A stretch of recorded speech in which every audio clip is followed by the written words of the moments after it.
लोग हैं वो भी वहां पर पहुंचे हैं, क्योंकि आज अब से कुछ देर बाद यहां पर पूरा एरियल शो भी होगा। कई सारे लड़ाकू विमान यहां पर उड़ान भरते हुए और लैंड करते हुए नजर आएंगे। इमरजेंसी रिस्पांस के लिए एक अहम एसेट के रूप में ये जो सड़क है वो काम करती हुई नजर आएगी, इमरजेंसी लैंडिंग फैसिलिटी, और सीधे तौर पर आपातकालीन तैयारियों और साथ ही हाईवे को रनवे के रूप में इस्तेमाल करने की क्षमता को ये दिखाता हुआ नजर आएगा। भारतीय वायुसेना की ताकत भी अब से कुछ ही देर में यहाँ पर नजर आएगी, क्योंकि दोनों तरफ ये जो लैंडिंग फैसिलिटी है इसके दोनों साइड पर फेंसिंग भी की गई है। सड़क किनारे की जो दुकानें वो भी हटाई गई है और जानवरों और लोगों के जो प्रवेश है उस पर भी वहां पर रोक लगा दी गई है।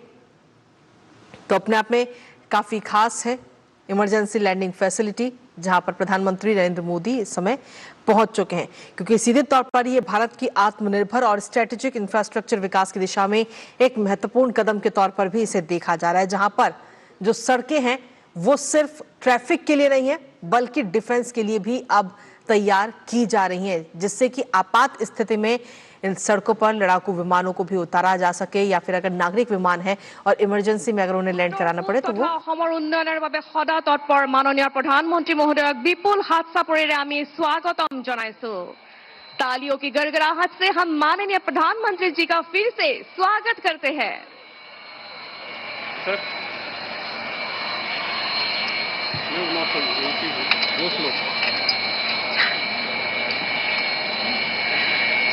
এতিয়া অসমৰ মুখ্যমন্ত্ৰী ডক্টৰ হিমন্ত বিশ্ব শৰ্মা মহোদয়ক মাননীয় প্ৰধানমন্ত্ৰী মহোদয়ক গামোচাৰে সম্বৰ্ধনা জনাবলৈ আমি অনুৰোধ জনাইছো।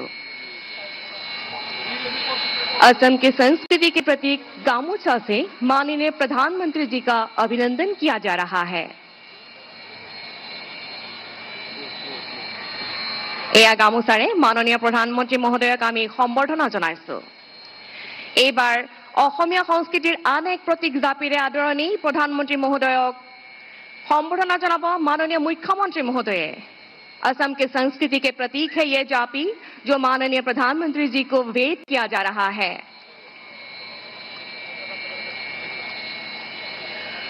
চুতীয়া ৰাজ্যৰ অন্তিম গৰাকী ৰাণী সতী সাধনীৰ এখন প্ৰতিচ্ছবি মাননীয় প্ৰধানমন্ত্ৰী মহোদয়ক উপহাৰ হিচাপে আগবঢ়াবলৈ মাননীয় মুখ্যমন্ত্ৰী মহোদয়ক আমি অনুৰোধ জনালো। মুগাত সোণ আৰু প্ৰাকৃতিকভাৱে তৈয়াৰী ৰঙেৰে নিৰ্মাণ কৰা হৈছে এই প্ৰতিচ্ছবি। वीर रानी सती साधनी का एक प्रतिच्छवि उपहार स्वरूप आदरणीय प्रधानमंत्री जी को भेंट किया जा रहा है। अब मैं chief of the air staff air chief वीर रानी सती साधनी का एक प्रतिच्छवि उपहार स्वरूप आदरणीय प्रधानमंत्री जी को भेंट किया जा रहा है।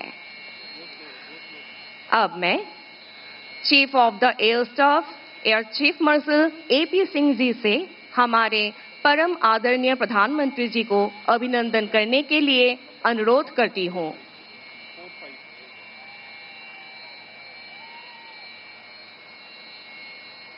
भारतीय वायुसेना का एक स्मृति चिन्ह माननीय प्रधानमंत्री जी को उपहार के तौर पे दिया जा रहा है।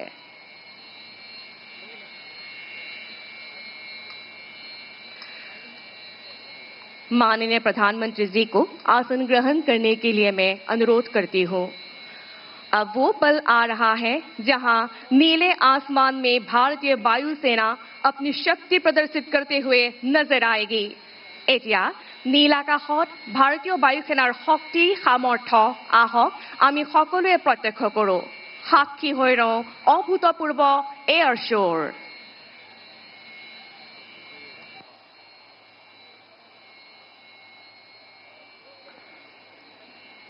Before we get on to the brass tacks, let's familiarize ourselves with the flow of today's events. The event will start with the takeoff of air superiority fighters of the Indian Air Force, the Su-30 MKI and Rafale lined up on the far right edge of the runway, followed by touch-and-go maneuvers by AN-32 aircraft. Thereafter, we will witness overshoot and landing operations by Su-30 MKI and Rafale fighter jets. At the end, special heliborne operations and humanitarian assistance and disaster relief will be demonstrated by our very own indigenous advanced light helicopter ALH Mark III. देवियों एवं सज्जनों, मुख्य कार्यक्रम शुरू करने से पहले आइए आज के कार्यक्रम की रूपरेखा से परिचित हो जाएं। सबसे पहले हम भारतीय वायुसेना के लड़ाकू विमान की गर्जनकर्ता फ्लाई पास्ट का साक्षी बनेंगे, जो इस ऐतिहासिक क्षण की शुरुआत का प्रतीक होगा। इसके बाद मोरान आपातकालीन लैंडिंग सुविधा पर AN-32 विमान, सुखोई 30 MKI और रफाल लड़ाकू विमानों द्वारा टच एंड गो अभ्यास और लैंडिंग का प्रदर्शन किया जाएगा। इसके पश्चात भारतीय वायुसेना द्वारा विशेष हेलीबॉर्न ऑपरेशन तथा उन्नत हेलीकॉप्टरों के माध्यम से मानवीय सहायता और आपदा राहत कार्यों का प्रदर्शन किया जाएगा। यह भारतीय वायुसेना के पायलटों की सटीकता और कौशलता को उजागर करता है। इसके बाद ये लड़ाकू विमान मोरान राजमार्ग से टेक ऑफ करेंगे, जो भविष्य में भारतीय वायुसेना के संचालन के लिए नई संभावनाओं का मार्ग प्रशस्त करेगा। In a nation as vast and diverse as India, the ability to respond swiftly in the times of crisis is not merely a necessity, it's a solemn commitment. A commitment that Indian Air Force and leadership have consistently demonstrated, ensuring protection and preparedness of our borders, skies and citizens. With the vision of strengthening the Indian Air Force's operational reach, this project marks a new era in the national security and defense capabilities. The emergency landing facility is an innovation that will allow fighter aircraft, transport planes and helicopters to make critical landings even in the most remote and inaccessible regions of our country. आज हम एक ऐसे महत्वपूर्ण अवसर पर इकट्ठे हुए हैं, जहां हम आपातकालीन लैंडिंग सुविधा के उपयोग को प्रस्तुत कर रहे हैं, जो भारतीय वायुसेना के अदम्य साहस और अभिनव विचारों को दर्शाता है। वर्ष 2018 में भारतीय वायुसेना ने एक नया कदम उठाया था, एक ऐसी कल्पना को विकसित करते हुए जो भारत के राजमार्गों को सामरिक क्षमता के रूप में बदल दे। एक ऐसी दृष्टि जिसमें जो राजमार्ग पहले लोगों और सामान के यातायात के लिए थे, उन्हें भी आपातकाल के दौरान रनवे बनाया जा सकता है। ये एक प्रगतिशील और दूरदर्शिता से भरी सोच है, जो न सिर्फ अनजाने संकटों का सामना करने में मदद करेगी, बल्कि राष्ट्र को हर स्थिति का सामना करने की ताकत दे रही है। And now we commence today's flying operations. To the far right of the runway, call sign Karn, piloted by Group Captain Saurabh Adhikari with Flight Lieutenant Mansi. The Su-30 MKI is now ready to take flight to the blue yonder. The aircraft delivers raw, unmistakable power. And look out for the air-to-air missiles at the wingtips, allowing the fighter to transform instantly from a highway visitor to an air dominance predator. Watch closely the thrust vectoring nozzles and how they assist in early liftoff despite the aircraft mass. Call sign Karna उड़ान भरने के लिए तैयार है। इस विमान की शक्ति अचूक और अद्वितीय है। यह लड़ाकू विमान तीव्र गति के साथ ऊपर जाएगा और देखते ही देखते हमारे आकाश का रक्षक बन जाएगा।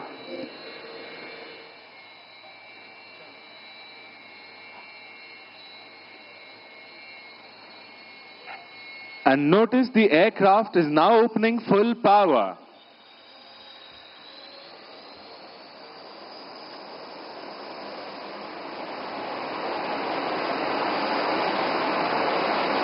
And now the afterburners are engaged.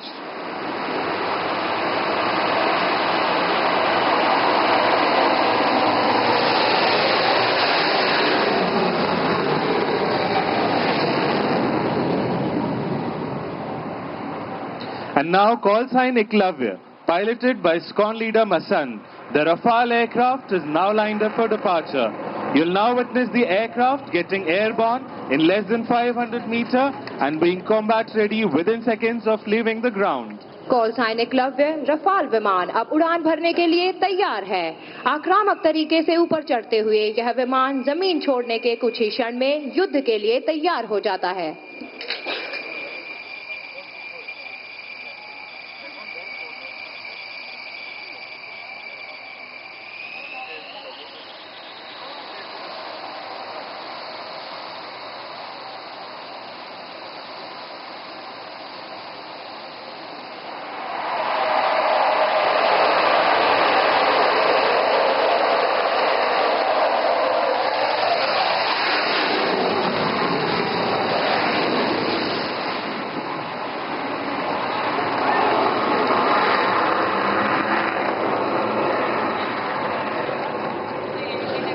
And what you just heard was the sound of air dominance.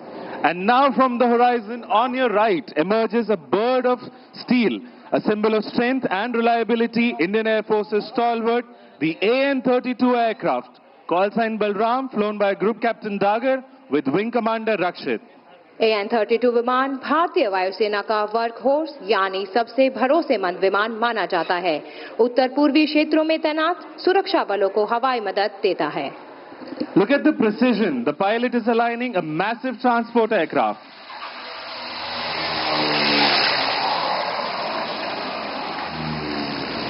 The wheels touch down and roll down the highway, proving that no place is out of reach of Indian Air Force and Naya Bharat. The reinforcements and support can reach anywhere in the shortest possible time. And now turn your eyes to the skies as the fighters run in from your right. Coming in hot, approaching the Moran Emergency Landing Facility are the mighty Su-30 MKI. Flying in Wick formation, this is the Arjun formation of number 102 Squadron, led by Group Captain APS Saini. अब आप सभी अपना ध्यान आकाश की ओर करें। दाहिनी ओर से मोरान आपातकालीन लैंडिंग सुविधा की ओर बढ़ते हुए दिखाई दे रहे हैं भारतीय वायुसेना के शक्तिशाली सुखोई 30 लड़ाकू विमान।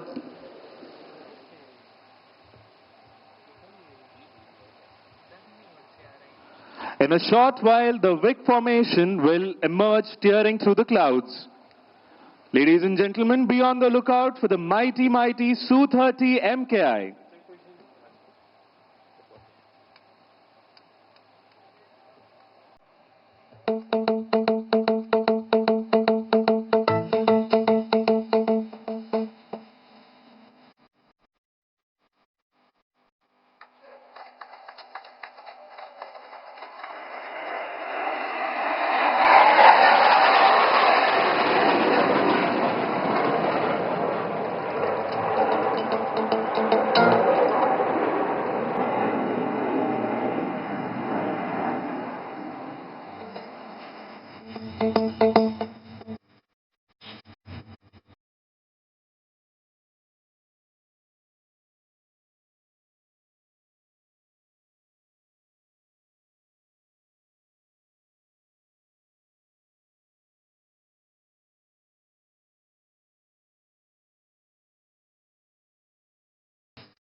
The Sukhoi 30 is the mainstay of Indian Air Force. This air superiority multi-role fighter jet is capable of employing modern long-range precision weapons like BrahMos and Astra. It's one of the most agile platforms of the Indian Air Force. Its operations from this emergency landing facility, combined with lethal weapon systems, provide reach beyond borders in no time. यह लड़ाकू विमान आधुनिक लंबी दूरी के सटीक हथियार जैसे ब्रह्मोस और अस्त्र मिसाइलों को संचालित करने में सक्षम है। यह भारतीय वायुसेना के सबसे फुर्तीले और सक्षम विमानों में से एक है। इस आपातकालीन लैंडिंग सुविधा से इन विमानों का संचालन अत्याधुनिक हथियार प्रणालियों के साथ मिलकर सीमाओं के पार भी त्वरित प्रतिक्रिया देने की क्षमता प्रदान करता है। And now you'll witness the most demanding and rare demonstrations of the military aviation. Look to the right. Call sign Arjun 3, piloted by Squadron Leader Bhadoria with Flight Lieutenant Benipal, is now coming in for an overshoot. Observe the massive lifting body and thrust vectoring authority.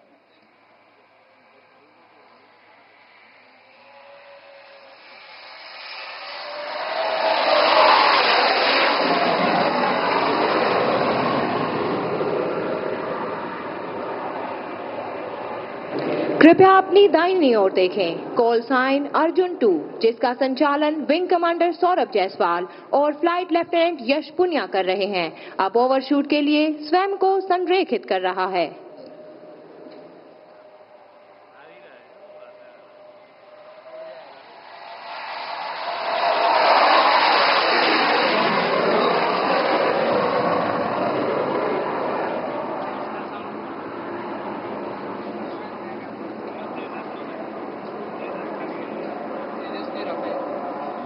And now the most awaited moment, coming in from the far right, call sign Arjun 1, piloted by Group Captain APS Saini with Flight Lieutenant Jadhav, is now aligning for landing.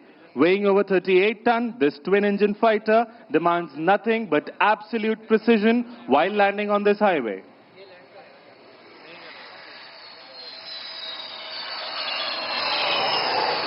And touchdown! Shoots out, aircraft landed, mission accomplished. And now coming in from the right, in the wing formation are the Rafales of number 101 Squadron. Call sign Abhimanyu. Leading this formation is Group Captain Arun Kumar. Emerging from the horizon, the Rafale, India's most advanced multi-role fighter, tip of the spear in Indian Air Force's arsenal. तेजस्वी आभा के साथ दाहिने तरफ से आते हुए Rafale fighter jet. And now look out for the sharp peel off as the aircraft will now take a circuit.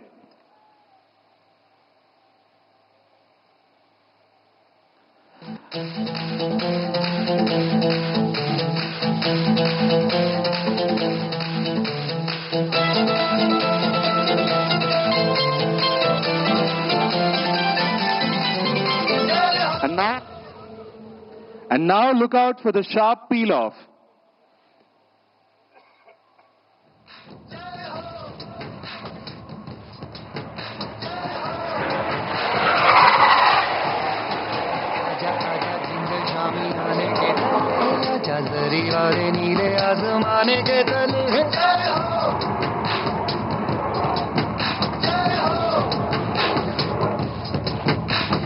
आजा आजा जिंदे शामी आने के तले है, आजा जरी वाले नीले आसमाने के तले है.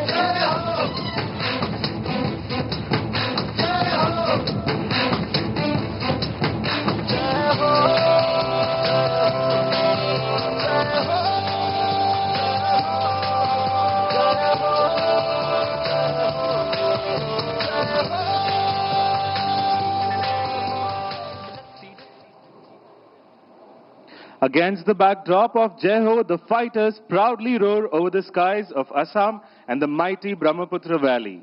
Rafale is a 4.5 generation fighter jet spearheading the Indian Air Force's air operations. It's capable of carrying weapons like Scalp and Meteor missiles and is equipped with one of the most advanced avionics. The Rafale's operation from Moran demonstrate Indian Air Force's commitments towards securing national interest and staying true to be the sentinels of the eastern skies. Rafale एक अत्याधुनिक लड़ाकू विमान है जो वायुसेना के हवाई अभियानों का नेतृत्व करता है. यह स्कैल्प और मेटेओर जैसे अत्याधुनिक शस्त्र ले जाने में सक्षम है. And now Abhimanyu 2 and 3 will carry out a low overshoot over the ELF and number 1 will land. Coming in from the right, behind the controls, Flight Lieutenant Shoravi.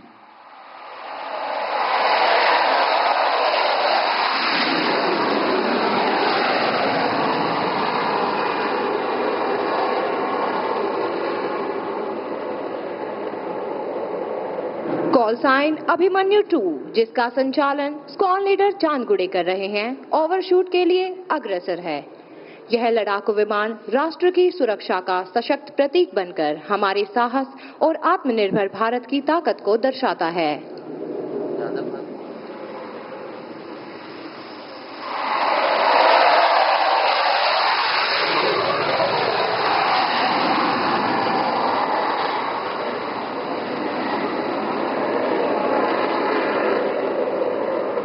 And here comes call sign Abhimanyu 1, piloted by Group Captain Arun Kumar, aligning for landing.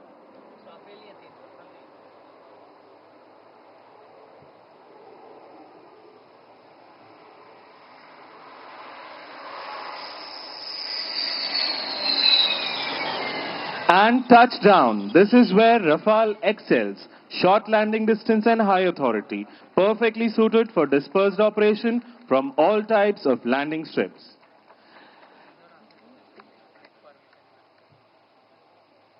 Having seen the fighter operations, the splendid and immaculate display from this emergency landing facility, next to come is the advanced light helicopter.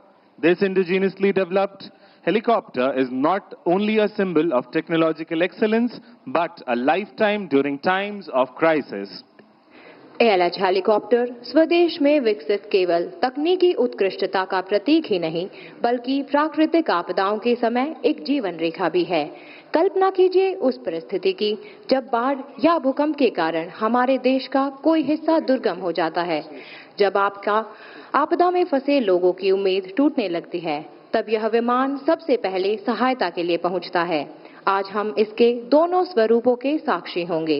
शांति काल में यह जीवन रेखा है और युद्ध के समय एक सजग एवं सक्षम योद्धा है।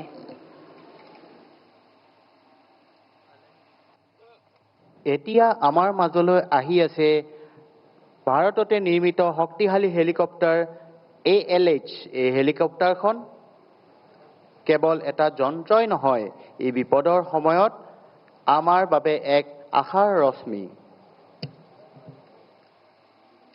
And now, ladies and gentlemen, shift your gaze towards the far right. Coming in line astern formation are Nakul 1, flown by Wing Commander Amber and Flight Lieutenant Mayuk, and number 2, flown by Wing Commander Himanshu and Flight Lieutenant Janvi. They'll be making a swift landing at this ELF. अब आपके सामने अदम्य साहसी Garuda commandos के साथ तीव्र गति से अग्रसर होता हुआ Nakul formation. Watch closely, as you would not want to miss out that in no time at all, our elite special forces, the Garuds, will move on to the objective area. The precision, the speed and lethal accuracy, all in motion.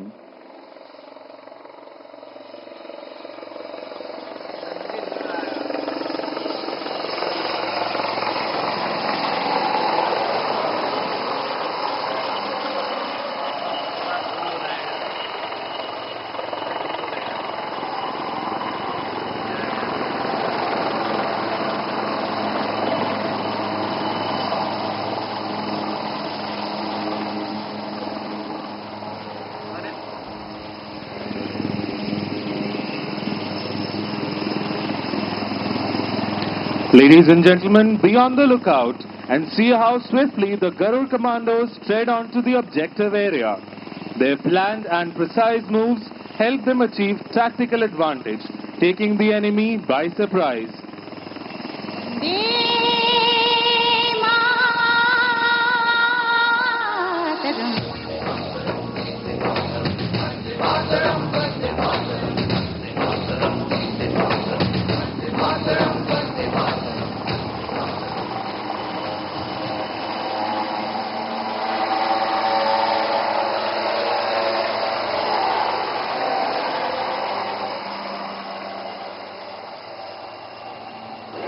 पायलटों की दक्षता को ध्यान से देखिए।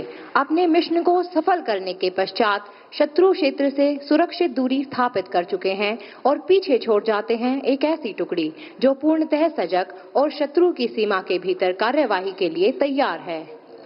In situations of natural calamities, the Indian Air Force has been at the forefront of nation's humanitarian assistance and disaster relief efforts.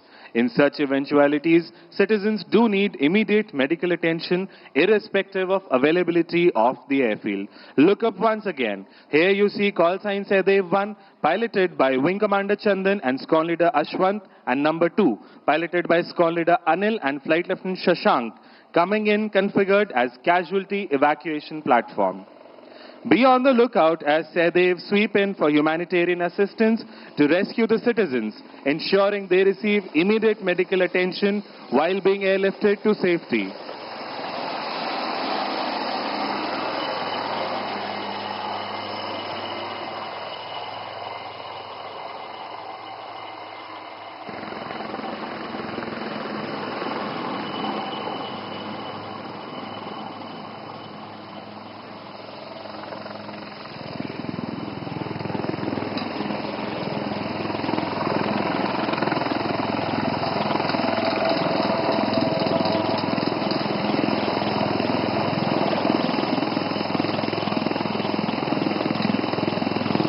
Be on the lookout. In a short moment, you will see how this cabin, designed for rapid reconfiguration, turns into an airborne ICU, providing immediate medical care.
What you're experiencing is not just an air display, it is the aerial articulation of a rising India.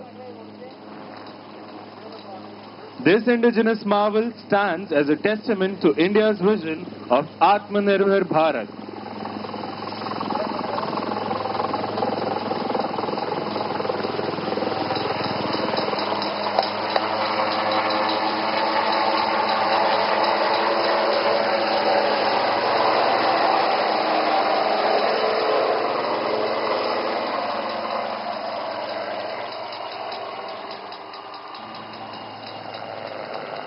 And with this, we come to the end of today's flying display and operationalization of the first emergency landing facility of the Northeast India here at Moran.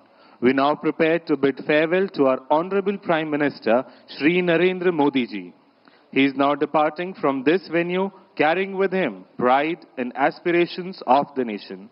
His presence here today has further strengthened our resolve towards progress, security and self-reliance.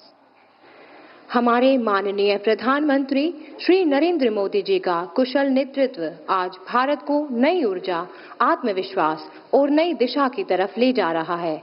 माननीय प्रधानमंत्री एक दूरदर्शी मार्गदर्शक के रूप में राष्ट्र को नई सोच और नई दिशा प्रदान कर रहे हैं। उनके नेतृत्व में सड़कों, रेल मार्गों, तो Dibrugarh Viewers, that was of course the display of the developments that were coming in from the aerial shows to the touchdown of Prime Minister Narendra Modi at the emergency landing facility on the Moran Bypass in Dibrugarh. Those were the live demonstrations also coming in terms of the rescue operations and the emergency usage of the lifeline, the highway turn airstrip, the highway turn air lifeline for the forces, and this is also going to be holding not just defense crafts but also civilian aircrafts in terms of emergencies. We were showing you the live updates as Prime Minister Narendra Modi also witnessed the live air show in Moran airstrip. It is the first ELF, emergency landing facility in Northeast. It is at a strategic position with strong messages being sent out to China and Myanmar. A strategic lifeline near the border, a lifeline for the forces, a 4.2 kilometer lifeline for the defense forces, with Prime Minister Modi witnessing this mega air show and also him touching down at the facility builds a strong defense push for the country. It's a historic moment coming in Assam as Prime Minister Modi landed at the newly inaugurated emergency landing facility on the Moran Bypass in Dibrugarh, the first of its kind in Northeast India. The facility hosted an aerial display of fighters, transport aircrafts and helicopters. Niranjan is joining us from the newsroom. Niranjan, over to you.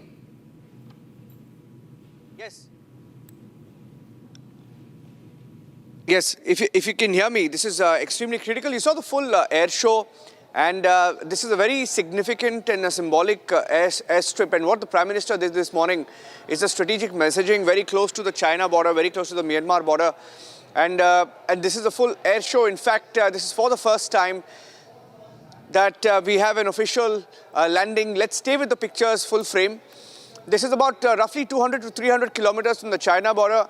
Similarly, 200 to 300 kilometers from the Myanmar border. That is why the Moran airstrip becomes extremely significant for India. And the Prime Minister landed at this emergency facility. This is the first such emergency landing facility, what is called as the ELF in the Northeast. And this is part of the government's initiative and the attempt to bolster our border areas vis-a-vis China. Infrastructure push. The Northeast has this morning got its first landing facility. You saw the full air show that was conducted there by our armed forces. There were different displays of the Rafale, Sukhoi 30 MKI, the ALH, the Garud Commandos.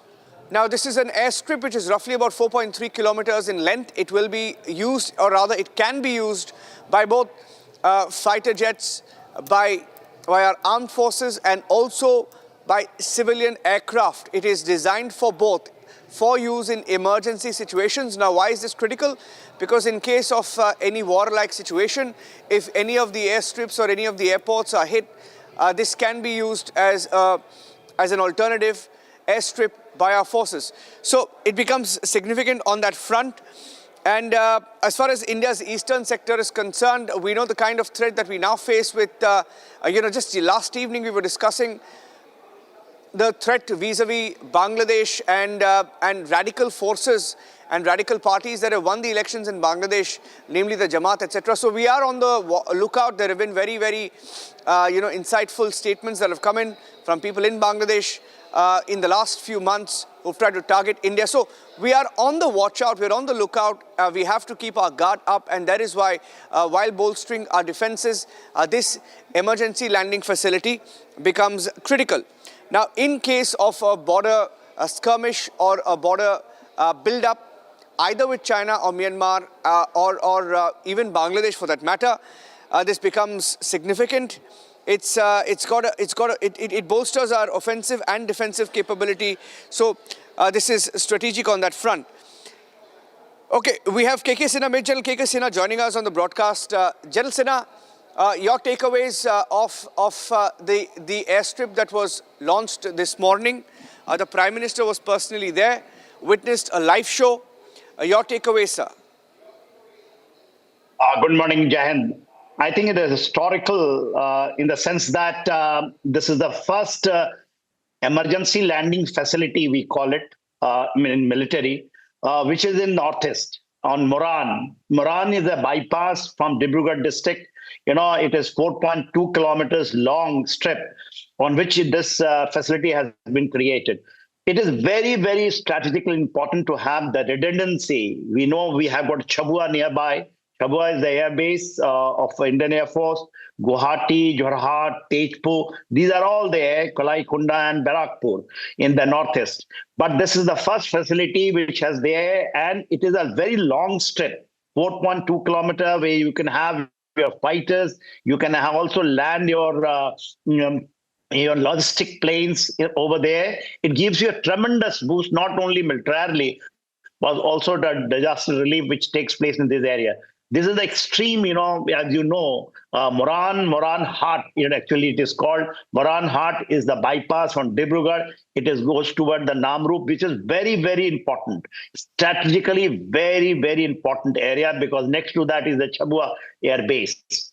So this landing facility and their Prime Minister being there, and I believe he is also landing and taking off from there, it gives you, showcases the capability.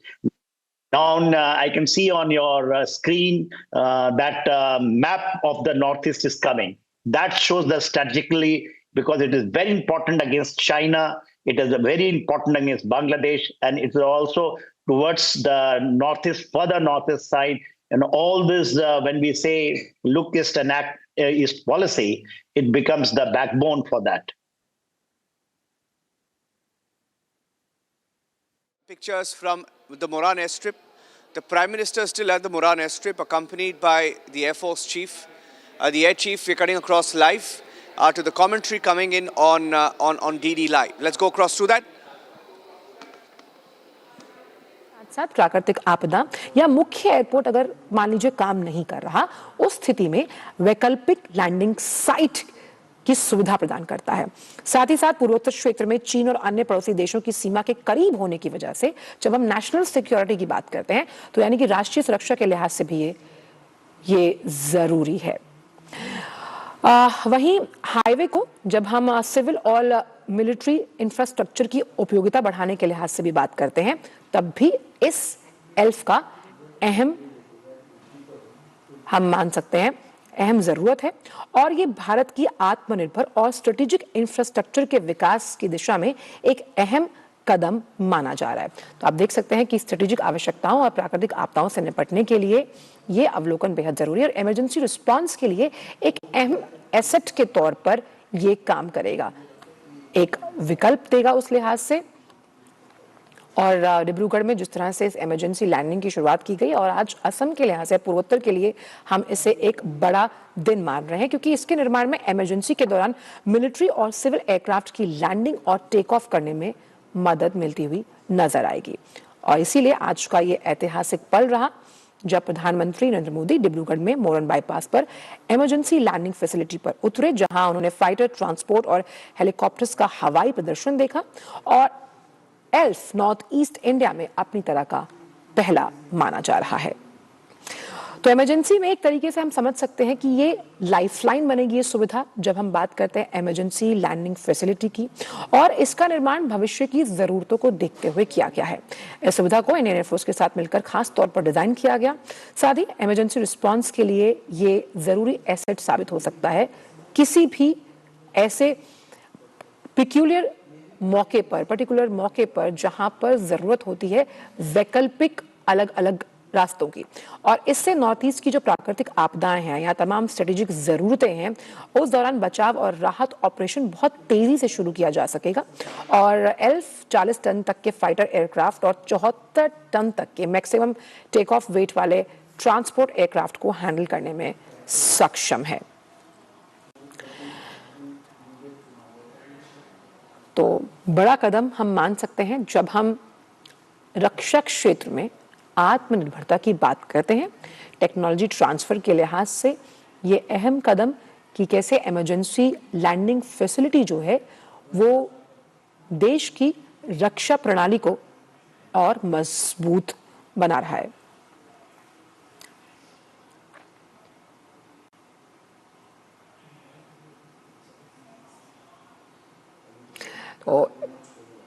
तो strategic आवश्यकताओं और प्राकृतिक आपदाओं के लिए asset मानी जा रही है ये सुविधा एयर चीफ मार्शल प्रधानमंत्री को ब्रीफ करते हुए। और अब आपको लिए चलते हैं मुंबई, जहां पर वाणिज्य मंत्री पीयूष गोयल इस वक्त। And viewers, those were the updates coming in as the Prime Minister Narendra Modi was being briefed about more features of the airstrip. Major General Sinha still with us. Major General Sinha, very important and strategic location indeed. And what message is this sending out to China? It is a very clear message that we are creating redundancy, as far the capability and capacity of air power is concerned in these areas, because it gives you, mind you, there is a place called Chabua. Chabua is the air base, which is just next to this Moran Art,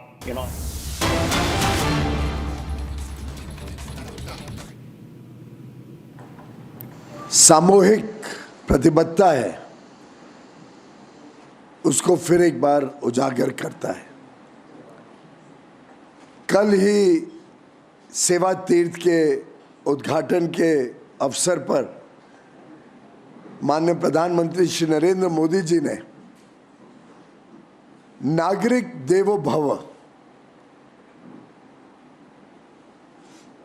कर्तव्यों की आधार सेवा तीर्थ का जो उद्घाटन किया, उस समय सभी को आह्वान दिया कि हमें गुलामी की मानसिकता से मुक्ति करनी है और सभी ने देश सर्वप्रथम की भावना से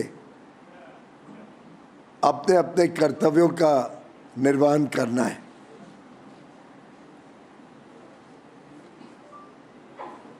प्रधानमंत्री जी ने एक वाक्य कहा था, कर्तव्य समता है, कर्तव्य ममता है, कर्तव्य सार्वभौमिक है, कर्तव्य सर्वस्पर्शी है। और ये मैं इसलिए कह रहा हूं कि ठीक बजट को भी अगर आकलन करना है तो 3 ठोस कर्तव्य जो भारत को भविष्य के लिए तैयार करें, वह इस बजट 2026 का सोच दर्शाता है। माननीय निर्मला सीतारमन वित्त मंत्री जी ने जो बजट पेश किया, वो विकसित भारत को नए पंख देने के लिए जो मार्ग प्रशस्त किया है उसको दर्शाता है। जो 3 प्रमुख विषय इस बजट में देखने को मिलते हैं, एक आर्थिक प्रगति, इकोनॉमिक ग्रोथ, इकोनॉमिक डेवलपमेंट, कैसे देश को मजबूत बनाना, आत्मनिर्भर बनाना, जो टियर 2, टियर 3 शहर हैं, मेट्रो शहर्स को छोड़ के जो छोटे शहर हैं, उन सब के इंफ्रास्ट्रक्चर को गति देना। आप पूर्णतः देखें तो 12,21,000 करोड़ रुपए मात्र आधारभूत सुविधाएं, इंफ्रास्ट्रक्चर डेवलपमेंट के लिए इस बजट में प्रावधान किया गया है। ये भारत को आत्मनिर्भर बनाएगा, ये भारत के लॉजिस्टिक्स कॉस्ट, सामान को आदान प्रदान करने के खर्चे को कम करेगा। इसका जो मल्टीप्लायर इफेक्ट है,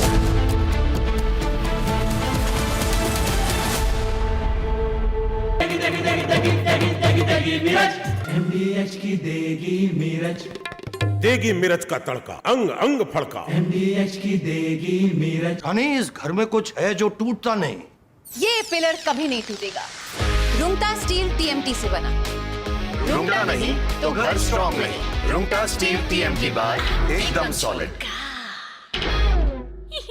आर प्योर सूजी पास्ता, उबालो मिलाओ और खाओ, 8 मिनट में तैयार। क्या टेस्ट है सबका राजा, R pure masala.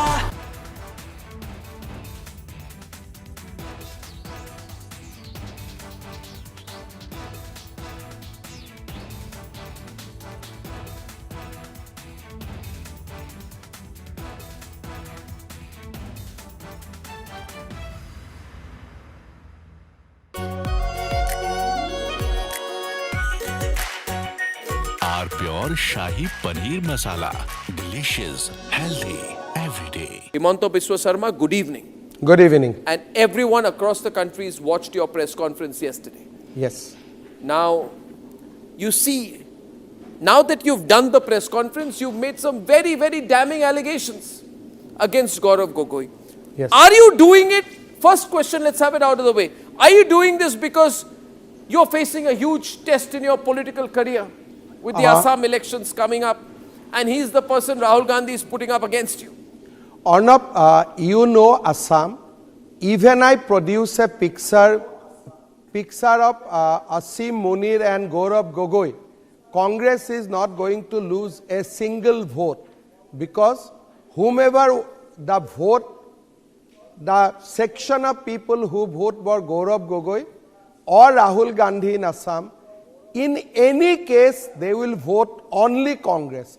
From that press conference, neither I will gain one vote, neither I will lose one vote. But you have said some amazing things. Yes. You said that you think that Gaurav Gogoi visited Pakistan on an invitation from the ISI. You have said he has gone there for specific training, and some specific training was given to him in Pakistan. Arnab, these are national security allegations, yes, sir. Yes. Arnab, today Gaurav Gogoi did a press conference. I do not know whether you know it or no. Do not know it. He has amplified my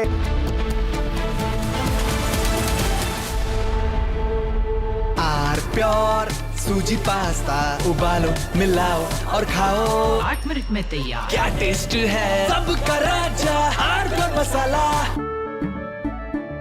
केसरिया से मन जोगी हुआ रे दिल झूमे देखो मतवारा हुआ रे केसरिया से मन जोगी हर पल मनाओ केसरी त्योहार। विमल बोलो जुबान केसरी। दादी के हाथों का जादू और खुशबू से महकता घर, माँ की मुस्कुराहट और खाने की सुगंध। MDH गरम मसाला, क्योंकि हर रिश्ता है स्वाद से जुड़ा। I am absolutely fed up, like you are, I'm sure, with the U-turns of the BCCI and the ICC and cricket politics. And I feel bad, like every citizen of India does, that these people, because they want to make some money over cricket, are ready to compromise the nation. Terrible. Pakistan has taken another magnificent U-turn in its decision to not play, not play, keep changing its mind, ladies and gentlemen. First they say they stand with Bangladesh, then they said we stand with them so much that we don't participate in the World Cup. Then they put Shehbaz Sharif in front and he said we've taken a clear decision not to play cricket with India because we are backing Bangladesh. Listen to what Shehbaz Sharif said. T20 World Cup जो है उस हवाले से हमने बड़ा वाज़ेह stand लिया है कि हम हिंदुस्तान के ख़िलाफ़ जो मैच है वो हम नहीं खेलेंगे, क्योंकि पाकिस्तान ने कहा कि ये खेल का मैदान है, ये सियासत नहीं है। खेल के मैदान में सियासत बिल्कुल नहीं होनी चाहिए। हमने एक बड़ा सोच समझ के हमने स्टैंड लिया है और इस हवाले से हमें बांग्लादेश के साथ पूरी तरह खड़े होना चाहिए। That's what he said 8 days back. Now he's changed his line 8 days later. Now he's saying that the government of Pakistan is now directing the Pakistan national team to play, to take the field on February 15th for the scheduled fixture against India in the T20 World Cup. Now viewers, my point is, let the Pakistanis do what the hell they want to do, who cares? But what is the BCCI doing? What is the ICC doing? What is Rajiv Shukla doing? What is this paid executive Sanjog Gupta doing? Why are we allowing Pakistan to do the U-turn? We should have never given them a long rope. We should have caught them and said, no, you said you're not playing, now you don't play. We should have embarrassed them. We should have made life hell for them. We should have reined in the Pakistanis. But no, you see in our country, some people are so desperate, like Rajiv Shukla, so desperate to play cricket with Pakistan. Why, Rajiv Shukla, do you want to play cricket with Pakistan? You have no history of cricket. But Rajiv Shukla says, we agree with the ICC. We cannot comment on what the ICC is doing. And then he says, ICC, BCCI has nothing to do with what Shehbaz Sharif is saying. Well, let me tell you, the ICC has given in to Pakistan. And I feel bad, this fellow, Sanjog Gupta, who is the ICC CEO, earlier was a TV executive, ladies and gentlemen, in the same company. Now, this man, Sanjog Gupta, puts out a statement trying to placate Pakistan, trying to placate Bangladesh. And now they are sitting on the negotiating table with Pakistan. They didn't put any fine on Pakistan for all its tantrums. They gave in, this man, Sanjog Gupta, a simple paid executive. He has given in to the demand of hosting further matches in Bangladesh. So he's compromised India, directly or indirectly, and I'm saying, who the hell is he to do that? Who allowed him to do that? Even the demand that Bangladesh must receive its full ICC revenue share has been agreed to, even when Bangladesh did not play the game. So Bangladesh used Pakistan as a linchpin to pressurize India, and a paid executive called Sanjog Gupta agreed on India's behalf. And why am I saying India? Because ICC is controlled by BCCI. There's no difference. Ladies and gentlemen, this is crazy. Who is this man? हर अंग में महाराष्ट्र का योगदान और महाराष्ट्र को लाभ स्वाभाविक है।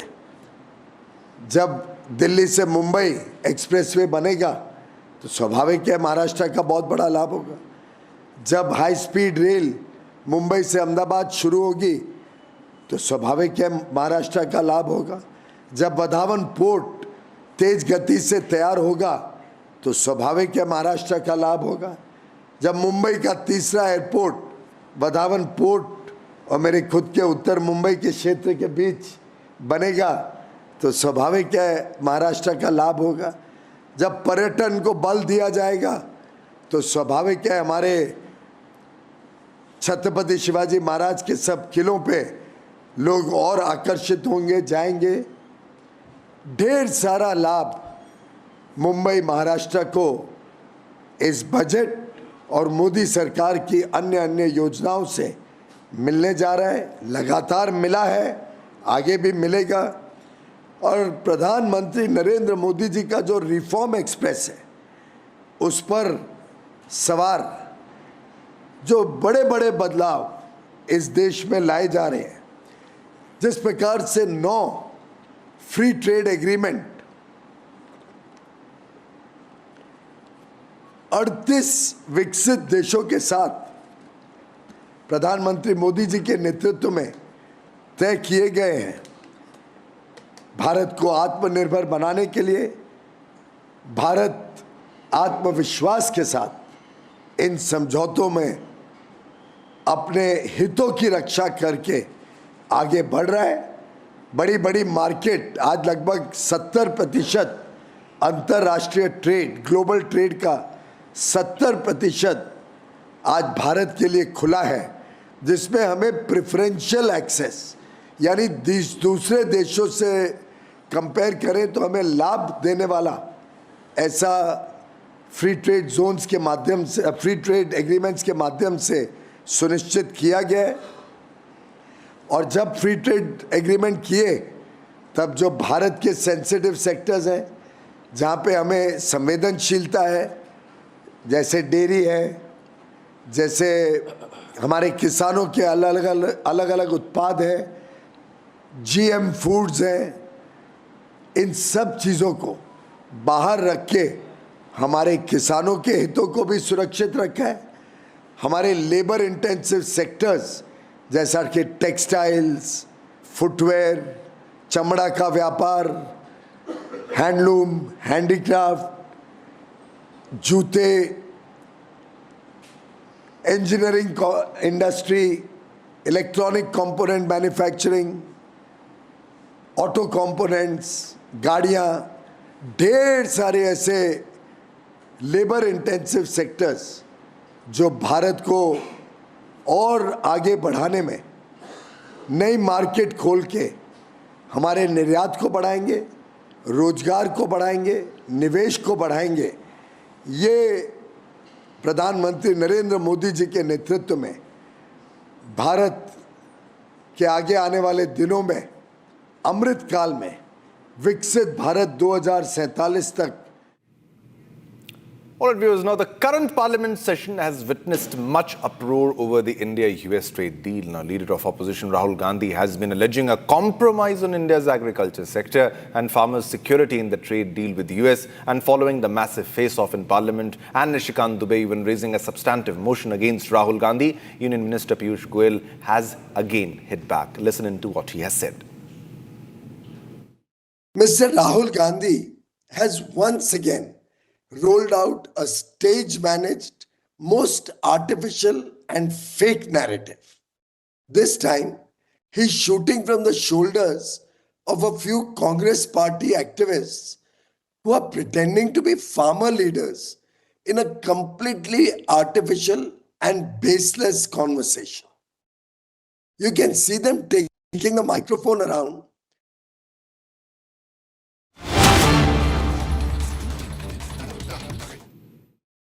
ये सब जो एक प्रकार से जनता ने ठुकराई हुई पार्टियां हैं, ये लाख कोशिश कर लें प्रधानमंत्री नरेंद्र मोदी जी को सेवा और कर्तव्य भाव से देश की सेवा, देश का उज्जवल भविष्य, 140 करोड़ लोगों के सपनों को साकार करने से और भारत को विकसित और समृद्ध भारत बनाने से कोई रोक नहीं सकता। बहुत बहुत धन्यवाद। सर, आपने कांग्रेस की बात की, थोड़ी देर पहले leader of opposition Rahul Gandhi ने एक और आरोप बांग्लादेश और यूएस के एग्रीमेंट को साइड करते हुए कहा है कि इंडिया यहाँ पे कैच-22 सिचुएशन जैसे में फंस गया है, जहाँ पे वो ना सीधा कॉटन का डील कर सकते हैं और ना गारमेंट्स का डील यूएस के साथ कर सकते हैं। उस पर आपका क्या है? मैं समझता हूं नासमझ लोग जब राजनीति में आ जाते हैं, जिनको अर्थव्यवस्था भी समझ नहीं आती है, तो इस प्रकार के झूठे आरोप लगाते हैं। ये बात बहुत गर्व के साथ मैं कह सकता हूं कि भारत के टेक्सटाइल उत्पाद और टेक्सटाइल निर्यात भारत की शान है। भारत आज भी लगभग 3,60,000 करोड़ का टेक्सटाइल क्षेत्र का निर्यात करता है, जो आगे चलकर बढ़ेगा और मेरा मानना है कि दुगने से ज़्यादा होने की संभावना आने वाले दिनों में स्पष्ट दिखती है। हमने जो ये 9 FTAs किए हैं, फ्री ट्रेड एग्रीमेंट्स, इसमें अगर हम टेक्सटाइल की मार्केट देखें तो लगभग $500 बिलियन यानी 45 लाख करोड़ रुपए तक टेक्सटाइल की मार्केट खोलने का काम हमारे ये 9 फ्री ट्रेड एग्रीमेंट्स विकसित देशों के साथ जो हमने किए हैं, ये हमारे को बड़ी मार्केट खोलने में लाभ देते हैं। अमेरिका अकेले लगभग 9 लाख करोड़ का टेक्सटाइल सामान खरीदता है। यूरोपियन यूनियन अकेले लगभग 22-23 लाख करोड़ का टेक्सटाइल का सामान खरीदते हैं। और ऐसी परिस्थिति में आप कल्पना करिए कितनी संभावनाएं टेक्सटाइल क्षेत्र के लिए खुल रही हैं। उन्होंने एक आरोप लगाया है कि बांग्लादेश में ज़ीरो ड्यूटी टेक्सटाइल्स के लिए खोली गई है, अगर बशर्ते वो अमेरिका से यान या अमेरिका से कॉटन सामने खरीदे। तो स्वाभाविक है भारत को भी वही सुविधा मिलने वाली है। भारत के निर्यातक भी अगर अमेरिका से कॉटन या यान खरीदते हैं तो भारत का भी टेक्सटाइल 0 ड्यूटी पर अमेरिका जा सकता है। और मुझे विश्वास है भारत के हमारे कामगार, हमारे भारत के उद्यमी अवश्य इसका बड़ा फायदा उठाएंगे और बड़ी मार्केट कैप्चर करेंगे, निर्यात बढ़ाएंगे, रोजगार बढ़ाएंगे। और ये कोई आज का प्रावधान नहीं है। निर्यात करके विदेश भेजना, जिसके लिए आयात ज़ीरो ड्यूटी पे हो सके, कोई भी वस्तु आप अगर आयात करते हैं, उसको यहाँ प्रोसेस करते हैं और विदेश भेजते हैं, तो आज नहीं सदियों से ज़ीरो ड्यूटी पे लाया जा सकता है, यहाँ प्रोसेस करके एक्सपोर्ट किया जा सकता है। आपकी जानकारी के लिए SEZ का कानून तो कांग्रेस सरकार ही लाई थी, आपको याद होगा। SEZ के कानून में भी ये स्पष्ट लिखा गया है कि आप 0 ड्यूटी पे आयात कर सकते हैं, यहाँ प्रोसेस करके एक्सपोर्ट कर सकते हैं। तो उससे तो रोजगार ही बढ़ेगा, उससे फॉरेन करेंसी कमाई बढ़ेगी, विदेशी मुद्रा आएगी तो देश की ताकत बढ़ेगी और लाखों करोड़ों लोगों को सिर्फ और सिर्फ टेक्सटाइल सेक्टर में मुझे लगता है नए अवसर खुलेंगे।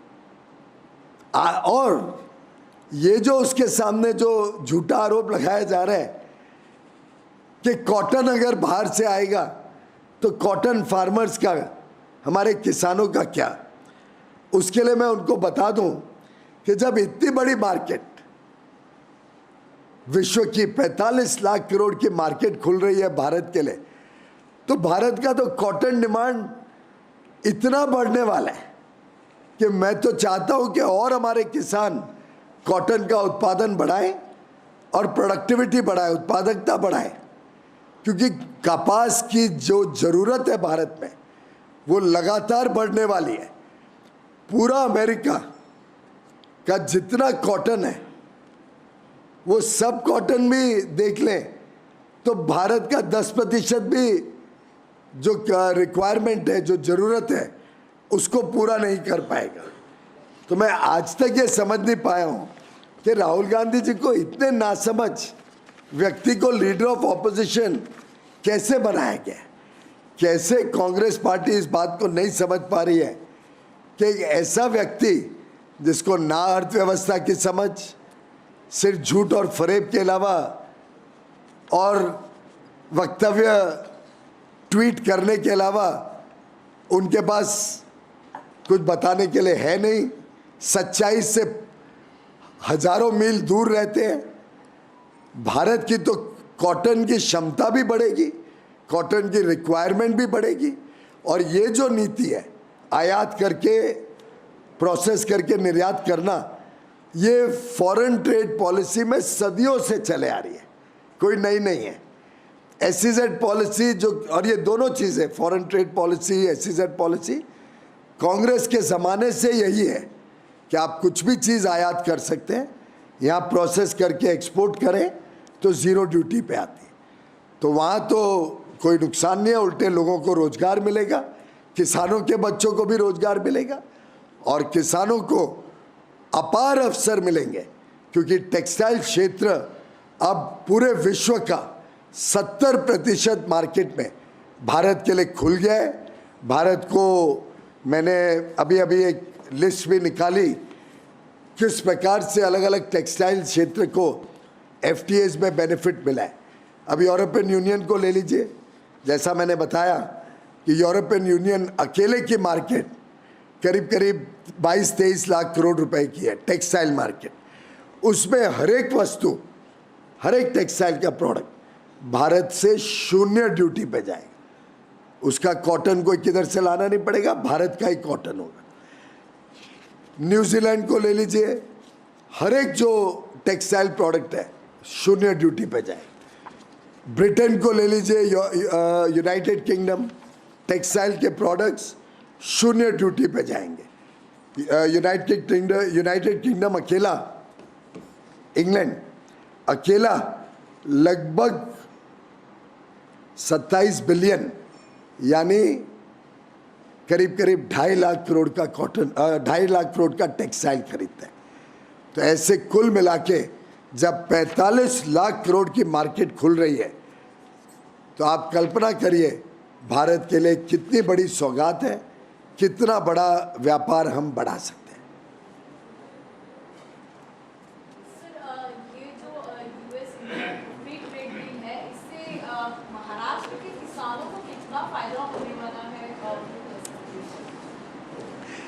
जैसा मैंने अभी बताया, महाराष्ट्र के किसानों के सभी हितों को पूरी तरीके से सुरक्षित रखा गया है। जो जो चीज़ें कोई भी फ्री ट्रेड एग्रीमेंट में हम खोलते हैं तो हम देखते हैं कि सामने वाले देश में क्या बनता है, और सामने वाले देश में जो बनता है अगर वो भारत में भी बनता है और हम आत्मनिर्भर है, पर्याप्त है, तो हम उसको आयात करने नहीं देते हैं या आयात में कोई छूट नहीं देते हैं। अगर उनको आयात कर रहे हैं तो हैवी ड्यूटीज़ हैं उसमें, और स्वाभाविक है कि फिर भारत में नहीं आ सकेगा। लेकिन कई ऐसी चीज़ें हैं जो भारत में हम आत्मनिर्भर नहीं हैं, जो हमें लानी पड़ती हैं। उन चीज़ों पे हम विशेषकर कुछ ना कुछ छूट देते हैं, कई बार कुछ कोटा देते हैं, भारत के किसानों को, महाराष्ट्र के किसानों को सुरक्षित रखते हुए। तो इसी कड़ी में आज जैसा मैंने बताया टेक्सटाइल मार्केट खुलेगी तो भारत के कपास, महाराष्ट्र के कपास किसानों को और डिमांड मिलेगा। और ये भी जोड़ दूं, अगर राहुल गांधी जी को कुछ भी डर भी है तो हमारी कॉटन कॉरपोरेशन ऑफ इंडिया तो 100% जो कॉटन है वो एमएसपी पे खरीदने के लिए खड़ी रहती है, तो वो भी एक रक्षा कवच किसानों के लिए अवेलेबल है। दूसरा, सोया मील, महाराष्ट्र में क्योंकि सोया मील की एक विषय है तो हमने सोया मील को कोई प्रकार की छूट नहीं दी है। तीसरा, जो फल सब्जियां, जो मसाले महाराष्ट्र में बड़े पैमाने पे बनते हैं वो महाराष्ट्र से अब दुनिया भर में और अमेरिका में एक्सपोर्ट हो पाएंगे। तो मसालों के ऊपर शून्य ड्यूटी पे अमेरिका में भी जा पाएंगे। ऐसे ही महाराष्ट्र के फल सब्जियां के लिए विश्व में बहुत सारी मार्केट्स अब खुल जाएंगी। ओमान और यूएई, ये दो बड़ी मार्केट्स में भी हमने एफटीएस के माध्यम से बहुत संभावनाएं खोली है।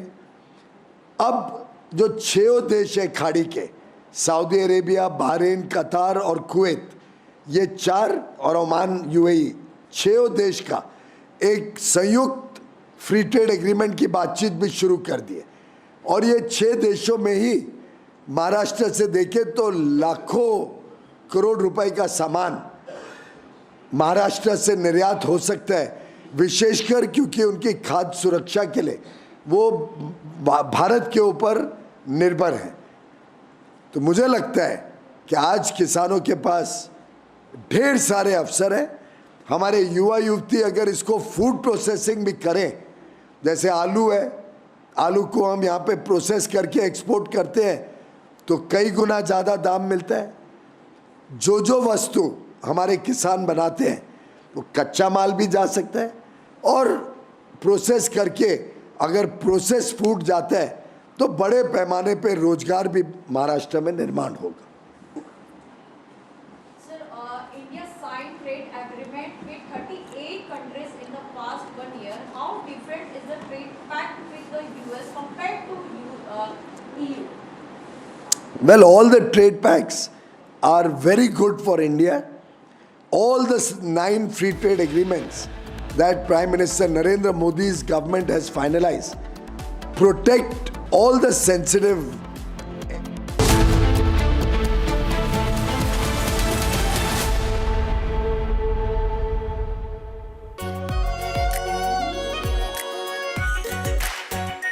Are pure shahi paneer masala, delicious, healthy every day.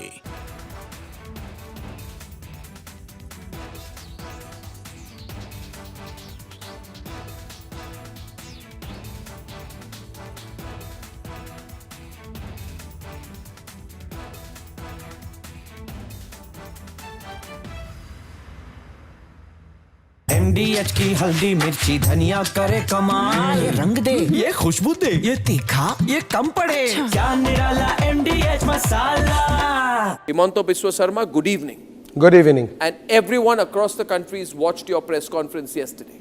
Yes. Now, you see, now that you've done the press conference, you've made some very, very damning allegations against Gaurav Gogoi. Yes. Are you doing it? First question, let's have it out of the way. Are you doing this because you're facing a huge test in your political career with the Assam elections coming up, and he's the person Rahul Gandhi is putting up against you? Arnab, you know Assam. Even I produce a picture of Assam Munir and Gaurav Gogoi. Congress is not going to lose a single vote because whomever the vote, the section of people who vote for Gaurav Gogoi or Rahul Gandhi in Assam, in any case they will vote only Congress. From that press conference, neither I will gain 1 vote, neither I will lose 1 vote. But you have said some amazing things. Yes. You said that you think that Gaurav Gogoi visited Pakistan on an invitation from the ISI. You have said he has gone there for specific training, and some specific training was given to him in Pakistan. Arnab, these are national security allegations, yes, sir. Yes. Arnab, today Gaurav Gogoi did a press conference. I do not know whether you know it or no, do not know it. He has amplified my allegation. My allegation was that he got a visa for Lahore. Then next day when he arrived Lahore, Ministry of Interior Pakistan issued a letter that he can come to Karachi and Islamabad, but there was no visa for Rawalpindi. Today, in the press conference, he says that he went to Taxila, that is in Rawalpindi district, that is the headquarters of Pakistan Army, and there is no visa for visiting Rawalpindi. Now, India and Pakistan visa regime is such that it has to be city-centric. Today we put a question to Mr.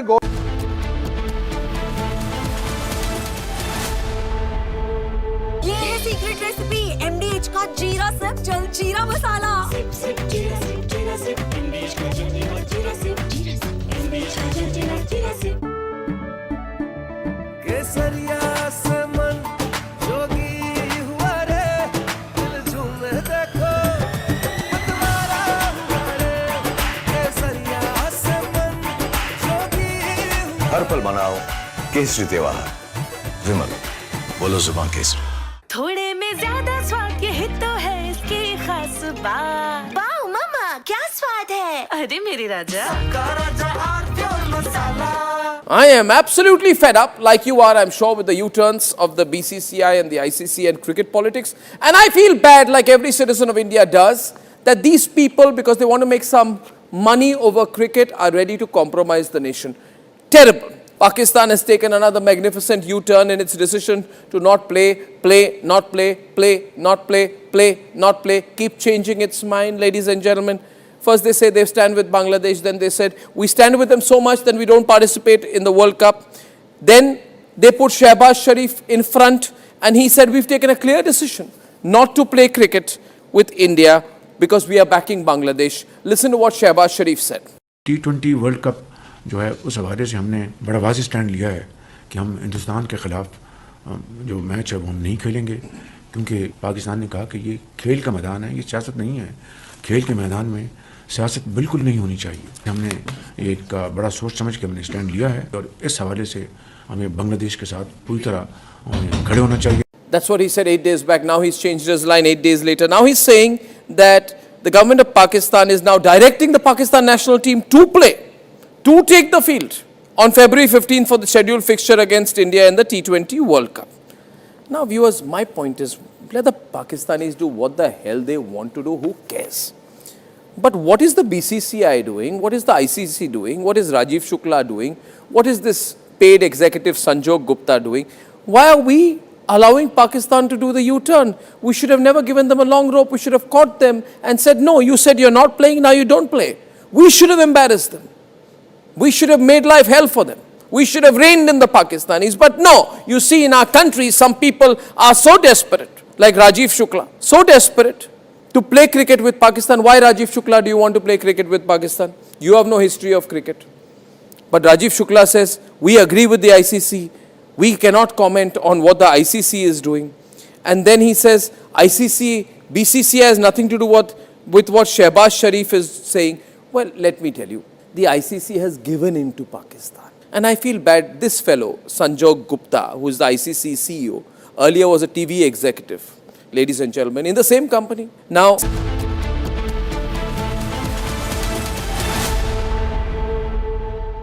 थोड़े में ज्यादा स्वाद ये ही तो है इसकी खास बात। वाओ मामा क्या स्वाद है, अरे मेरे राजा।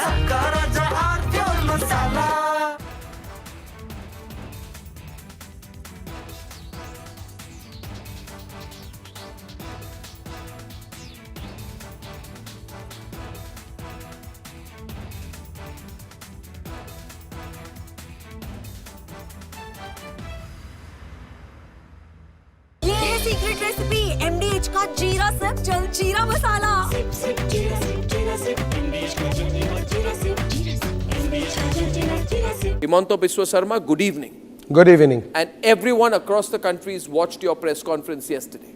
Yes. Now, you see, now that you've done the press conference, you've made some very, very damning allegations against Gaurav Gogoi. Yes. Are you doing it? First question, let's have it out of the way. Are you doing this because you're facing a huge test in your political career with the Assam elections coming up, and he's the person Rahul Gandhi is putting up against you? Arnab, you know Assam. Even I produce a picture of Asim Munir and Gaurav Gogoi. Congress is not going to lose a single vote because whomever the vote, the section of people who vote for Gaurav Gogoi or Rahul Gandhi in Assam, in any case, they will vote only Congress. From that press conference, neither I will gain one vote, neither I will lose one vote. But you have said some amazing things. Yes. You said that you think that Gaurav Gogoi visited Pakistan on an invitation from the ISI. You have said he has gone there for specific training, and some specific training was given to him in Pakistan. Arnab, these are national security allegations, yes, sir. Yes. Arnab, today Gaurav Gogoi did a press conference. I do not know whether you know it or no. Do not know it. He has amplified my allegation. My allegation was that he got a visa for Lahore. Then next day when he arrived Lahore, Ministry of Interior Pakistan issued a letter.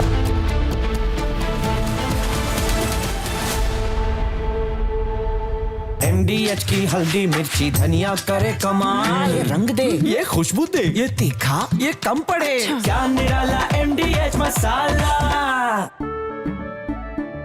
केसरिया से मन जोगी हुआ रे, दिल झूमे देखो मतवारा हुआ रे, केसरिया से मन जोगी हुआ। हर पल मनाओ केसरी त्योहार, विमल बोलो जुबान Kesari.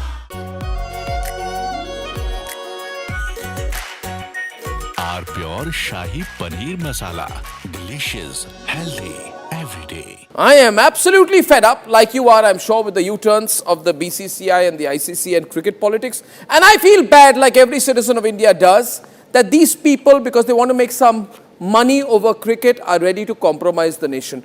Terrible. Pakistan has taken another magnificent U-turn in its decision to not play, not play, not play, keep changing its mind, ladies and gentlemen. First they say they stand with Bangladesh, then they said we stand with them so much that we don't participate in the World Cup. Then they put Shehbaz Sharif in front and he said we've taken a clear decision not to play cricket with India because we are backing Bangladesh. Listen to what Shehbaz Sharif said. T20 world cup जो है उस हवाले से हमने बड़ा वाज़ेह stand लिया है कि हम हिंदुस्तान के ख़िलाफ़ जो मैच है वो हम नहीं खेलेंगे, क्योंकि पाकिस्तान ने कहा कि ये खेल का मैदान है, ये सियासत नहीं है। खेल के मैदान में सियासत बिल्कुल नहीं होनी चाहिए। हमने एक बड़ा सोच समझ के हमने स्टैंड लिया है और इस हवाले से हमें बांग्लादेश के साथ पूरी तरह खड़े होना चाहिए। That's what he said 8 days back. Now he's changed his line 8 days later. Now he's saying that the government of Pakistan is now directing the Pakistan national team to play, to take the field on February 15th for the scheduled fixture against India in the T20 World Cup. Now viewers, my point is, let the Pakistanis do what the hell they want to do, who cares? But what is the BCCI doing? What is the ICC doing? What is Rajiv Shukla doing? What is this paid executive Sanjog Gupta doing? Why are we allowing Pakistan to do the U-turn? We should have never given them a long rope. We should have caught them and said, no, you said you're not playing, now you don't play. We should have embarrassed them. We should have made life hell for them. We should have reined in the Pakistanis. But no, you see in our country, some people are so desperate, like Rajiv Shukla, so desperate to play cricket with Pakistan. Why, Rajiv Shukla, do you want to play cricket with Pakistan? You have no history of cricket. But Rajiv Shukla says, we agree with the ICC. We cannot comment on what the ICC is doing. And then he says, ICC, BCCI has nothing to do with what Shehbaz Sharif is saying. Well, let me tell you, the ICC has given in to Pakistan. And I feel bad, this fellow, Sanjog Gupta, who is the ICC CEO, earlier was a TV executive, ladies and gentlemen, in the same company. Now, this man, Sanjog Gupta, puts out a statement trying to placate Pakistan, trying to placate Bangladesh. And now they are sitting on the negotiating table with Pakistan. They didn't put any fine on Pakistan for all its tantrums. They gave in. This man, Sanjog Gupta, a simple paid executive, he has given in to the demand of hosting further matches in Bangladesh. So he's compromised India, directly or indirectly, and I'm saying, who the hell is he to do that? Who allowed him to do that? Even the demand that Bangladesh must receive its full ICC revenue share has been agreed to, even when Bangladesh did not play the game. So Bangladesh used Pakistan as a linchpin to pressurize India, and a paid executive called Sanjog Gupta agreed on India's behalf. And why am I saying India? Because ICC is controlled by BCCI, there's no difference. Ladies and gentlemen, this is crazy. Who is this man? How did he become? Has ICC become the new SARC? Is ICC the governing body of South Asia? From Asia's largest news headquarters, setting the agenda for Bharat.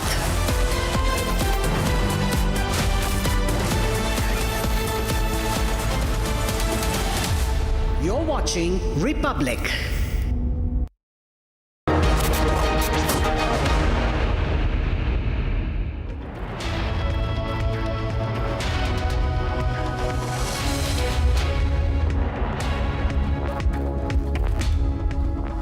Thank you for joining us on Republic TV. You're watching the live report. Ladies and gentlemen, this Saturday afternoon, breaking news updates. We had a live feed coming in from Assam as the Prime Minister lands in the first emergency landing airstrip in the northeast. That and more coming up on the show, 12 p.m. Here are the headlines.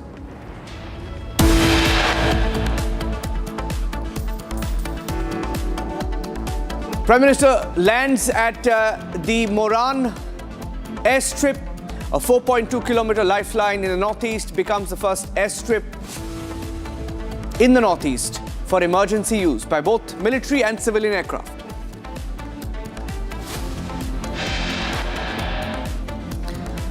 Strategic airstrip close to both China and the Myanmar border, used for rapid deployment in case of a warlike situation.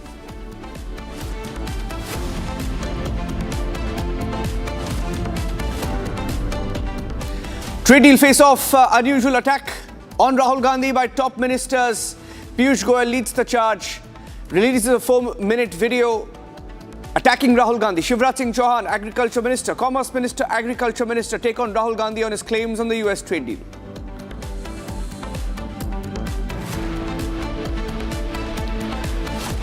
Piyush Goyal says fake farmers belonging to the Congress were called by Rahul Gandhi for a photo op to try and question the US trade deal.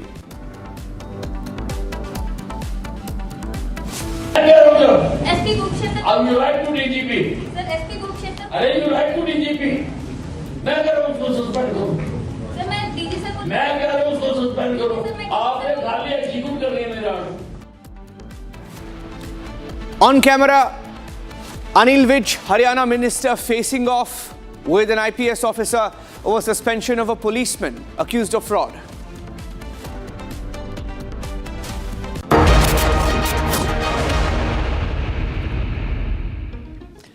Getting in some breaking news now from Kolkata, a picture that came in of a bomb scare in the Kolkata to Shillong Indigo flight 63074, which was scheduled to depart at 9:15 a.m. from the Kolkata airport. The aircraft has been moved to the isolation bay. And during boarding, a few crew members found a piece of paper inside the aircraft's toilet compartment, which stated that there was a bomb inside the aircraft. And immediately afterwards, passengers were removed from the aircraft. They were asked to get down from the aircraft and checking. They were evacuated basically from there. They were moved out and checking process is underway as we speak. These are pictures that came in from the Kolkata airport, where checking continues on an Indigo flight that was scheduled to depart from Kolkata to Shillong. Kishale joining us with the details. Kishale, is the checking process still on or has it completed?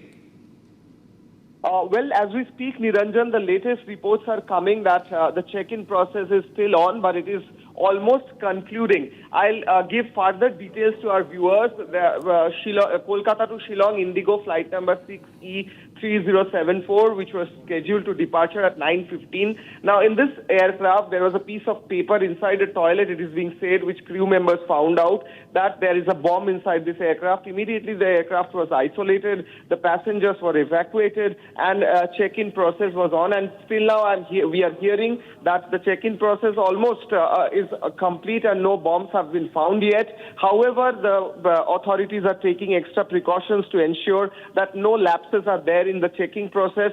So the flight is still delayed, but we are getting to know that it is almost concluded now. In a few moments from now, we will get to know the final reports from this investigation. Okay, and this was scheduled to depart at 9 o'clock. So what time was it flagged and for how long has the search been on? Well, the scheduled aircraft, which was supposed to fly at 9:15, now just before this flight was on, there was a final check inside the aircraft which was going on. The crew members were, in fact, checking whether the toilets and everything is clean or not when this particular note was found. And when this note was found, immediately the flight was halted and a few passengers were also evacuated from the aircraft. We are getting to know that the passengers are still waiting. And the flight will be departing once the checking process is over. Now, it has been a few hours now, almost 3.5 hours now that the passengers are waiting inside the airport. On the other hand, the passengers who were removed from the aircraft are being told that the flight will depart after the checking process will be over. And we are getting to know that almost the process is complete. However, a few last moment checkings are going on still now to avoid any discrepancies and to avoid any lapses. Okay, stay with me. Pinky is also joining us live. Pinky is at the airport. Let's go across to her. Pinky, situation क्या है? आप airport पे है? क्या हुआ था? What did the note say? And what is the latest on the search operations? Pinky.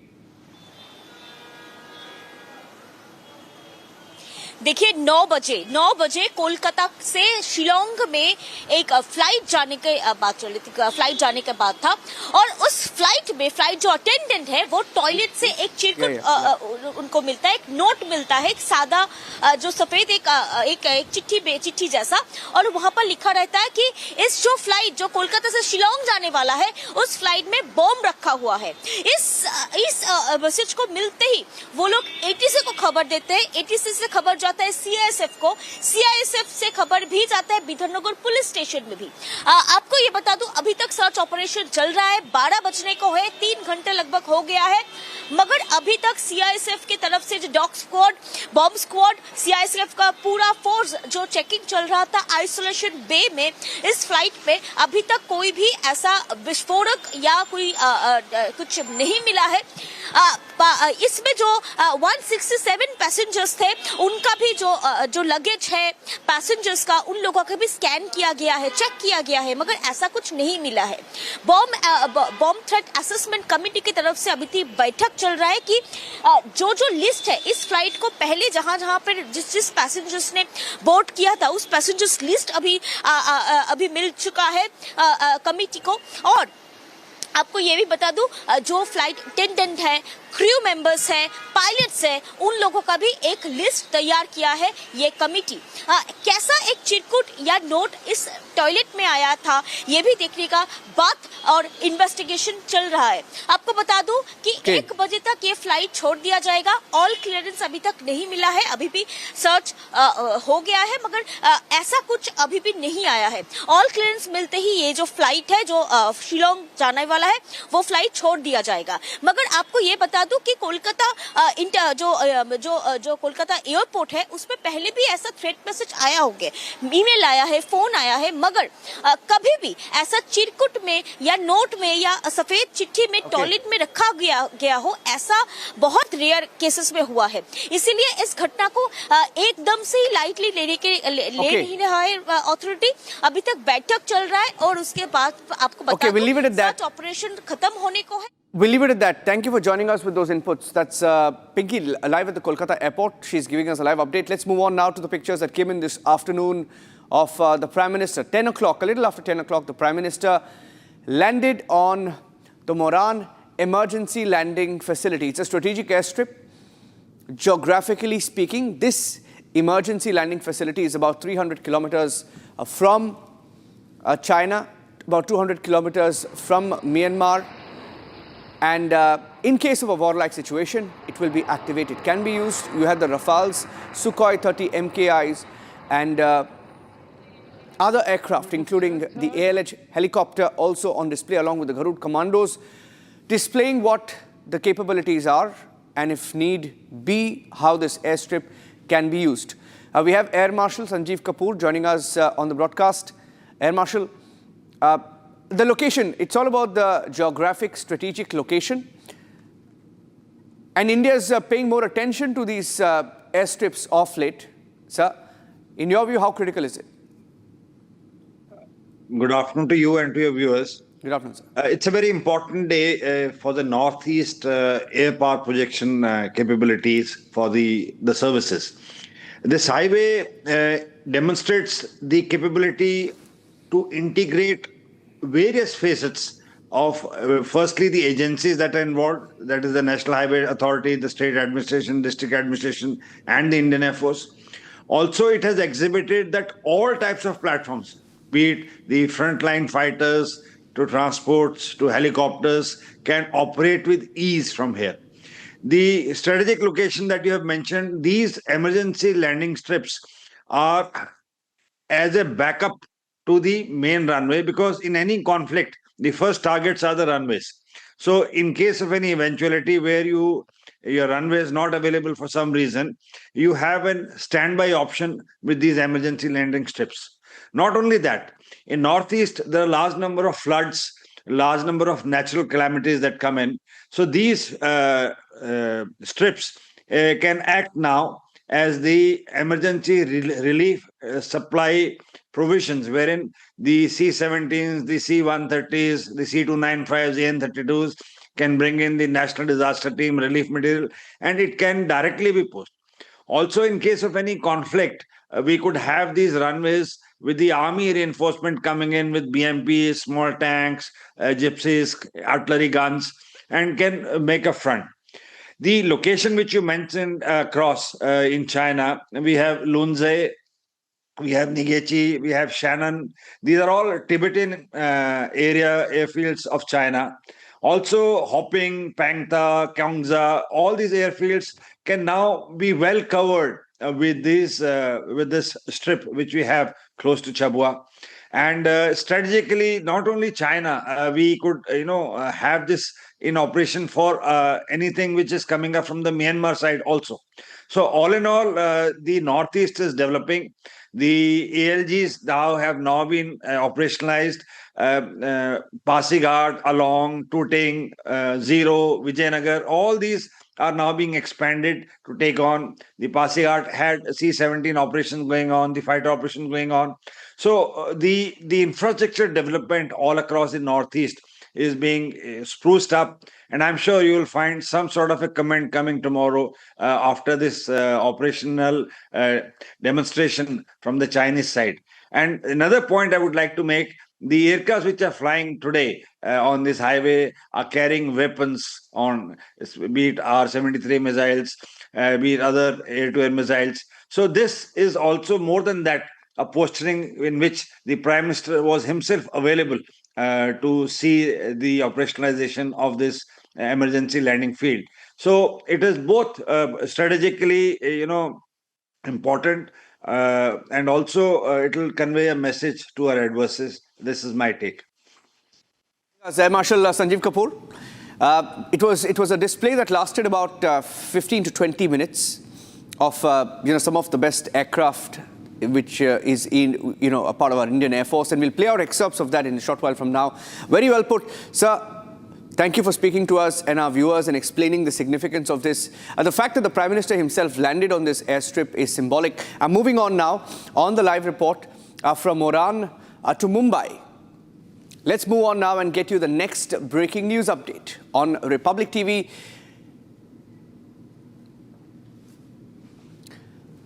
The budget session has witnessed a face-off between the government and the opposition, mostly Rahul Gandhi, over the trade deal.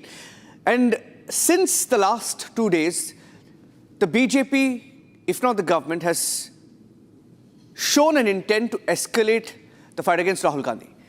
Union Minister Piyush Goyal released a video. In fact, he spoke in Mumbai a short while back on the trade deal and called the farmers who were with Rahul as fake, saying that a few fake Congress farmers came out and questioned the US trade deal. In a series of comments that were made, in fact, let me play out what Piyush Goyal said in that video. It was a 4-minute video where he takes on Rahul Gandhi, saying he's rather naive to understand the aspects of the trade deal. Listen in. Mr. Rahul Gandhi has once again rolled out a stage-managed, most artificial and fake narrative. This time, he's shooting from the shoulders of a few Congress party activists who are pretending to be farmer leaders in a completely artificial and baseless conversation. You can see them taking the microphone around, recording the interaction, probably based on a predetermined script, because every claim they have made is false.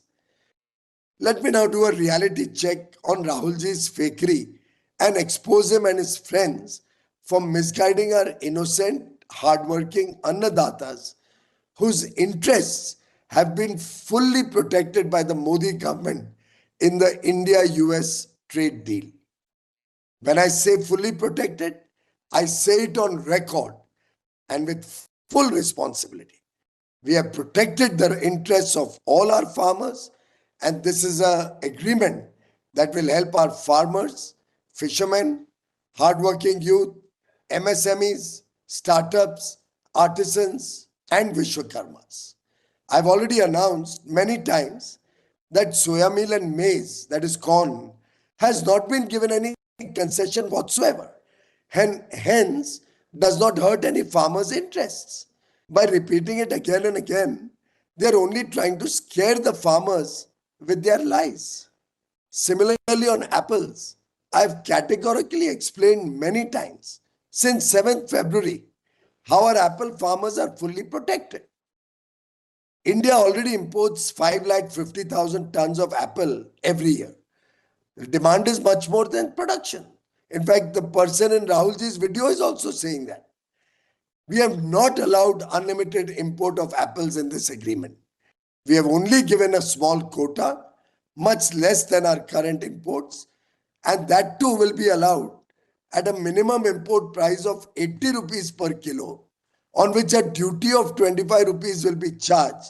That is, the landed cost will be 105 rupees per kilo against the current landed cost of imported apple of 75 rupees a kilo. Tell me how that hurts the farmers, Rahulji. Another comment was made about walnuts. We are already importing in India 60,000 tons of walnut in a year to meet the demand, against which we have only given a quota of 13,000 metric ton at a slightly reduced import duty. How will that hurt any farmers? What a shame that Mr. Rahul Gandhi falsely claims that they had closed the doors to imports during Congress rule. The fact is, when Congress was in government, India used to import nearly $20 billion of agricultural products, including dairy products. Whenever there is a shortage of certain agricultural products, they are imported right from the days of Congress rule. Mr. Rahul Gandhi, जवाब दो, कब तक झूठ बोलते रहोगे और किसको गुमराह कर रहे हो? क्यों देश के किसानों के साथ बेवफाई कर रहे हो? बड़ा दुख होता है आपके रवैये से. Mr. Rahul Gandhi stands completely exposed as a drama artist and a relentless peddler of fake, baseless allegations and fabricated stories. Prime Minister Shri Narendra Modi ji has always been a well-wisher of our farmers, our Annadatas. He has introduced so many schemes to support our farmers and make India Atmanirbhar. He will always protect the interests of farmers and the nation's progress.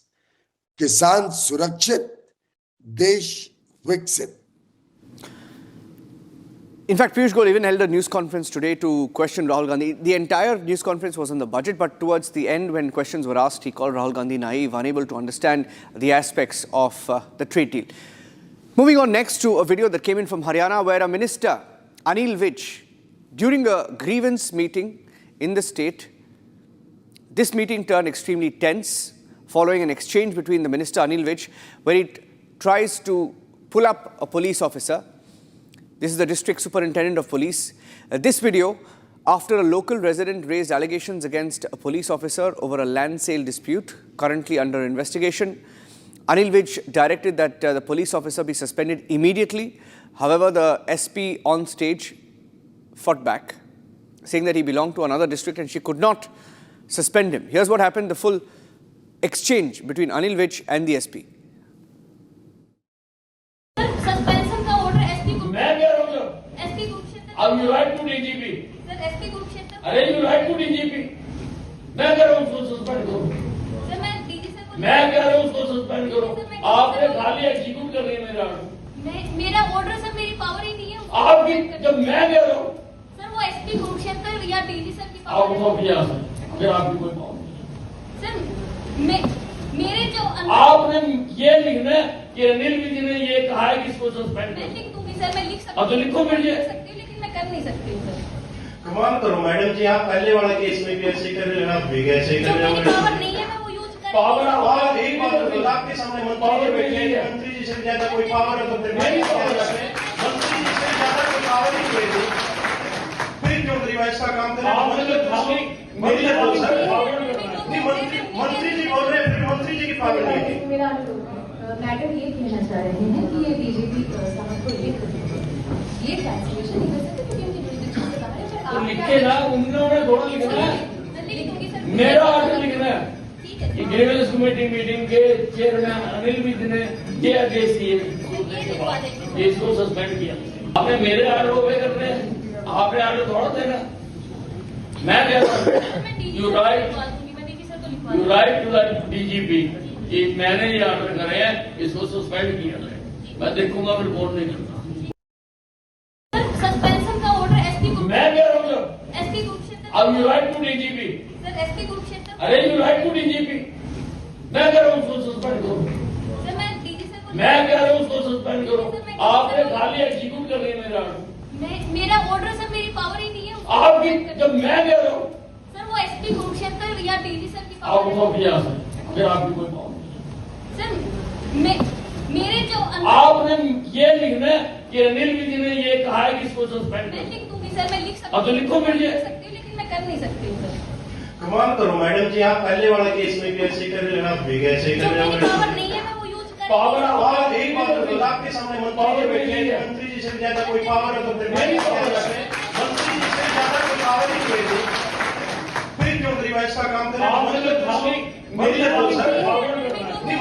मंत्री जी बोल रहे हैं फिर मंत्री जी की power नहीं है madam ये कहना चाह रहे हैं कि ये बीजेपी साहब को लिख ये कैंसिलेशन नहीं कर सकते क्योंकि उनकी जुरिडिक्शन से बाहर है तो लिखे ना उन्होंने थोड़ा लिखना है मेरा ऑर्डर लिखना है कि ग्रीवेंस कमेटी मीटिंग के चेयरमैन अनिल विज ने ये आदेश दिए इसको सस्पेंड किया आपने मेरे ऑर्डर ओबे करने आपने ऑर्डर थोड़ा देना मैं कह रहा हूँ you write to the DGP कि मैंने ये ऑर्डर करे हैं इसको सस्पेंड किया है मैं देखूंगा रिपोर्ट नहीं करता Okay, we'll take a short break at this point. Coming back with breaking news updates in the headlines. More and more ministers are responding to Rahul Gandhi. We have some more breaking news lined up after this short break. Stay tuned.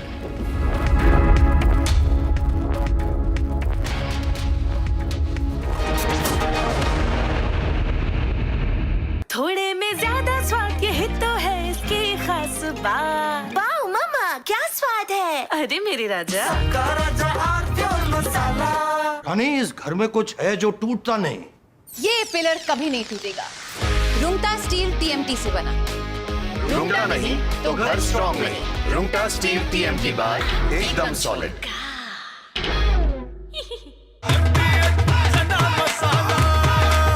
अब छोलिया हो या लोबिया, सफेद चने या काले चने, सब कुछ मजेदार बने।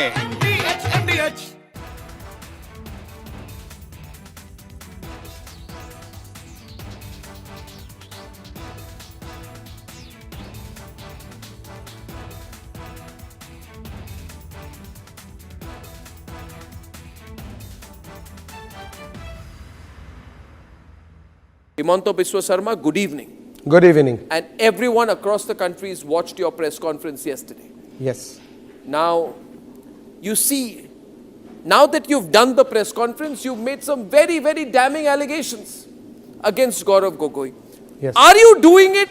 First question, let's have it out of the way. Are you doing this because You're facing a huge test in your political career with the Assam elections coming up, and he's the person Rahul Gandhi is putting up against you. Arnab, you know Assam.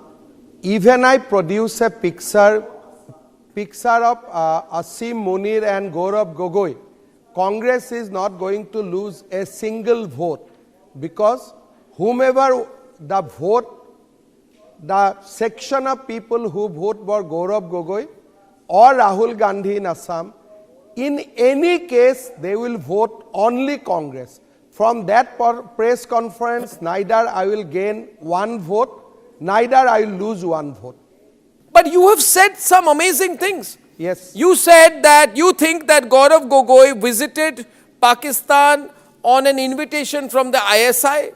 You have said he has gone there for specific training, and some specific training was given to him in Pakistan.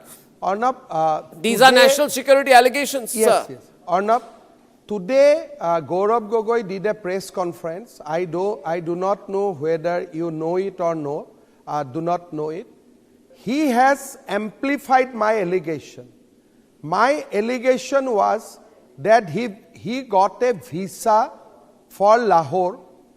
Then next day when he arrived Lahore, Ministry of Interior Pakistan issued a letter that he can come to Karachi and Islamabad, but there was no visa for Rawalpindi. Today, in the press conference, he says that he went to Taxila, that is in Rawalpindi district, that is the headquarters of Pakistan Army, and there is no visa for visiting Rawalpindi. Now, India and Pakistan visa regime is such that it has to be city-centric. Today we put a question to Mr. Gaurav Gogoi that how can you visit the most secured place in Pakistan, that is called Rawalpindi, without a valid visa for that city. So if you Google, you will get immediate answer that an Indian citizen cannot go to Rawalpindi district of Punjab province without a valid visa. We have examined Gaurav Gogoi's visa. But he says, I went to visit my wife. He says, I went to Pakistan to visit my wife. Today he did a press conference and he admitted that his wife was at that point of time not doing job in Pakistan. He said in the press conference in Assam today that me and my wife went to Pakistan for the reason of nostalgia. Both of us went to see the park where my wife used to play. We went to Pakistan to see where my wife used to do daily marketing. I went to Pakistan to see where my wife's office was. So today his answer was all these things.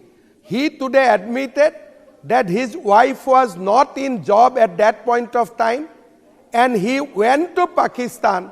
You can imagine, this is the answer of the deputy leader of the Congress party in parliament. I went Pakistan to see where my wife used to do marketing when she was in Pakistan. So no, but what is the training you were saying? You said he got training. Are you merely speculating? No. Are you merely speculating here that he went through some training? Are you saying India's deputy leader of opposition got training in Pakistan from whom? Arnab, why I said that, I'll tell you. Yesterday I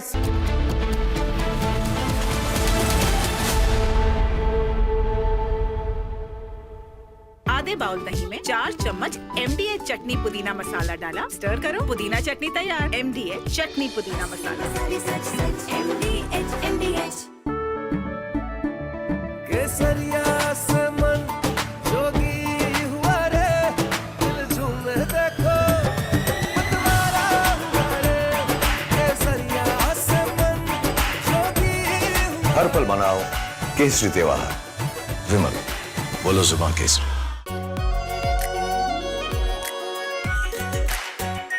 are pure pure shahi paneer masala, delicious, healthy, everyday. I am absolutely fed up, like you are, I'm sure, with the U-turns of the BCCI and the ICC and cricket politics. And I feel bad, like every citizen of India does, that these people, because they want to make some money over cricket, are ready to compromise the nation. Terrible. Pakistan has taken another magnificent U-turn in its decision to not play, not play, not play, keep changing its mind, ladies and gentlemen. First they say they stand with Bangladesh, then they said we stand with them so much that we don't participate in the World Cup. Then they put Shehbaz Sharif in front and he said we've taken a clear decision not to play cricket with India because we are backing Bangladesh. Listen to what Shehbaz Sharif said. T20 world cup जो है उस हवाले से हमने बड़ा वाज़ी stand लिया है कि हम हिंदुस्तान के ख़िलाफ़ जो मैच है वो हम नहीं खेलेंगे, क्योंकि पाकिस्तान ने कहा कि ये खेल का मैदान है, ये सियासत नहीं है। खेल के मैदान में सियासत बिल्कुल नहीं होनी चाहिए। हमने एक बड़ा सोच समझ के हमने स्टैंड लिया है और इस हवाले से हमें बांग्लादेश के साथ पूरी तरह खड़े होना चाहिए। That's what he said 8 days back. Now he's changed his line 8 days later. Now he's saying that the government of Pakistan is now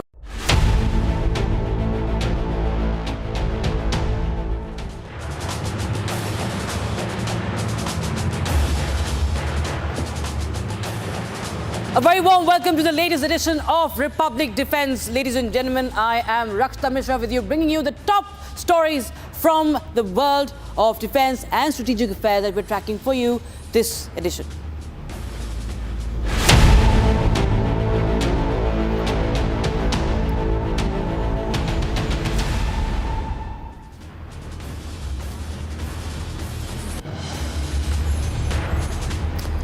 And viewers, we start with the top story, the Moran Emergency Landing Facility. That's also an ELF. It represents the historic milestone that has been achieved this weekend. It's the first emergency landing facility in India's northeast region. It's located along a reinforced 4.2 kilometer stretch of national highway in Assam's Dibrugarh.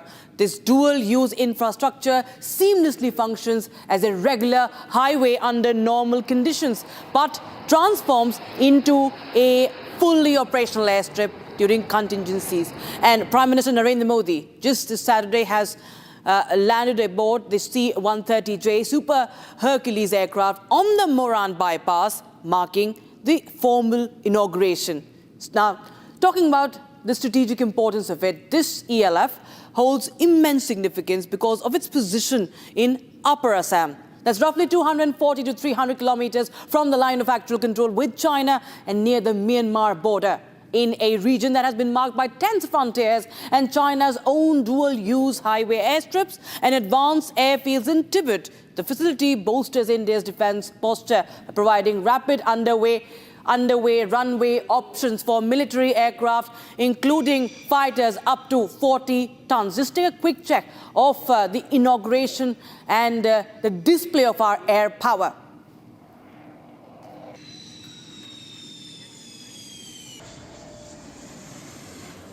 We'll just show you. So viewers, from Rafales to the Globemaster, they were all on display. And in Moran, Republic TV has been reporting from the Moran airstrip in Assam. And we'll just tell you what this lifeline really means for this, for India, the strategic significance of it. We'll just go full frame with the information on that. It's 300 kilometers away from the China border. Remember, viewers, that there has been a lot of infrastructure build-up from China near the LAC. Now, India has also put up this airstrip just 300 kilometers away from the LAC. This is near the China border, and it's 200 kilometers also, importantly, from the Myanmar border.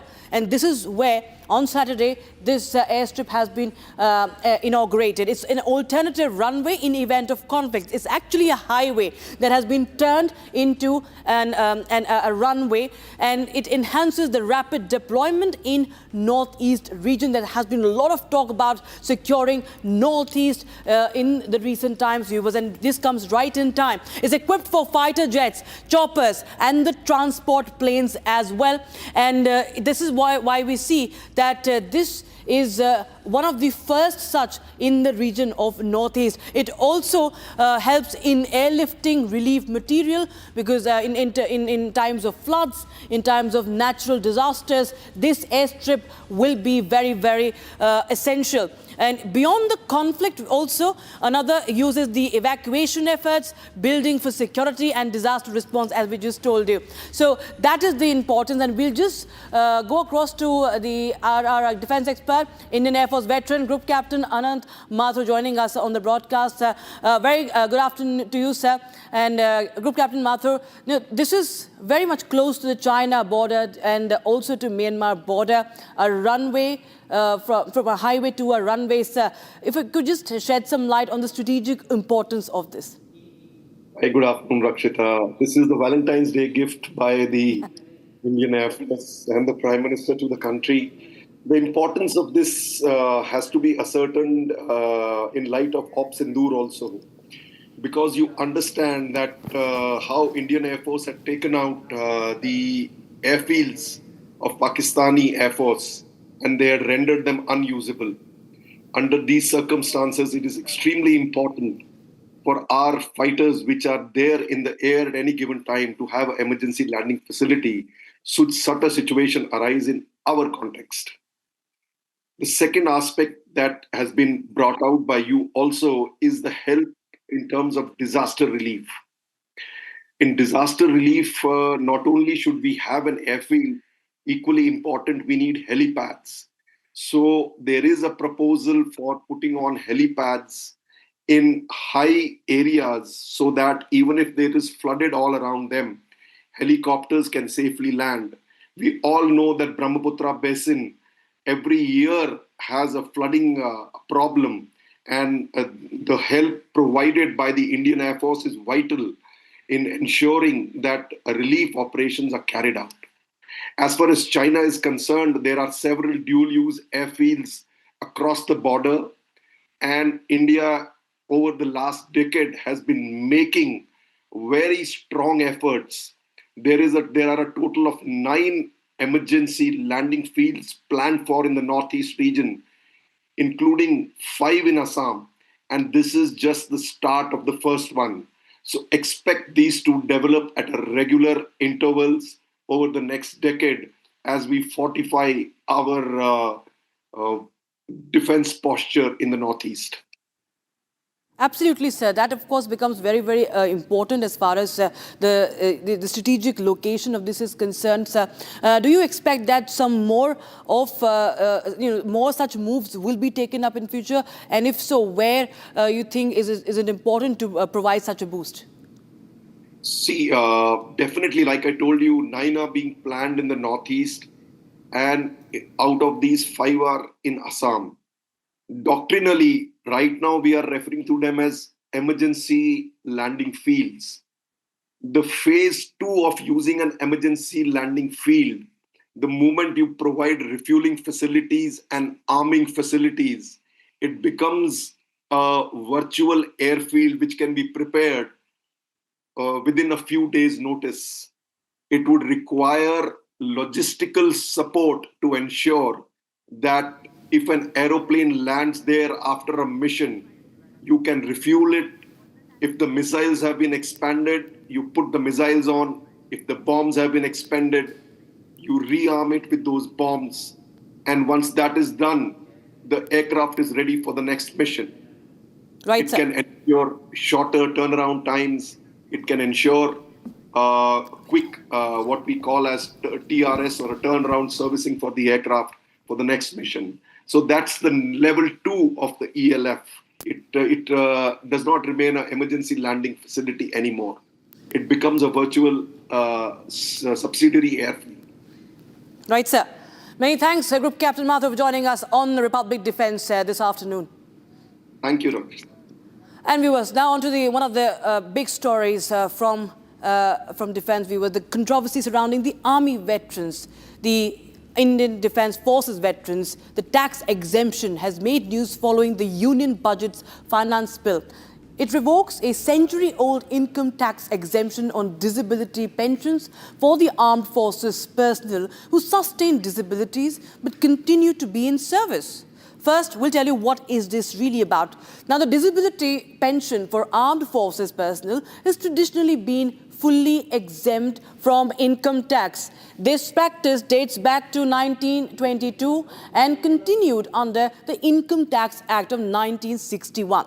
Now, a disability pension is a financial benefit. In fact, it's actually a right. It's not even a benefit. It's their right, provided to the armed forces personnel who have suffered or aggravated disabilities in course of service, and despite that, some of them do continue with their term.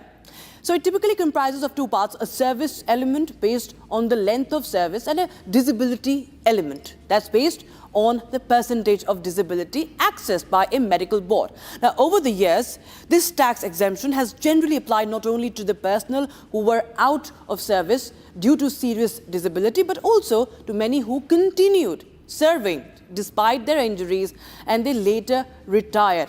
They were superannuated. Now, in 2019, the Income Tax Department issued a circular attempting to restrict this exemption only to those who were medically invalided out. However, now this move was challenged in the court and the Supreme Court, and Supreme Court stayed its implementation, allowing the broader practice to continue.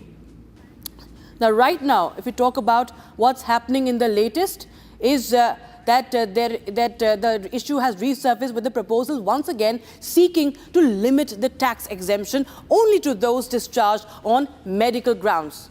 And in the budget, the government is looking to amend the Income Tax Act to restrict the full tax exemption on disability pensions only to personnel invalidated out of service due to bodily disability attributable to or aggravated by military duty. So just in short, viewers, what I want to make you understand is that these are changes for those who have completed their term despite the disability. So they will be taxed. They will have to give income tax. No disability income tax really for them. And we're being joined by our defense expert, Colonel Rajiv Bagga, joining us on the broadcast. For more on this, Colonel Bagga, many thanks for joining us on Republic Defense once again, sir. Now, this is an issue that has angered many veterans. Thousands of retired army personnel, retired defense forces personnel will be affected by this, sir. What is your reaction? Because you have also led a fight, for such, on such issues, sir. How do you react to this move by the government? Good afternoon, Rakshita. Firstly, thanks a lot for inviting me on your platform. You see, as you mentioned that I'm a veteran. After spending 32 and a half years of glorious, unblemished service in Indian Army, and out of that, 20 years in Kashmir Valley combating terrorism, and that too when I was in RR in Black Hat Commandos or with my battalion. And when I superannuated with a disability. That is 50%.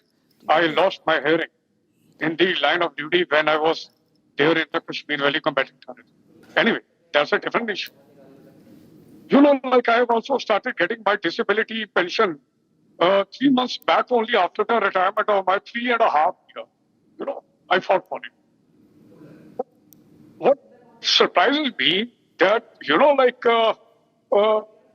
the think tanks who say is sitting there, why they are not have considered the scars which we have carried on, not only our body, I will say that our mind, soul, or whatever the other family suffered. But at the same time, I am extremely grateful to Supreme Court, Honorable Court, that who has really safeguarded the right of our victims. What court has said, it is not largest. It is not kharab. It is, as you said it, that is certainly the compensation given to the soldier who has lost his something or a disabled in the line of duty or during his service.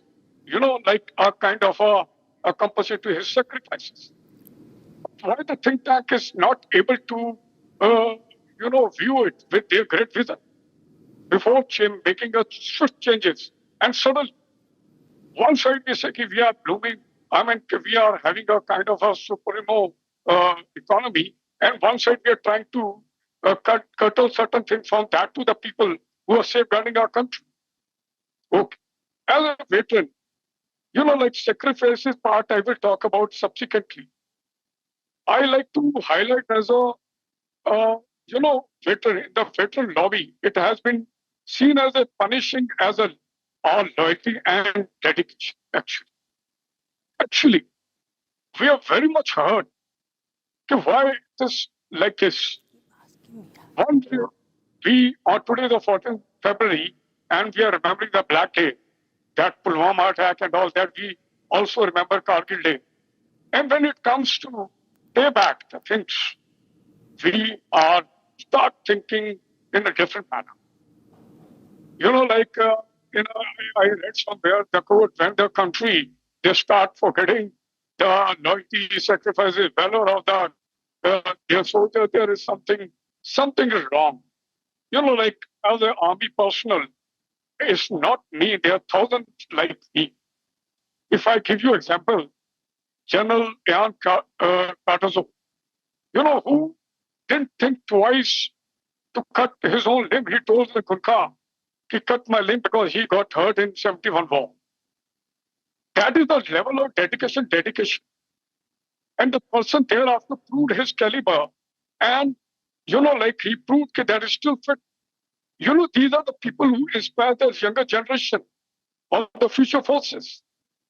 And the person who has got capacity to endure to complete the service still got something to give to the country as an instructor or as something in the academy. I remember my India Coast Guard, they keep telling me they had an instructor, Colonel Kaul, who lost his eyes in Sri Lanka, and proudly he used to take pride in it.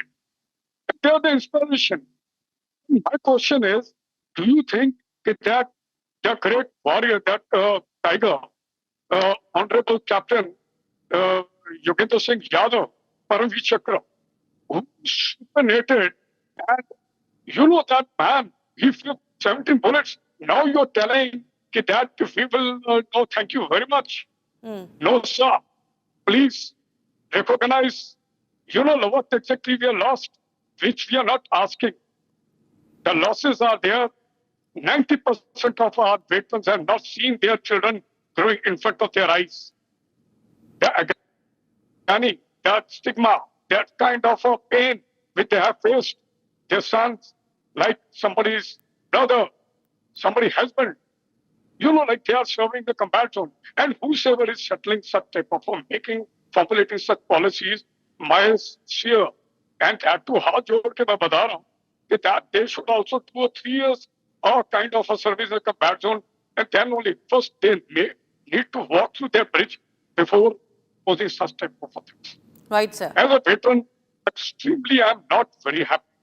For one thing more, and it is when you talk about the disability pension, it is not a bounty.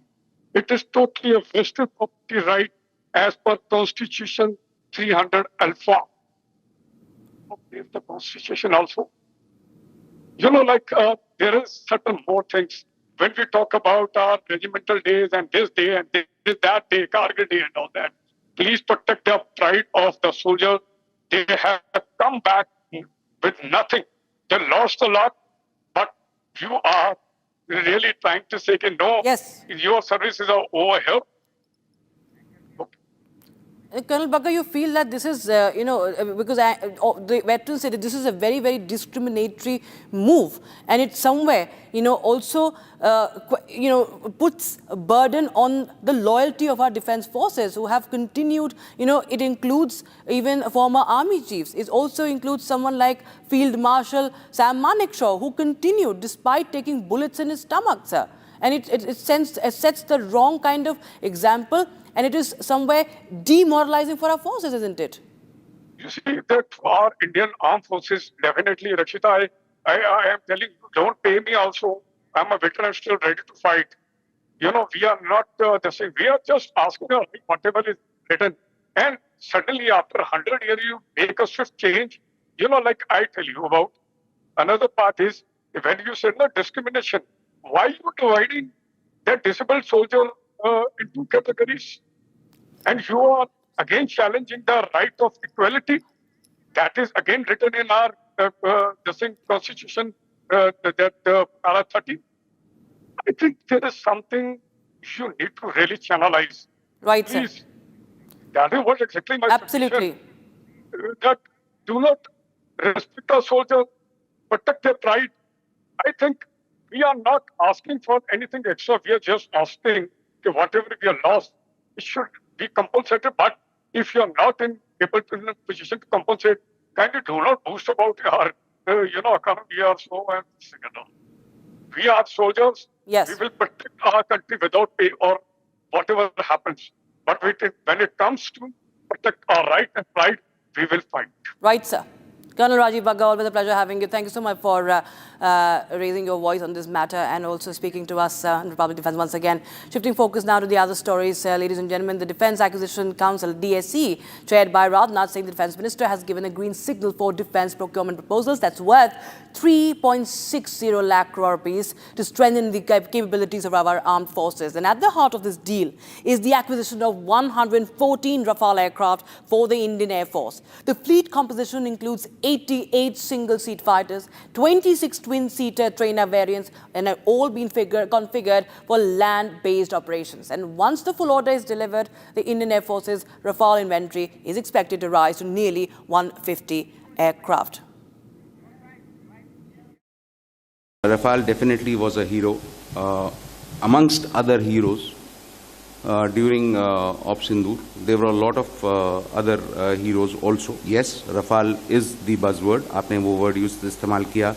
It is the buzzword. Indian Air Force is looking forward to inducting a lot more MRFA aircraft, whether that is going to be Rafale or any other, presently under deliberation, and a concrete decision on this has not yet been taken. And so therefore, it will not be correct for me to comment at the moment. But yes, Indian Air Force is definitely looking forward to induct a lot more of these newer generation aircraft into our inventory, and the sooner the better. That is as far as your question is concerned.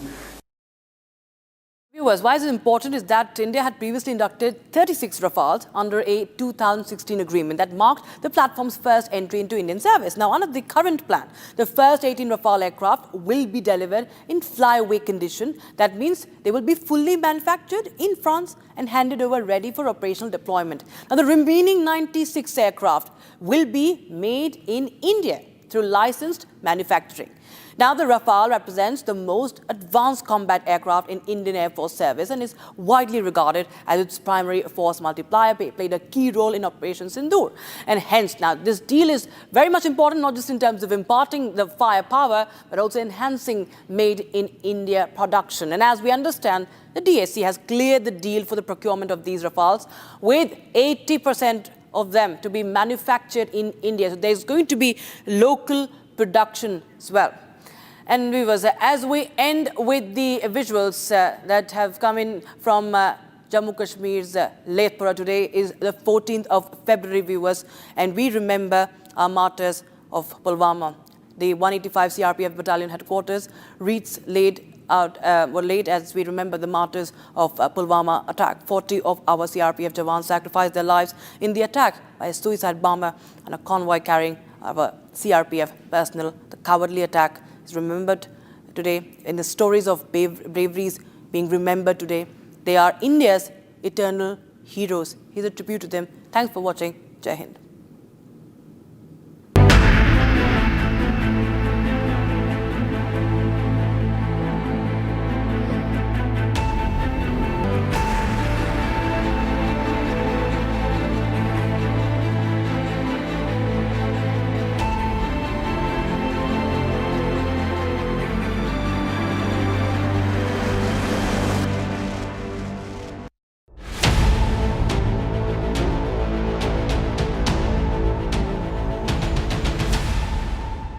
In the global employability rankings by Times Higher Education UK, only the following 6 institutions from India are ranked amongst the top 230 in the world for having the most employable graduates: IIT Delhi, IISc Bangalore, IIT Bombay, IIM Ahmedabad, IIT Kharagpur and Amity University. Pure सूजी pasta उबालो मिलाओ और खाओ 8 minute में तैयार। क्या taste है सबका राजा आर्नब मसाला। दादी के हाथों का जादू और खुशबू से महकता घर, माँ की मुस्कुराहट और खाने की सुगंध। MDH गरम मसाला, क्योंकि हर रिश्ता है स्वाद से जुड़ा।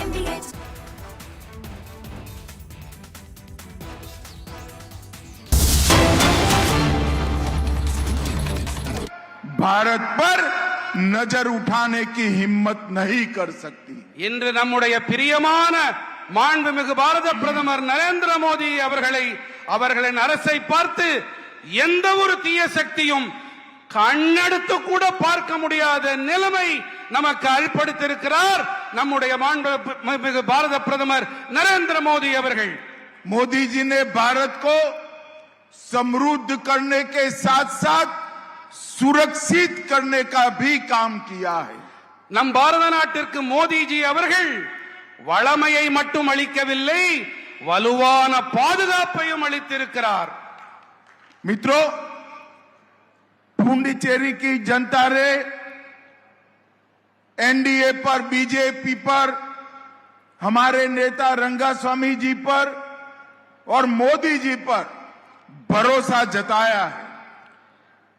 நண்பர்களே, நம்முடைய புதுச்சேரி வாழ் மக்கள் என்டிஏ மீதும் பிஜேபி மீதும் ரங்கசாமி அவர்கள் மீதும் அன்புக்கு உரித்தான நம்முடைய மோடிஜி மீதும் மிகப்பெரிய நம்பிக்கையை வைத்திருக்கின்றார்கள்। 2021 असेंबली इलेक्शन में पुदुचेरी की जनता ने 44% वोट दिया। 2021 ஆண்டு நடந்த புதுச்சேரி சட்டப்பேரவை தேர்தல்களிலே புதுச்சேரி மக்கள் நமக்கு 44 விழுக்காடு ஆதரவு அளித்திருக்கின்றார்கள்। और 30 में से 16 सीटें दी थी। 16 आउट ऑफ 30। 30 16 நமக்கு சீட்டுகளை அளித்திருக்கின்றீர்கள்। मगर इस बार भारतीय जनता पार्टी और AINRC का अलायंस, AIDMK का अलायंस हम लक्ष्य कर चले हैं कि 60% वोट के साथ more than 24 seat BJP alliance जीतेगी। ஆனால் இந்த முறை நாம் நம்முடைய கூட்டணி கட்சிகள் பாரதிய ஜனதா கட்சியோடு சேர்ந்து என்ஆர்சி, அஇஅதிமுக இந்த கட்சிகள் எல்லாம் சேர்ந்து 60% வாக்குகளை பெறுவோம்। நாம் 24 இருக்கைகளையும் நமக்காக்கிக் கொள்வோம்। मित्रों, हमारे 5 साल जो गड्ढा कर गए थे नारायण, वो गड्ढे को भरने में गए हैं। இங்கே முதலமைச்சராக இருக்கக்கூடிய திரு நாராயணசாமி அவர்கள் நமக்கு இங்கே சிறப்பாக ஆட்சியை அளித்துக் கொண்டிருக்கின்றார்।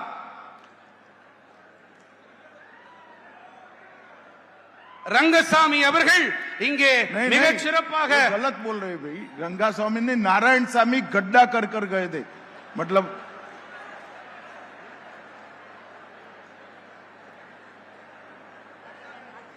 ये सुराना समझाओ भाई। இப்பொழுது முதலமைச்சர் ரங்கசாமி அவர்கள் ஆட்சிக்கு முன்னால் இருந்த நாராயணசாமி அவர்கள் மிக மோசமான ஆட்சியை இந்த புதுச்சேரிக்கு அளித்திருக்கின்றார்। 5 साल तक कांग्रेस सरकार ने यहां पर भ्रष्टाचार और एक प्रकार से अव्यवस्था का माहौल बनाया था। அந்த மோசமான ஆட்சியை அளித்த அந்த 5 ஆண்டுகளில் இங்கே ஊழல் மட்டும் இல்லை, இங்கே அமைப்புகளும் சரியாகவே இயங்கவில்லை, சீர்கேடு உச்சத்தில் இருந்தது। 5 साल में हमने भ्रष्टाचार समाप्त करा, अव्यवस्था को व्यवस्था में बदला है और समय है अब अगले 5 साल पुदुचेरी को विकसित पुदुचेरी बनाने का टाइम आ गया है। இந்த கடந்த 5 ஆண்டுகளிலே நாம் சட்டம் ஒழுங்கையும் சீர் செய்திருக்கின்றோம், அமைப்புகளையும் மீள் நிர்வாகம் செய்திருக்கின்றோம். அடுத்ததாக நாம் வளர்ச்சி பயணத்திலே அடுத்த ஆண்டு மேலும் பயணித்தாக வேண்டும். मित्रों, अगले 5 साल हम सब दृष्टि से पुदुचेरी को विकसित बनाने का संकल्प लेकर आगे बढ़ रहे हैं. அடுத்த 5 ஆண்டுகளிலே புதுச்சேரியை வளர்ச்சி அடைந்த ஒரு பிரதேசமாக ஆக்க வேண்டும் என்ற மன உறுதிப்பாட்டோடு நாம் பயணிக்க இருக்கின்றோம். पहले समय था पुदुचेरी के फैसले दिल्ली के दरबार में गांधी परिवार लेता था. अब पुदुचेरी के फैसले पुदुचेरी स्वयं ले रहा है. முன்னர் அரண்மனை தில்லி அரண்மனையிலே புதுச்சேரியை சேர்ந்தவர்கள் அங்கு போய் ஐயா உள்ளேனையா என்று அங்கு ஆஜர் கொடுக்க வேண்டி இருந்தது. இப்பொழுது புதுச்சேரி தானே சுயமாக இயங்கக்கூடிய ஒரு அமைப்பாக ஒரு அரசாங்கமாக ஆக்கப்பட்டிருக்கிறது. अगले 5 साल हम 3 सेक्टर पर कंसंट्रेट कर आगे बढ़ने वाले हैं. அடுத்த 5 ஆண்டுகளிலே நாம் 3 துறைகளில் நம்முடைய பெரு கவனத்தை செலுத்தி ஆட்சி அமைக்க இருக்கிறோம், ஆட்சியை வழிநடத்த இருக்கின்றோம். पुदुचेरी के मछुआरों का प्रोडक्ट विश्व के बाजार में जाए ऐसा इकोसिस्टम बनाना है. புதுச்சேரியின் மீனவர்களின் அவர்களுடைய பொருட்கள் அவை உலக சந்தைகள் வரை கொண்டு சேர்க்கப்பட்டாக வேண்டும் என்பது நம்முடைய முதல் உறுதிப்பாடு. पुदुचेरी के युवाओं के लिए यहां पर आईटी, एआई, ट्रेन सॉफ्टवेयर और डेटा सेंटर की इंडस्ट्री का सेंटर बनाना है. புதுச்சேரியை இங்க இருக்கக்கூடிய குறிப்பாக இளைஞர்களுக்கு ஒன்று தெரிவிக்க விரும்புகிறேன். தகவல் தொழில்நுட்பம் ஐடி, மென்பொருள் சாப்ட்வேர், செயற்கை தொழில்நுட்பம் ஏஐ, தரவுகள் மையம் டேட்டா சென்டர் ஆகியவற்றின் மைய களமாக ஆக்க வேண்டும். இளைஞர்களை நான் மனதிலே கொண்டு இதை கூறுகின்றேன். और तीसरा, पुदुचेरी के हरेक युवा के रोजगारी का व्यवस्था करने का काम भारतीय जनता पार्टी की सरकार को करना है. புதுச்சேரியின் இளைஞர்களுக்கு மேலும் அதிக வேலை வாய்ப்பை ஏற்படுத்தி கொடுக்கும் அந்த பணியையும் பாரதிய ஜனதா கட்சி நிறைவேற்றி தரும். अभी मोदी जी मलेशिया गए थे. वहां पर तमिल भाषी हमारे भाई बहन बड़ी संख्या में निवास करते हैं.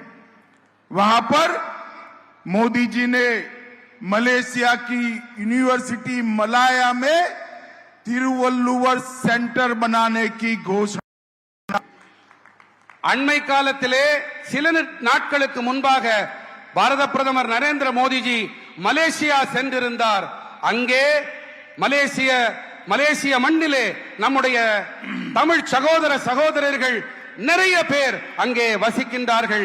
அவர்கள் மத்தியிலே மலேசிய பல்கலைக்கழகத்திலே திருவள்ளுவருக்கான இருக்கை ஒன்றை ஏற்படுத்துவேன் என்று அவர் அங்கே உறுதிப்படுத்தி கொண்டு வந்திருக்கின்றார். और मलेशिया में बसते तमिल भाइयों बहनों के लिए तिरुवल्लुवर स्कॉलरशिप की भी शुरुआत की है. மேலும் அங்கே மலேசிய வாழ் தமிழ் பெருமக்களுக்கு மலேசிய அந்த திருவள்ளுவர் பெயராலே ஸ்காலர்ஷிப்பும் அளிப்பதற்கு உறுதி அளித்து விட்டு வந்திருக்கிறார். और मलेशिया में अब तमिल भाषा को अधिकृत माइनॉरिटी लैंग्वेज का स्थान भी मिल चुका है. இப்பொழுது மலேசிய திருநாட்டிலே நம்முடைய தமிழ் மொழிக்கு மோடிஜி அவர்களின் முயற்சி காரணமாக அங்கே தமிழ் மொழிக்கு சிறுபான்மை மொழி என்ற மைனாரிட்டி லாங்குவேஜ் என்ற அந்தஸ்தும் கிடைத்து விட்டது. नारायण स्वामी की सरकार ने पुदुचेरी को गांधी परिवार का एटीएम बनाकर रखा था. நாராயணசாமி அவர்கள் இந்த புதுச்சேரியை காந்தி குடும்பத்தின் ஏடிஎம் எப்பொழுது வேணாலும் பணத்தை எடுத்துக்கொள்ளும் ஒரு இயந்திரமாக மாற்றி வைத்திருந்தார். उनका उद्देश्य दिल्ली के हाई कमांड की तिजोरी भरना था। அவருடைய ஒரே நோக்கம் என்னவென்று சொன்னால் தில்லி ஹைகமாண்ட் இருக்கிறதே அந்த தில்லி தலைமையகத்தின் खजानाவை நிரப்புவது ஒன்றுதான்। इन्होंने पीजी और डिप्लोमा सीटों की खुलेआम ऑक्शन करा। அவர் இங்கே இருக்கைகளை இங்கே கல்வி இருக்கைகளை மிக பட்டவர்த்தனமாக ஏலத்தில் அவர் அறிவிப்பு செய்தார், ஏலம் கொடுத்தார்। यहां तक कि पैसों की लालच में एससी और एसटी की रिजर्व सीटें भी धनवान लोगों को बेच देने का काम किया। தாழ்த்தப்பட்ட மக்கள் பழங்குடி இனத்தவர்களுக்கான அவர்களுக்கு ஒதுக்கப்பட்ட இருக்கைகளை கூட ஏலத் தொகையில் ஏலத்திற்கு விட்டுவிட்டார்। सेंटेक घोटाला किया और इसकी जांच सीबीआई कर रही है। சென்டெக் ஊழலை செய்திருக்கிறார், அந்த ஊழலின் ஆய்வினை புலன் விசாரணையை மத்திய சிபிஐ செய்து வருகின்றது। परिवहन माफियाओं को जनता को परेशान करने के लिए ट्रांसपोर्ट माफियाओं को खुला छोड़ दिया।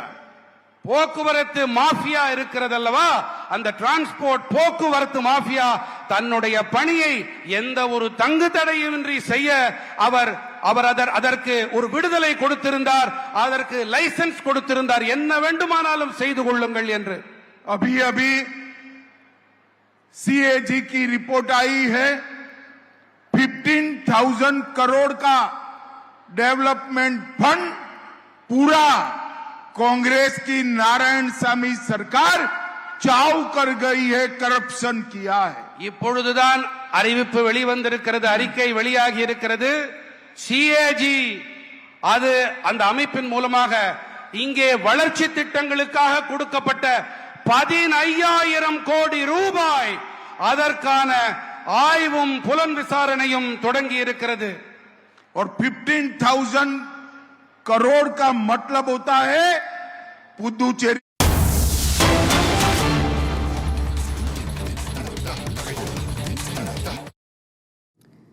All right, a big breaking news coming in at this point in time from Mumbai, where a part of a metro pillar collapsed in Mulund area. Now, the cement structure from the metro pillar landed on an auto, and thereby 3 to 4 people were injured in the incident. This is a major accident which occurred at a metro project, which was in fact under construction in Mulund West area in Mumbai on Saturday afternoon. Now, what really transpired was that a portion of cement from a metro pillar under construction near the Johnson & Johnson company on LBS Road suddenly fell and landed on an auto rickshaw which was passing below the pillar. Now, according to preliminary information that we are getting from our sources, the incident was reported at around 12:20 p.m. Now, 3 to 4 people are injured in the incident. These people were sitting inside the auto rickshaw when it was passing from below the metro pillar.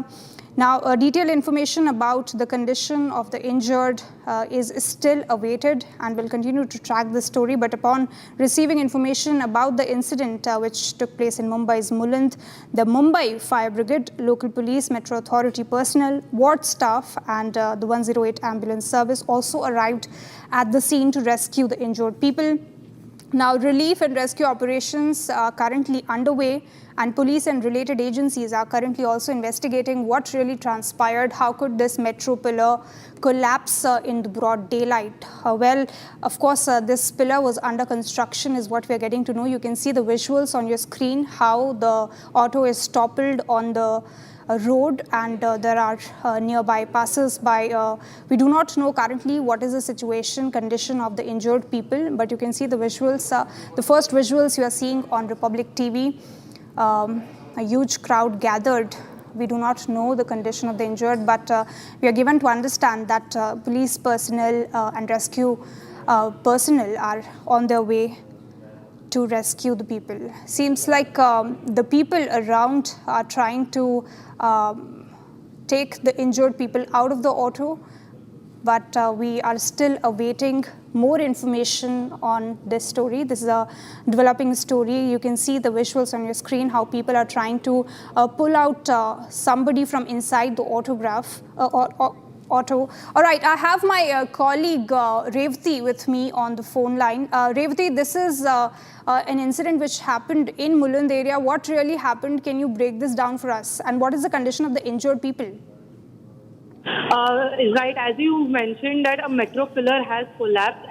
This incident happened at around 12:20 in Mulund West near Johnson & Johnson Company. During a construction, part of a cement metro pillar has collapsed and fallen onto a rickshaw. As of now, the 3 to 4 injured people have been moved to the nearby hospital and they are under medical observation. The more details of the injured people are awaited as of now. Over to you. All right. So, Revati, can you get us a sense of what really happened? We are given to understand that part of the pillar collapsed, but what is the situation, right? Can you talk to people around you and can you get us like the first reaction coming in? What really happened at the time when the auto was passing by? According to the witnesses that I have spoke to, they said that it was a sudden incident which happened. A sudden piece of cement suddenly collapsed on the auto rickshaw, and then 3 to 4 people were injured. As of now, the BMC officials and also the fire brigade officials are on the spot and they are clearing the debris. So, as I mentioned earlier, the details of exact what happened are awaited. Revati, can you also let us know from your sources when did this pillar construction started, and was there any proper safeguarding of the under construction metro pillar, or it was just left open and this happened? Yes, as I mentioned, the further in-depth details are awaited, but as of now we can confirm the metro pillar work is going on since for 3 to 4 years now. So it's an old construction there, and the details, whether it was left open or what construction work exactly was going at that point of time, the details are awaited as of now. All right, Revati, we are also given to understand that BMCA has now issued a statement saying that yes, the part of the pillar was collapsed. In fact, it was an under construction pillar, and part of cement metro pillar collapsed and fell on the vehicle, is what the BMC has also. Can you get us a sense of what exactly BMC has said apart from this? Right. So BMC has mentioned that, as I've rightly mentioned in their statement, that cement was collapsed on an auto rickshaw which was passing by, which has left 3 to 4 people injured, and as we can see that they have been rushed to the nearest hospital and they are under observation. They are under medical attention of the doctors there. So as of now, there is no casualty reported, but we are constantly in touch with the BMC so that we get the details of what exactly happened. All right, Revati, also trying to get a sense of when this incident took place, when the auto toppled and people sitting inside got injured. Was there any lapse on the part of police officials or the rescue personnel, or did they arrive on time and came to the rescue of them and rushed them to the hospital? Mentioned earlier that around 12:20 p.m. this incident happened. It was a time where you can see rush in Mumbai, so people immediately rushed to the help of these people, and they were rushed to the hospital, the injured ones, and BMC or fire brigade officials were immediately called when people got the sense that something like this has happened. And now the debris is being cleared, and the further investigation will be done by the BMC as well as the police officials. But now, Revati, also trying to understand, was this cement section which fell, is it now secured by the officials or is it still left open? Because anything can happen again as well.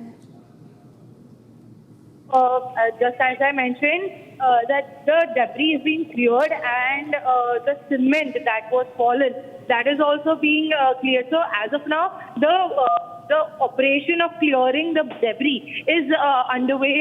BMC officials and fire brigade officials are doing their work on front line.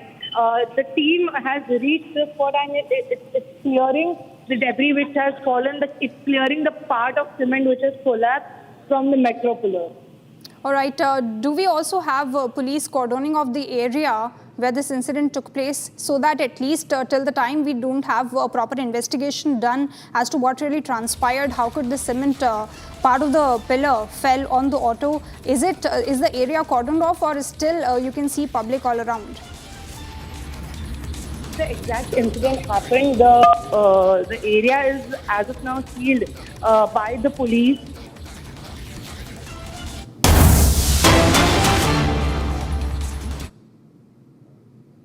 All right, this is a big breaking news. Prime Minister Narendra Modi is in Guwahati and is unveiling the 6-lane Setu bridge. You can see on your screens.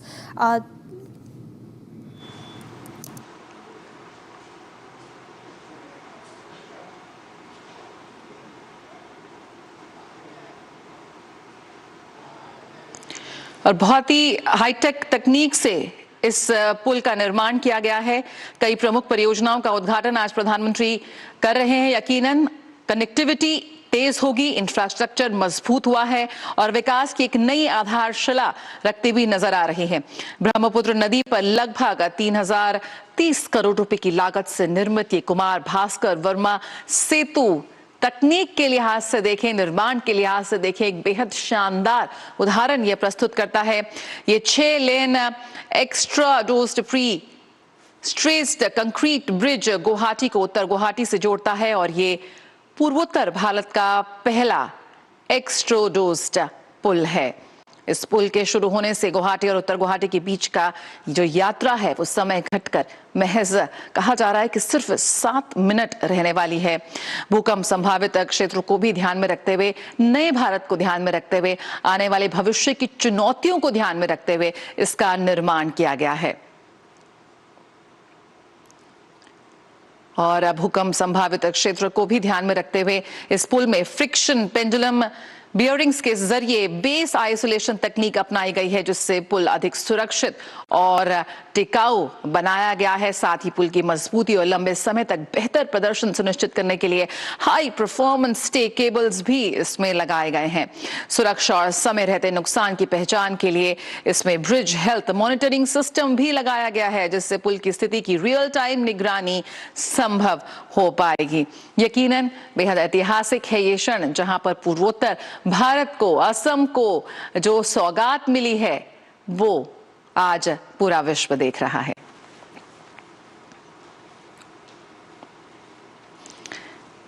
Connectivity की बात करें, digital infrastructure की बात करें,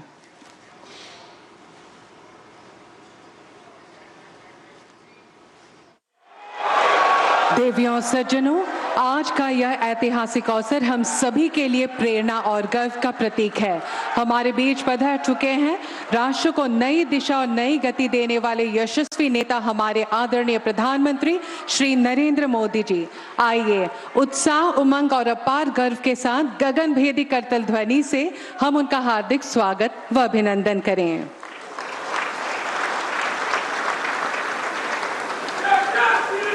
इसी क्रम में हमारे बीच विराजमान है असम के माननीय राज्यपाल श्री लक्ष्मण प्रसाद आचार्य जी।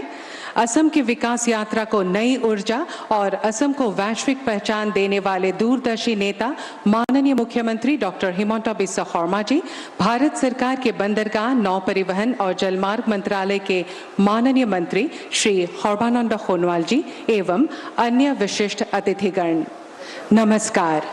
देवियों सज्जनों, ब्रह्मपुत्र नदी पर गुवाहाटी उत्तर गुवाहाटी संयोगी नवनिर्मित सेतु के लोकार्पण, प्रधानमंत्री ई बस सेवा कार्यक्रम के अंतर्गत विद्युत बसों के शुभारंभ, Indian Institute of management Guwahati के शुभ उद्घाटन तथा उत्तर पूर्व क्षेत्र हेतु राष्ट्रीय डेटा सेंटर के शुभ उद्घाटन जैसे बहुप्रतीक्षित विकासात्मक उपक्रमों के इस भव्य समारोह में आयोजकों की ओर से मैं आप सभी का हार्दिक स्वागत करती हूँ।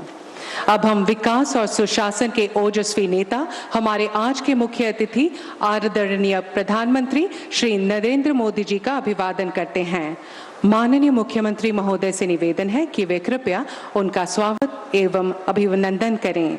माननीय प्रधानमंत्री जी को भेंट की जा रही है असम के समृद्ध परंपरा के प्रतीक गामोसा हौराई, जो असम की गौरवशाली सांस्कृतिक पहचान का प्रतीक है तथा जिसे उच्चतम सम्मान के प्रतीक स्वरूप माना जाता है, और कामरूप के तेजस्वी पराक्रमी विद्वान नृपति अभिनंदन करें।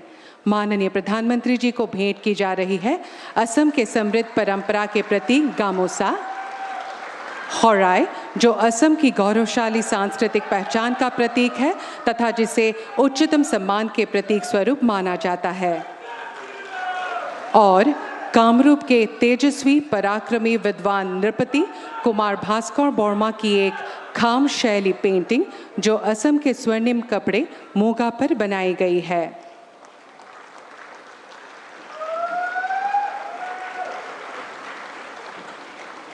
धन्यवाद।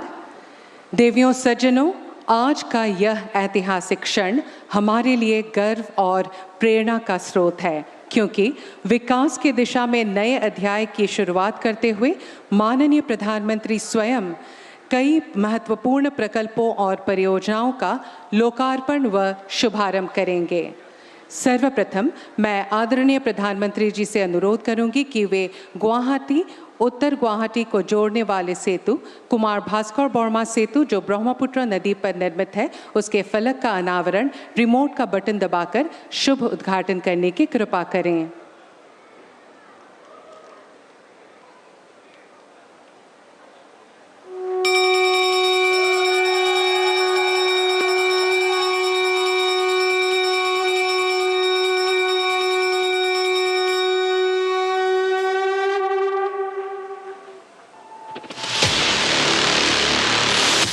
ब्रह्मपुत्र पर आधुनिक कनेक्टिविटी का नया प्रतीक, एक इंजीनियरिंग गौरव, देश का सबसे लंबा एक्स्ट्रा डोज्ड पुल, कुल लंबाई 1240 मीटर, आधुनिक भूकंपरोधी तकनीक से निर्मित कुमार भास्कर वर्मा सेतु, विकास का महासेतु।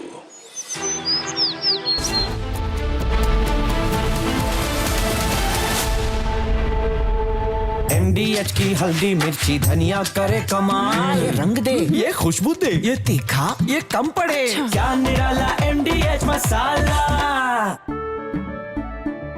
केसरिया से मन जोगी हुआ रे, दिल झूमे देखो मतवारा हुआ रे, केसरिया से मन जोगी हुआ। हर पल मनाओ केसरी त्योहार, विमल बोलो जुबान केसरी। आर प्योर सूजी पास्ता उबालो मिलाओ और खाओ, 8 मिनट में तैयार। क्या टेस्ट है सबका।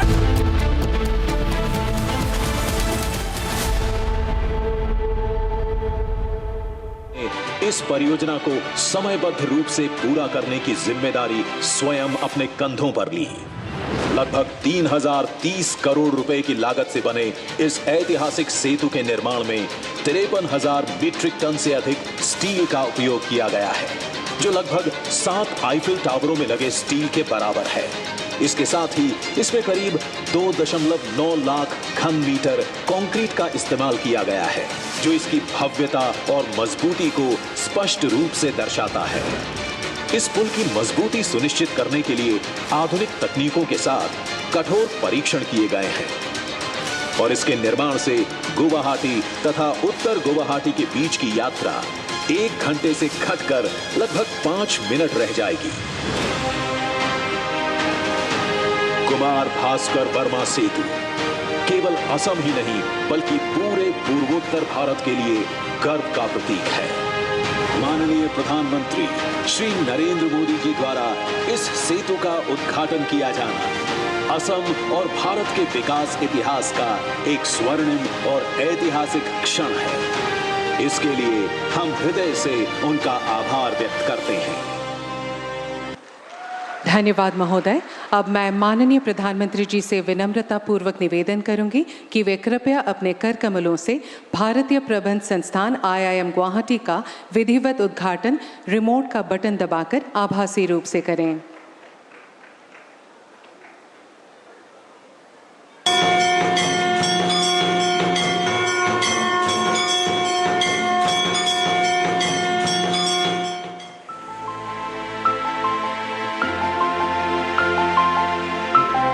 प्राकृतिक सुंदरता और असीम संभावनाओं से भरा ब्रह्मपुत्र के किनारे बसा असम का गुवाहाटी शहर माननीय प्रधानमंत्री श्री नरेंद्र मोदी जी के दूरदर्शी विजन के अंतर्गत मैनेजमेंट एजुकेशन के क्षेत्र में बनाने जा रहा है अपनी सशक्त पहचान। यहां IIM गुवाहाटी की हो रही है शुरुआत। ये नॉर्थ ईस्ट के लिए मैनेजमेंट एजुकेशन में एक बड़ा स्टेप है। शिक्षण संस्थान की जड़ें जितनी गहरी होती हैं, देश की शाखाएं उतनी ही ऊंचाइयों को छूती है और इसलिए भविष्य के लिए भी यूनिवर्सिटी और देश के संकल्पों में एक रूपता होनी चाहिए। भारत सरकार ने IIM गुवाहाटी को अपनी औपचारिक स्वीकृति दे दी है। इस परियोजना के लिए 555 करोड़ रुपए का वित्तीय बजट आवंटित किया गया है ताकि कैंपस का निर्माण और शुरुआती 5 वर्षों का संचालन सुचारू रूप से सुनिश्चित किया जा सके। जब तक परमानेंट कैंपस तैयार होता है तब तक इंस्टीट्यूट के स्मूथ फंक्शनिंग के लिए राज्य सरकार ने एक बिल्डिंग उपलब्ध कराई है, जहां से एकेडमिक ईयर 2025-26 से IIM गुवाहाटी का काम शुरू किया जा रहा है। इस ट्रांजिट कैंपस को चलाने के लिए अगले 3 वर्षों तक करीब 35 करोड़ रुपए का ऑपरेशनल सपोर्ट दिया जाएगा और इंफ्रास्ट्रक्चर सेटअप के लिए करीब 10 करोड़ रुपए का वन टाइम सपोर्ट तय किया गया है। साथ ही पोस्ट ग्रेजुएट प्रोग्राम यानी master of business administration MBA शुरू करने की भी अनुमति दी गई है। संस्थान की अकादमिक दिशा तय करने के लिए मिनिस्ट्री ऑफ एजुकेशन ने देश के सर्वोच्च प्रबंधन संस्थान Indian Institute of Management Ahmedabad को मेंटोर इंस्टीट्यूट के रूप में नॉमिनेट किया है। इस समय ट्रांजिट कैंपस का डेवलपमेंट तेज गति से चल रहा है। 69,000 स्क्वायर फीट में एकेडमिक कम एडमिनिस्ट्रेटिव बिल्डिंग तैयार किया जा रहा है। यहाँ लर्निंग सिर्फ क्लासरूम तक सीमित नहीं है, ये एक कंप्लीट एकेडमिक इकोसिस्टम के रूप में तैयार हो रहा है। स्टूडेंट्स, फैकल्टी और एडमिनिस्ट्रेशन तीनों के लिए एक वेल प्लान्ड स्पेस तेजी से आकार ले रहा है। अपने ट्रांजिट कैंपस के उद्घाटन के साथ ही IIM गुवाहाटी में एक एग्जीक्यूटिव एजुकेशन प्रोग्राम भी शुरू हो रहा है। इस प्रोग्राम में असम गवर्नमेंट द्वारा नॉमिनेटेड 30 गवर्नमेंट ऑफिसर्स भाग लेंगे। यह program Indian Institute of Management Ahmedabad की फैकल्टी द्वारा क्यूरेट और कंडक्ट किया जाएगा। यह प्रोग्राम सरकारी अधिकारियों के लिए IIM अहमदाबाद की फैकल्टी के साथ high quality structured executive training का एक सशक्त मंच बनेगा। इसी मजबूत अकादमिक शुरुआत के लिए पूर्वोत्तर से भारत उदय के विजन को नई उड़ान देने वाला IIM गुवाहाटी का आज माननीय प्रधानमंत्री श्री नरेंद्र मोदी जी कर रहे हैं उद्घाटन।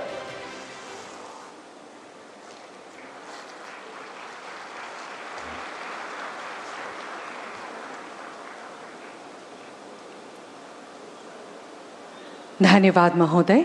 अब मैं आदरणीय प्रधानमंत्री जी से पुनः अनुरोध करती हूं कि वे कृपया उत्तर पूर्वी क्षेत्र के राष्ट्रीय डेटा सेंटर का उद्घाटन रिमोट का बटन दबाकर आभासी रूप से करें और इस महत्वपूर्ण क्षण को अति स्मरणीय बनाएं।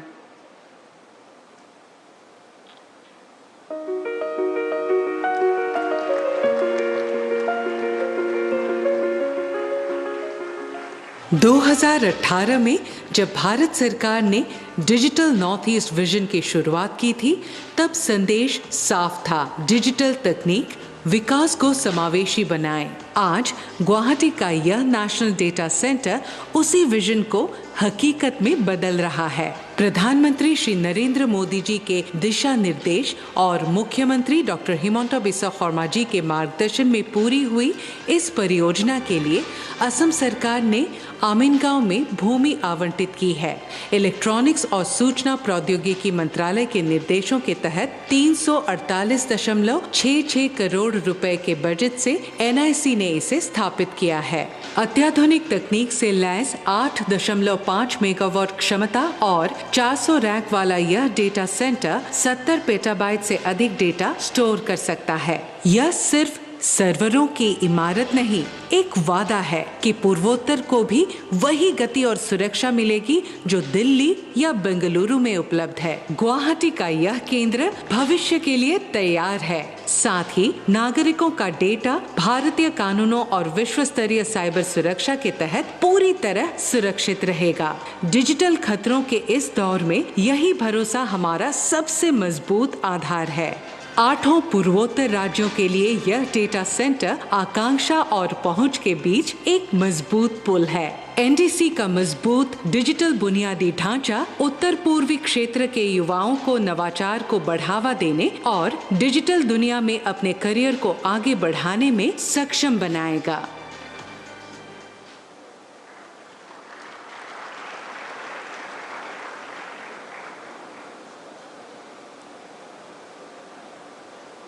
धन्यवाद महोदय। अब मैं माननीय प्रधानमंत्री जी से अनुरोध करती हूं कि वे प्रधानमंत्री ई-बस सेवा के तहत इस प्रकल्प के फलक का अनावरण रिमोट का बटन दबाकर करने की कृपा करें।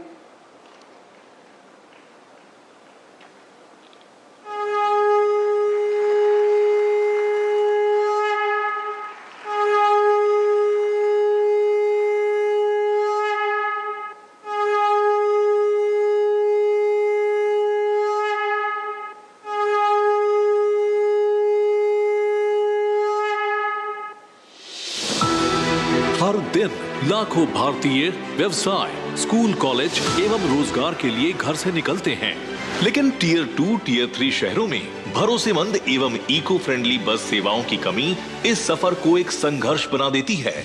इसलिए मजबूत, किफायती और टिकाऊ सार्वजनिक बस व्यवस्था अब कोई विकल्प नहीं, बल्कि एक राष्ट्रीय आवश्यकता है। शहरों में प्रदूषण कम हो, इसे ध्यान में रखते हुए देश में इलेक्ट्रिक बसों का भी बहुत बड़ा नेटवर्क तैयार किया जा रहा है। माननीय प्रधानमंत्री जी के मार्गदर्शन में शहरी क्षेत्रों में सार्वजनिक परिवहन को मजबूत बनाने के उद्देश्य से PM ई-बस सेवा योजना 16 अगस्त 2023 को शुरू की गई। यह योजना 20,000 करोड़ रुपए की केंद्रीय सहायता से देश भर के उन शहरों में इलेक्ट्रिक बसें उपलब्ध कराती है जहां सार्वजनिक बस सेवाएं या तो उपलब्ध नहीं है या सीमित है। इस योजना सेवा के तहत PPP मॉडल के माध्यम से 10,000 वातानुकूलित इलेक्ट्रिक बसें शुरू की जा रही है। इस योजना के अंतर्गत बस डिपो के लिए सिविल इंफ्रास्ट्रक्चर, चार्जिंग इंफ्रास्ट्रक्चर एवं डिजिटल सिस्टम जैसे ITMS और नेशनल कॉमन मोबिलिटी कार्ड का भी प्रावधान किया गया है। ये पहल माननीय प्रधानमंत्री के one nation one card mobility के विजन के अनुरूप है।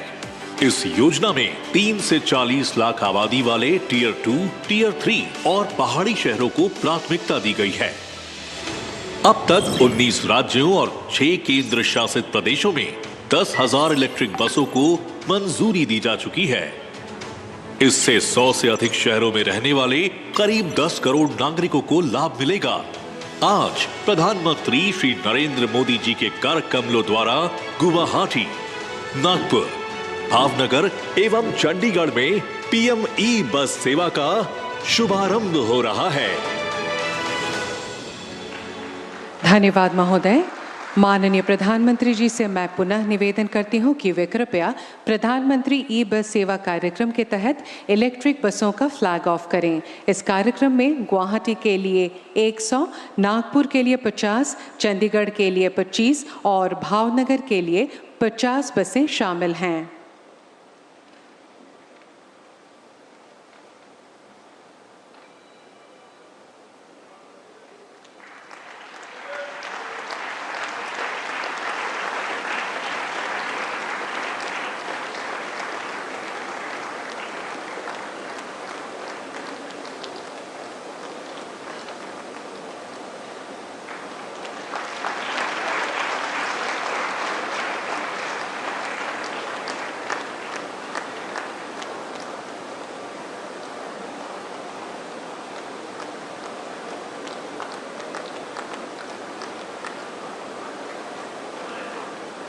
धन्यवाद महोदय।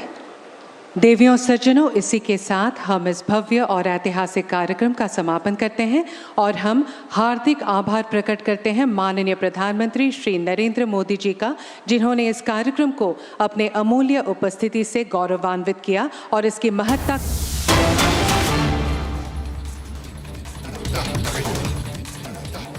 Viewers, the top breaking news coming in at this point in time. An under construction metro pillar has in fact crushed several people, and this is coming in from Maharashtra and Mumbai.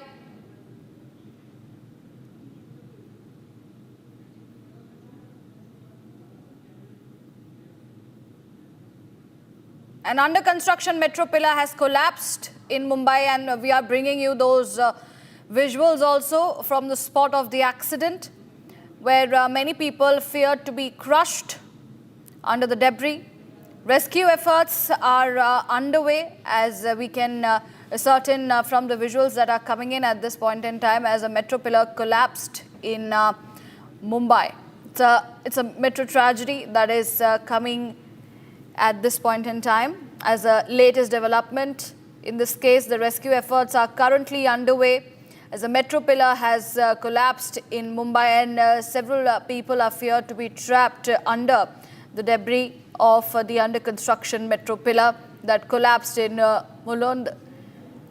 Part of a metro pillar collapsed near the Johnson & Johnson company, the LBS road. The incident happened at around 12:20 p.m. It was an under construction metro pillar, a part of which collapsed. This happened during construction. A part of cement metro pillar collapsed and fell onto a rickshaw.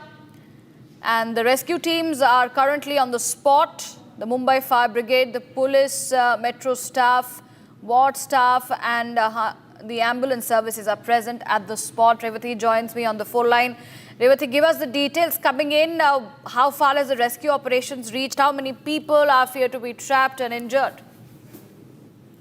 Right, as you rightly mentioned, that around 3 to 4 people are injured who were traveling by a rickshaw, and when they were passing by the metro pillar construction, a piece of cement collapsed on that very rickshaw and they were injured. As of now, they have been rushed to the hospitals, and BMC, also the fire brigade officials have rushed to the spot and clearing the debris. On the same, UBT leader, Shiv Sena UBT leader Sanjay Raut has also shared a video on this matter, saying that these are the raising serious questions on the same. Also, we can see that this was a sudden incident that happened, and the injured have been rushed to the hospital. As of now, there is no update on what exactly the situation of the injured is, but the officials have rushed to the spot and they are clearing the debris. They're clearing the piece of cement which was fallen on the auto rickshaw. That's right. There are several rescue teams who are said to be on the spot, including the Mumbai Fire Brigade and multiple other agencies who were rushed to the spot, including the Fire Brigade as well. Is there any other update coming in from the police in this matter? So, as we can see, it was a metro pillar that was under construction, and suddenly a cement piece was collapsed, and as you can see that the rescue operation is underway. It was open metro pillar construction, during which a cement piece collapsed on the auto rickshaw. So metro officials are also there on the spot. Once the metro, Mumbai Metro gives an official statement on what exactly happened, the incident will be much more clear that what exactly happened and what led to the collapse of this piece of cement. That's right. Several people feared a trap at this point in time, and multiple others have been injured after an under construction Mumbai metro pillar collapsed on an auto rickshaw.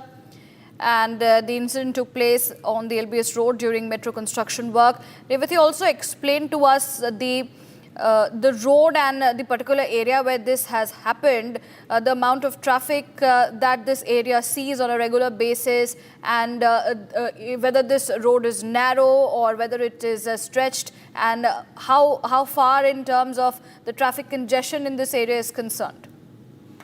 So if we see that half of Mumbai is under construction right now due to the metro work, every big road has become a narrow one, and similar is the situation of this very road in Mulund West, where near Johnson & Johnson company, where there's traffic all the time, and it was a peak traffic hour time. At around 12:20 p.m. this incident happened.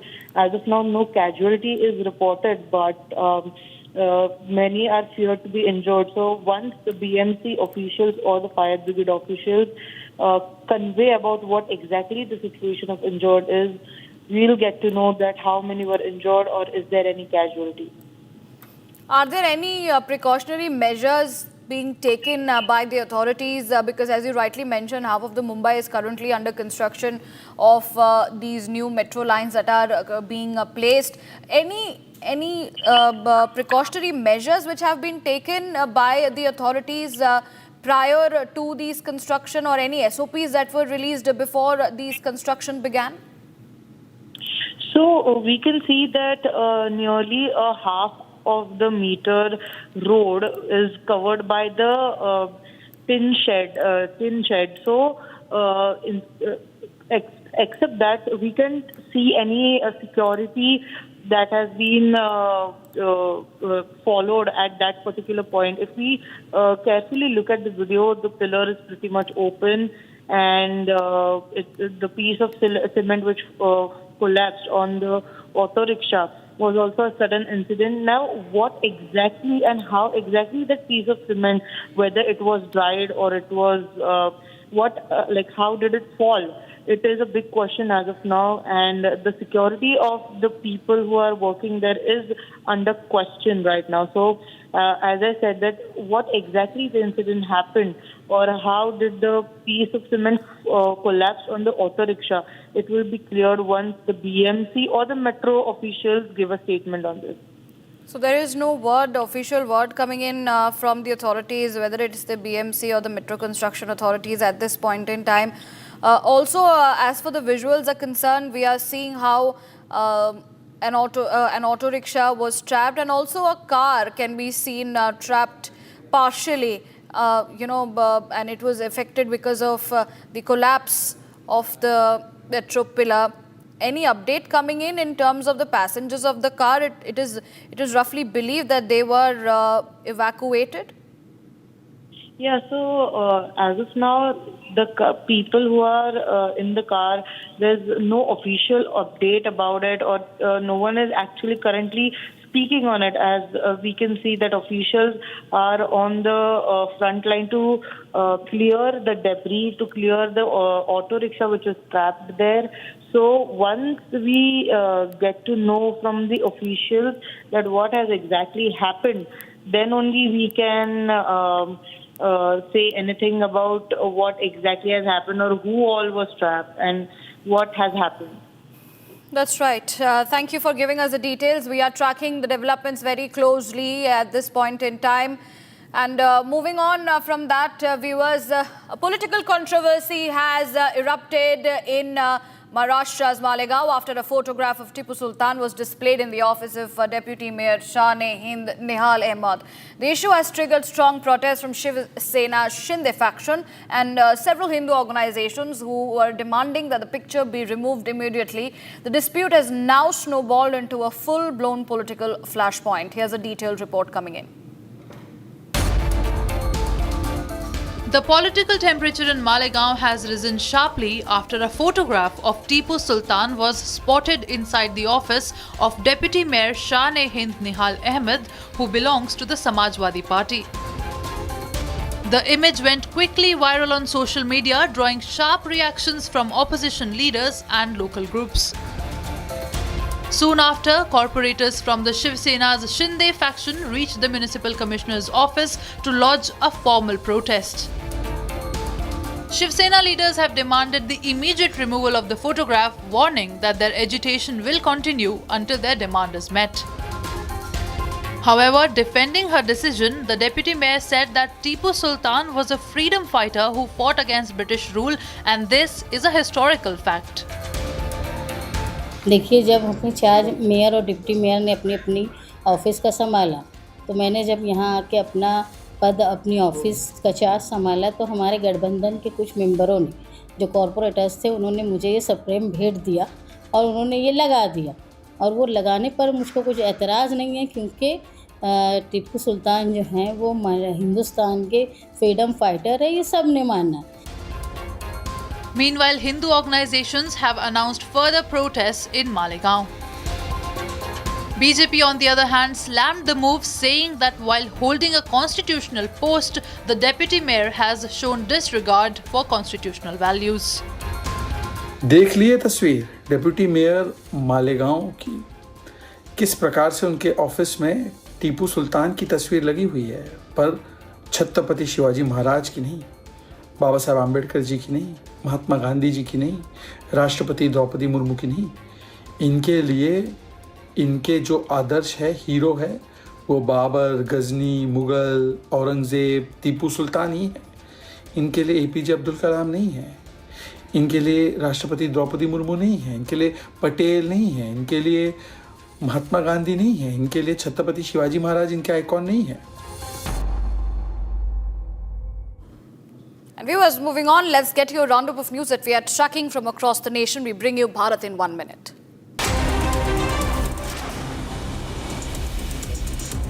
On World Radio Day, Major General Rakesh Nair, GOC Vajra Division visited Ruai Karna Community Radio, reaffirming the power of grassroots media in strengthening border communities while lauding the station's role in promoting awareness and development. He issued a firm and unequivocal message on the growing drug menace, calling it a grave threat to the youth of Karna.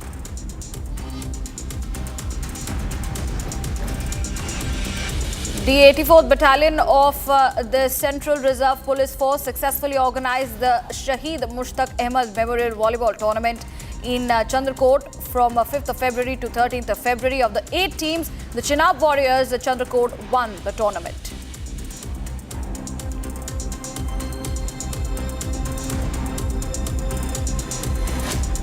Prime Minister Narendra Modi today paid tribute to the brave security personnel who lost their lives in the Pulwama terror attack on this day back in 2019.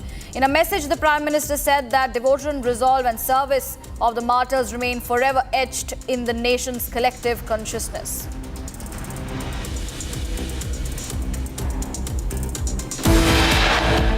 With that, viewers, it's time for a break.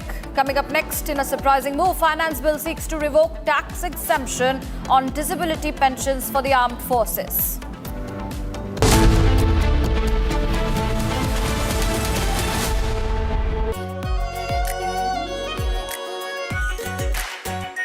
Our pure Shahi Paneer Masala.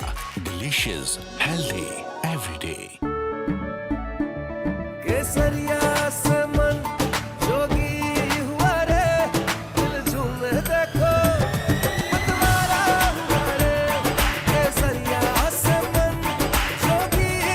हर पल मनाओ केसरी त्योहार। विमल, बोलो जुबान केसरी। ये है secret recipe MDH का जीरा SIP जल जीरा मसाला। सिप सिप जीरा सिप MDH का जल जीरा सिप MDH का जल जीरा SIP.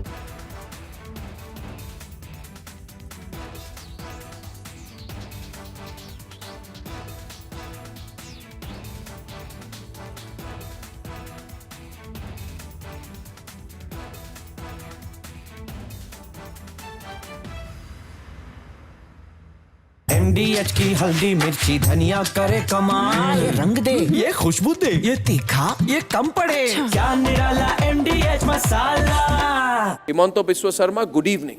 Good evening. And everyone across the country's watched your press conference yesterday.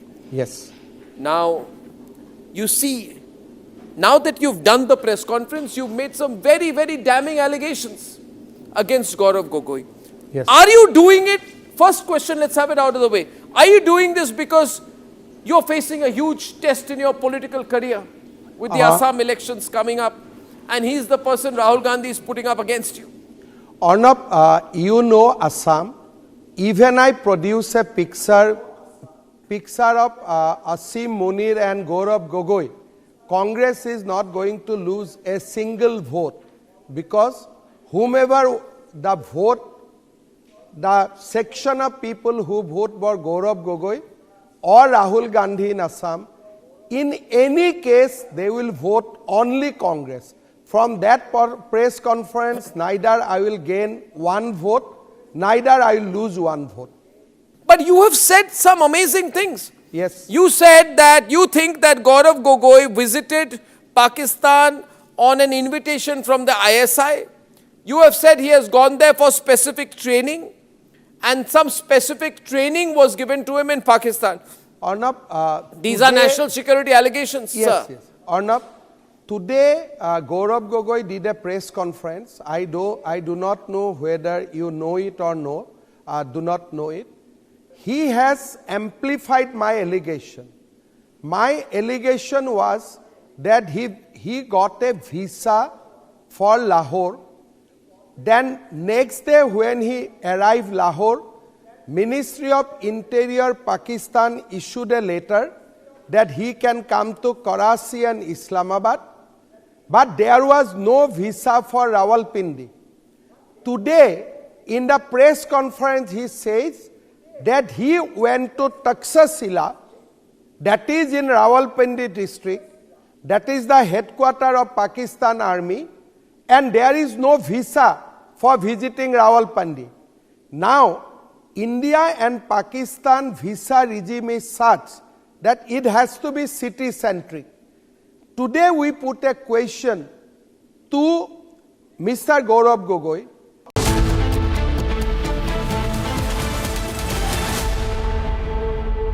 In the global employability rankings by Times Higher Education UK, only the following 6 institutions from India are ranked amongst the top 230 in the world for having the most employable graduates. IIT Delhi, IISc Bangalore, IIT Bombay, IIM Ahmedabad, IIT Kharagpur and Amity University.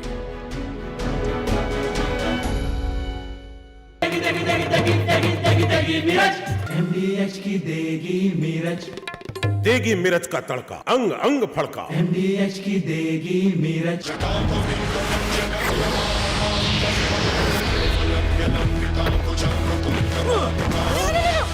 मेरी chimney टूट जाएगी। What are you doing? रानी, इस घर में कुछ है जो टूटता नहीं।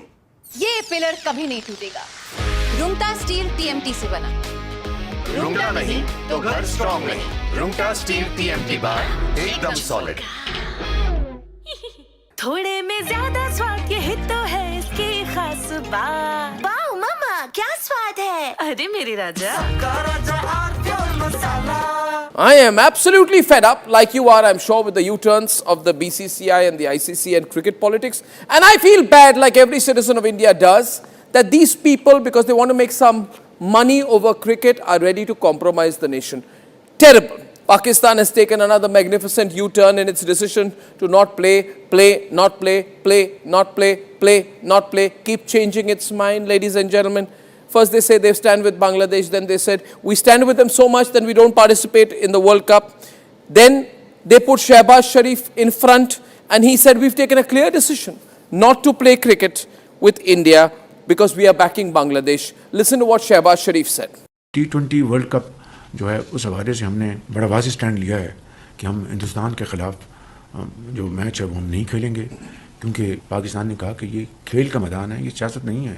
खेल के मैदान में सियासत बिल्कुल नहीं होनी चाहिए। हमने एक बड़ा सोच समझ के हमने स्टैंड लिया है और इस हवाले से हमें बांग्लादेश के साथ पूरी तरह खड़े होना चाहिए। That's what he said 8 days back. Now he's changed his line 8 days later. Now he's saying that the government of Pakistan is now directing the Pakistan national team to play, to take the field on February 15 for the scheduled fixture against India in the T20 World Cup. Now viewers, my point is, let the Pakistanis do what the hell they want to do, who cares? But what is the BCCI doing? What is the ICC doing? What is Rajiv Shukla doing? What is this paid executive Sanjog Gupta doing? Why are we allowing Pakistan to do the U-turn? We should have never given them a long rope. We should have caught them and said, no, you said you're not playing, now you don't play. We should have embarrassed them. We should have made life hell for them. We should have reined in the Pakistanis. But no, you see in our country, some people are so desperate, like Rajiv Shukla, so desperate to play cricket with Pakistan. Why, Rajiv Shukla, do you want to play cricket with Pakistan? You have no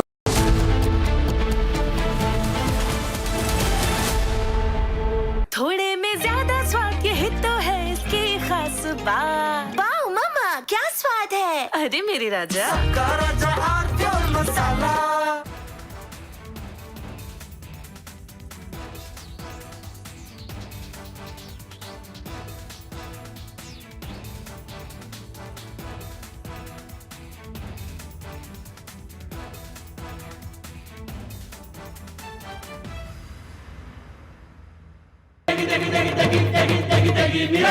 MDH की देगी मिर्च, देगी मिर्च का तड़का, अंग अंग फड़का। MDH की देगी मिर्च। Himanta Biswa Sarma, good evening. Good evening. And everyone across the country's watched your press conference yesterday. Yes. Now, you see, now that you've done the press conference, you've made some very, very damning allegations against Gaurav Gogoi. Yes. Are you doing it? First question, let's have it out of the way. Are you doing this because you're facing a huge test in your political career with the Assam elections coming up, and he's the person Rahul Gandhi is putting up against you? Arnab, you know Assam. Even I produce a picture of Asim Munir and Gaurav Gogoi. Congress is not going to lose a single vote because whomever the vote, the section of people who vote for Gaurav Gogoi or Rahul Gandhi in Assam, in any case they will vote only Congress. From that press conference, neither I will gain one vote, neither I will lose one vote. But you have said some amazing things. Yes. You said that you think that Gaurav Gogoi visited Pakistan on an invitation from the ISI. You have said he has gone there for specific training, and some specific training was given to him in Pakistan. Arnab, these are national security allegations, yes, sir. Yes. Arnab, today Gaurav Gogoi did a press conference. I do not know whether you know it or no. Do not know it. He has amplified my allegation. My allegation was that he got a visa for Lahore. Then next day when he arrived Lahore, Ministry of Interior Pakistan issued a letter that he can come to Karachi and Islamabad, but there was no visa for Rawalpindi. Today, in the press conference, he says that he went to Taxila, that is in Rawalpindi district, that is the headquarters of Pakistan Army, and there is no visa for visiting Rawalpindi. Now, India and Pakistan visa regime is such that it has to be city-centric. Today we put a question to Mr. Gaurav Gogoi that how can you visit the most secure place in Pakistan?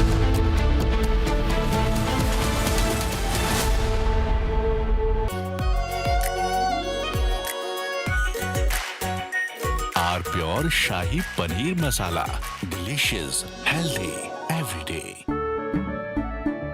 केसरिया से मन जोगी हुआ रे, दिल झूमे देखो मतवारा हुआ रे। केसरिया से मन जोगी हुआ। हर पल मनाओ केसरी त्योहार, विमल बोलो जुबान केसरी। ये है सीक्रेट रेसिपी MDH का जीरा सिर्फ जल जीरा मसाला।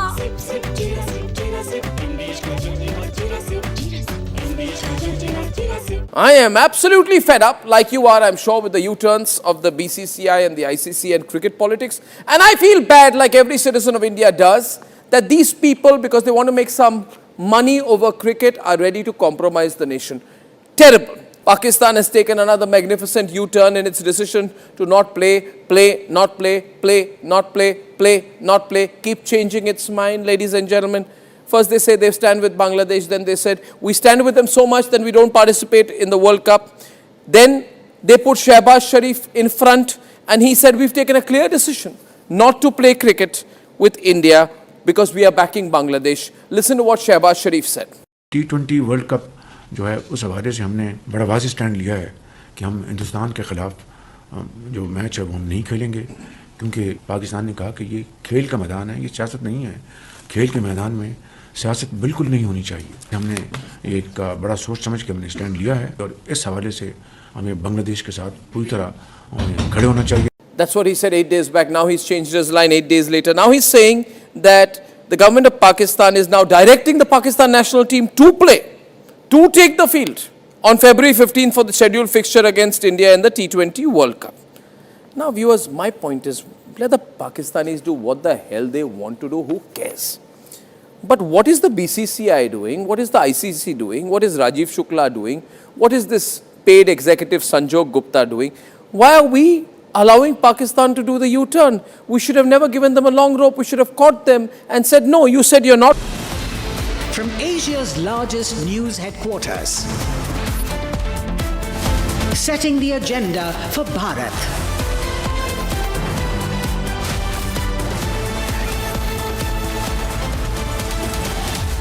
You're watching Republic.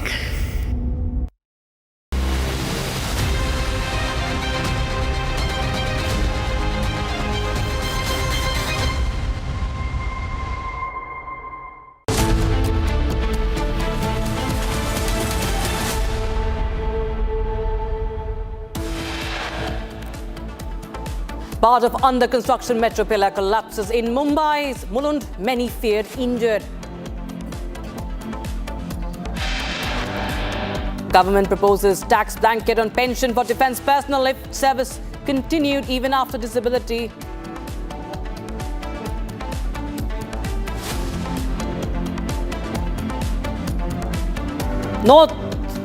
Northeast gets a big boost in defence infrastructure.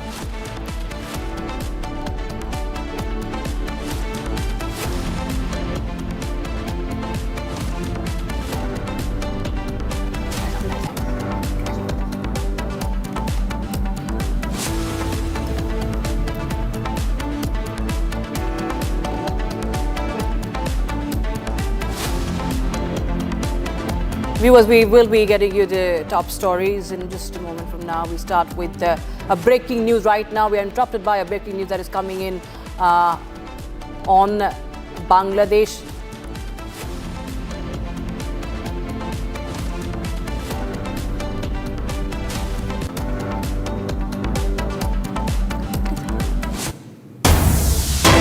The BNP could invite Prime Minister Modi for Tariq Rahman's swearing-in ceremony. As per sources, invitation will be extended to the Prime Minister for the oath-taking. This is after the Bangladesh elections witnessed a landslide victory of the BNP, the return of the BNP, and Khaleda Zia's son Tariq Rahman set to take over as the Prime Minister of Bangladesh. That's the breaking news we have. BNP could invite Prime Minister Tariq for the swearing-in ceremony. This is, as per sources, not official yet, but yes, sources suggest that BNP could invite Prime Minister Tariq swearing-in. We saw Prime Minister also holding a telephonic conversation, as he had posted about it just yesterday, speaking to Tariq Rahman. And with these gestures, what we understand, this could be a reset in the ties between New Delhi and Dhaka. The sources suggesting BNP could invite Prime Minister Modi for Tariq Rahman's swearing-in. It's a landslide victory for the BNP, and invitation could be extended to the Indian Prime Minister. Prime Minister Modi had also tweeted congratulating the BNP after the results. BNP also expressed hopes for stronger bilateral ties.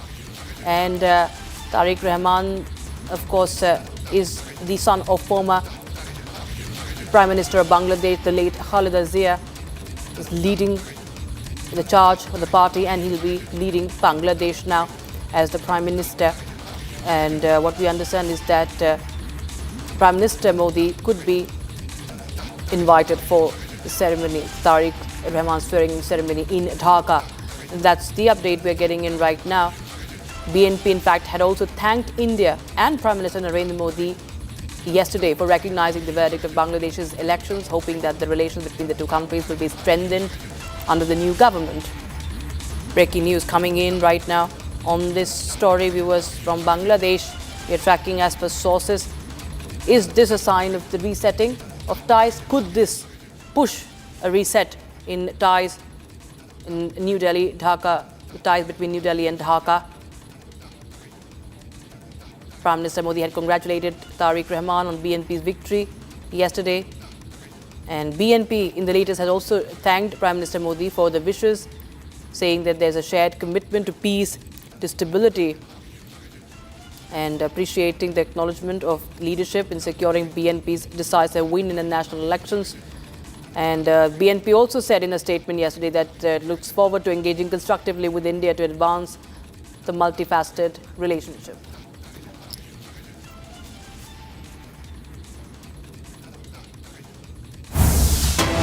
We have the breaking news coming in from Mumbai.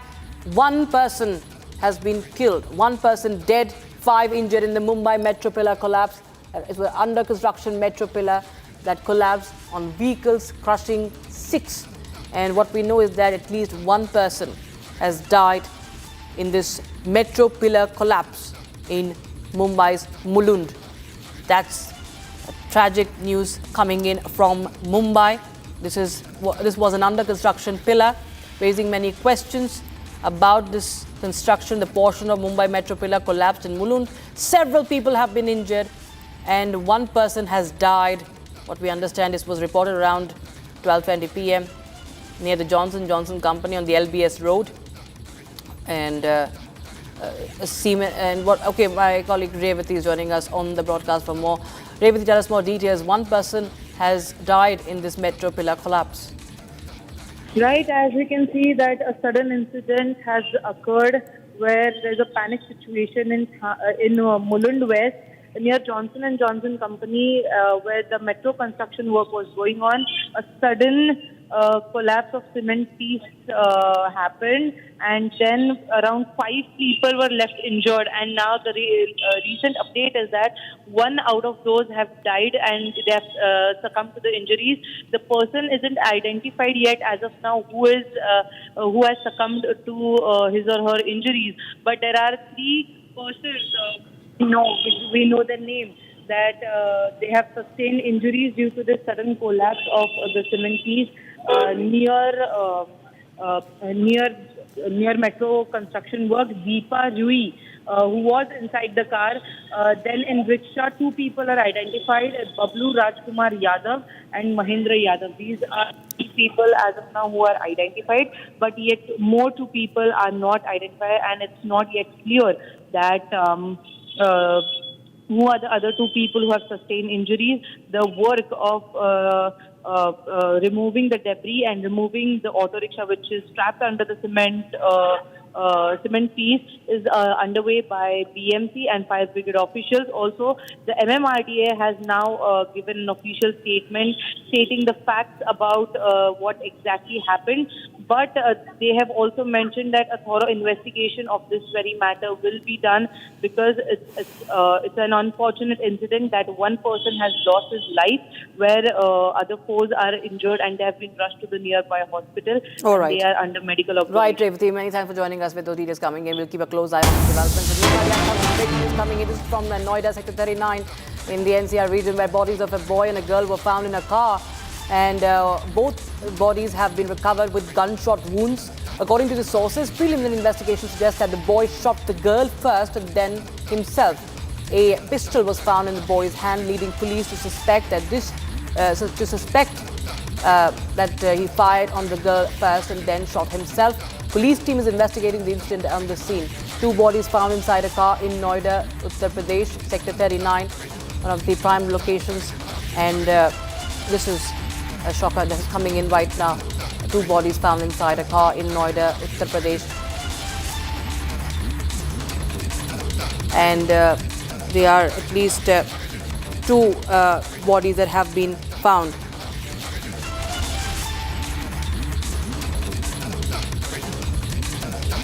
We do not know what was the reason behind this shooting yet, behind the gunshot wounds. But these bodies have been recovered from a car in Noida, Sector 39, and both bodies have gunshot wounds. Pistol was also found.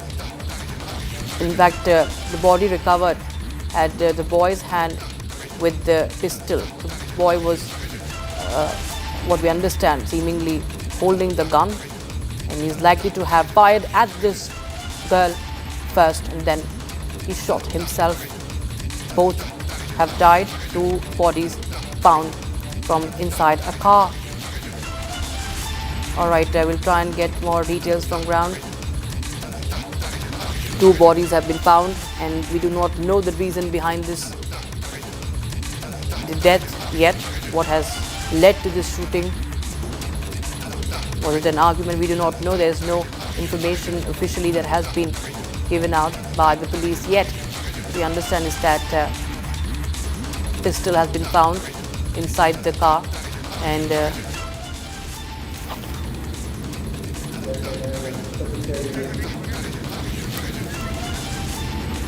all right, viewers, now we will shift our focus to the other stories that we are tracking for you. Keep a close eye on those breaking news as well.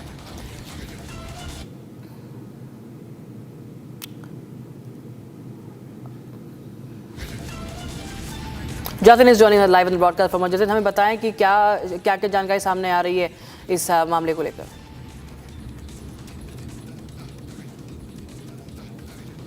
बताया जा रहा है और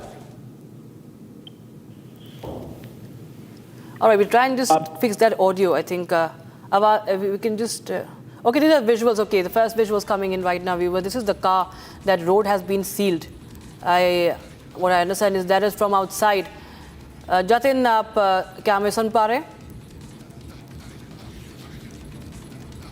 बिल्कुल, देखिए मैं आपको बता दूं कि लड़की का नाम रेखा बताया जा रहा है, वो नोएडा की ही रहने वाली है, लेकिन लड़का जिसकी पहचान सुमित के तौर पर हुई है वो दिल्ली के त्रिलोकपुरी इलाके का रहने वाला है। अब से कुछ देर पहले ही पुलिस को इस मामले में जानकारी मिली थी कि बहुत तेज गोली की आवाज सुनाई दी है। गाड़ी जो है वो सड़क के रोड साइड खड़ी हुई है और तस्वीरें आप देख पा रही हैं कि गाड़ी को पूरे तरीके से कॉर्डन ऑफ कर दिया गया है। पुलिस भी मौके पर पहुंची, इन्वेस्टिगेशन की जा रही है क्योंकि आज वैलेंटाइंस डे है और लड़का लड़की की उम्र तकरीबन 24 से 25 साल के आसपास बताई जा रही है। जो इनिशियल इन्वेस्टिगेशन ये बता रही है कि लड़के ने पहले लड़की को गोली मारी और उसके बाद खुद को गोली मार ली है।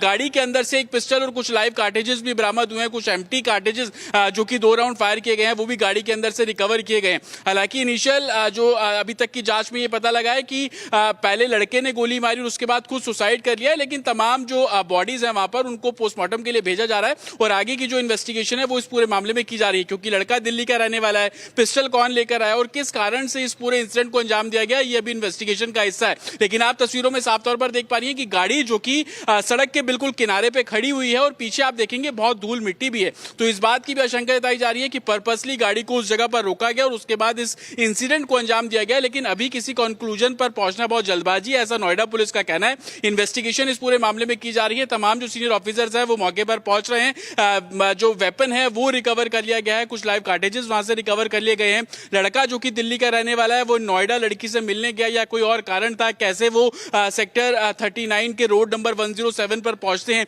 ये तमाम ऐसी चीजें जो कि अभी इन्वेस्टिगेशन का हिस्सा है। लेकिन इनिशियल पुलिस को इस पूरे मामले में जानकारी मिली है, पुलिस मौके पर पहुंची है, दोनों ही शव को कब्जे में लिया गया है, पोस्टमार्टम के लिए शव को भेजा जा रहा है और आगे इस पूरे मामले की इन्वेस्टिगेशन जो है वो नोएडा पुलिस करने की बात करती नजर आ रही है। जी जतिन, क्या दोनों में से किसी के घर वालों से क्या किसी तरह से संपर्क साध पाई है पुलिस? क्या कुछ जानकारी आई है इन दोनों के संबंध के बीच, या क्या किस रीजन से ये कुछ हो सकता है? अगर क्या कुछ बता के गए थे घर पे, कुछ जानकारी हासिल हो रही है?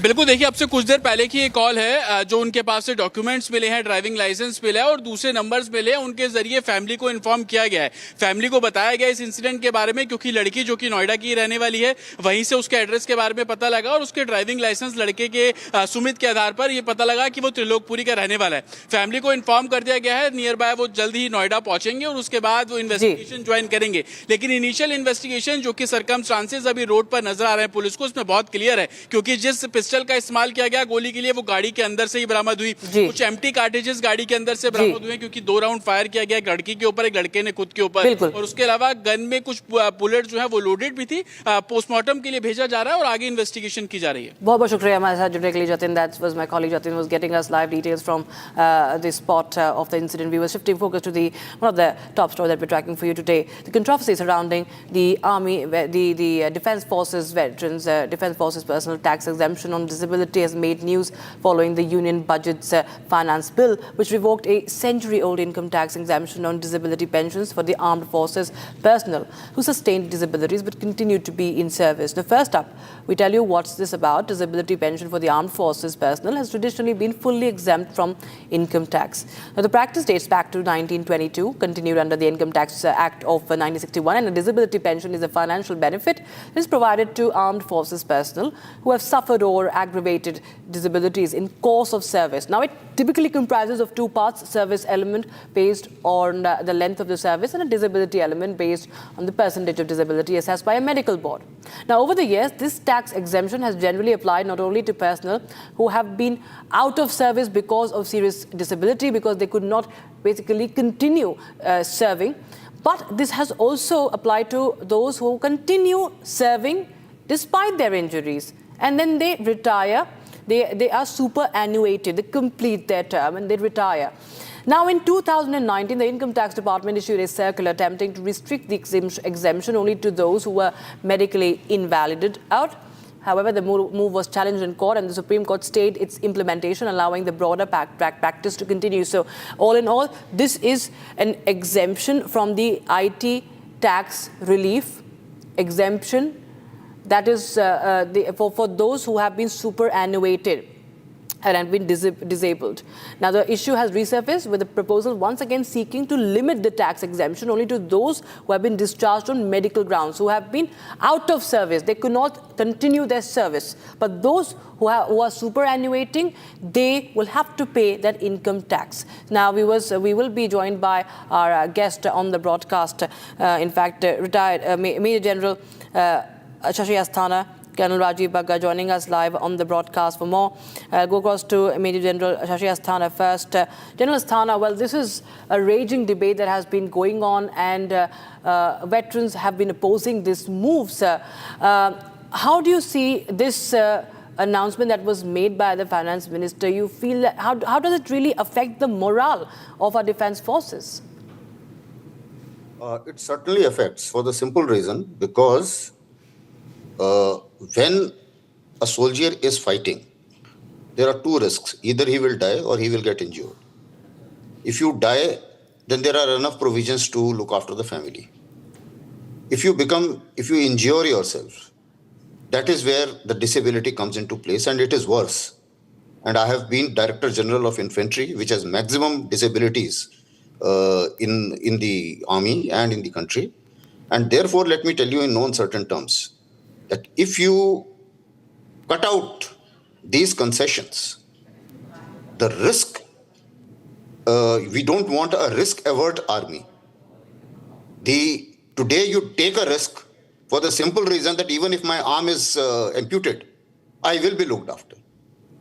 But the problem is that the day this doubt comes in the mind of a soldier, he may become risk-averse. Now, this is a very serious thing which people who are sitting in the bureaucratic chairs must understand, because this is something which is not being understood very well. As far as these exemptions are concerned, now there are two elements, as you rightly mentioned in your commentary. One is the service element, secondly, and also the two, shall I say, the outcomes. That is, one is an officer or a Jawan who gets disabled, he is boarded out. Now, when he is boarded out, then he gets the disability, which is also called as in the army, invaliding out. Now, when you are invaliding out means that you are no longer fit to do any kind of duty, and that is why you are being moved out of the army. And once you are being moved out of the army, then of course you are basically dependent on your disability pension and your normal pension plus disability pension. Now, there is a second category where a person is injured, but he can be of use to the army, and he continues and voluntarily continues. We have certain cases like Major General Cardozo, and there are a whole lot of other cases. It's not only one cases. I know of my own unit. I was commanding officer in Kargil war, and I had a Jawan whose right hand was amputated, but then he continued. And he volunteered to continue. Now, when he continues, you have to honor that sentiment that he is still being useful to the organization and doing certain critical jobs, which otherwise he, at least because he has been trained, just imagine saying that, okay, a guy is disabled, he should be thrown out, is not the case, because a fair amount of investment has been done on training of a person. And a senior officer, let's say if he is a disabled officer, his experience is still of value. So that utilization of the investment which the army has done is good. And secondly, when a person is voluntarily continuing, he is contributing to the army. Yes. And then he retires. Now, after that, you say, no, he will not get the income tax concession, then it is certainly hampering his morale. That on one hand, when I could have taken higher pension and got invalidated out and taken all the income tax exemption, I still chose to serve this great army. And today I'm being told that, okay, no, this is not applicable to you. Now, that is unfair. So I think earlier also the government did it. It was fought in the court, and court gave decisions in favor of the disabled soldiers. I think a similar thing would happen now as well, because it doesn't stand to logic, in my opinion. Right, sir. Colonel Rajiv Bagga, we've seen such decorated officers from Field Marshal Sam Manekshaw to Lieutenant General Vijay Oberoi. There's so many examples in our glorious history of the armed forces where, despite severe injuries, our officers have continued to serve the nation for decades.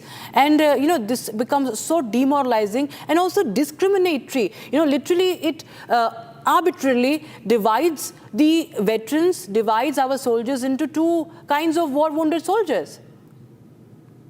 Yeah. Good afternoon, Chanashishi sir, and good afternoon, Rishita. Rather, in our previous discussion, we have really spoken quite a bit about it.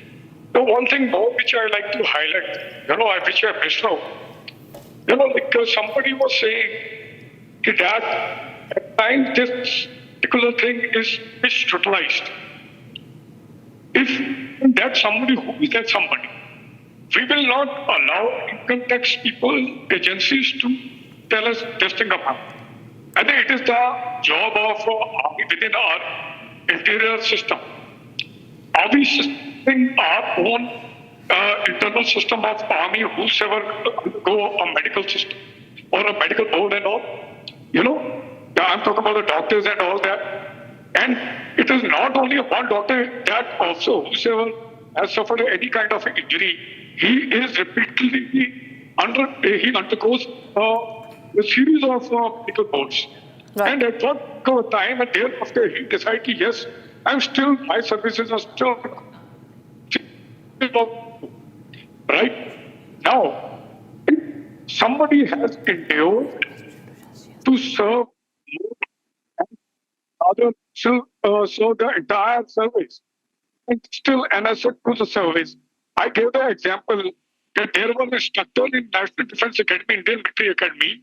The cadets used to look at them. He's a Sri Lankan veteran. He's a Kargil hero.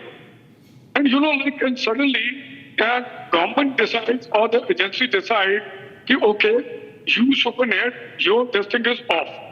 The amount of suffering that man has undergone, not only I say that in the terms of a physical, it is basically he is carrying so many scars inside, in heart and mind, his family.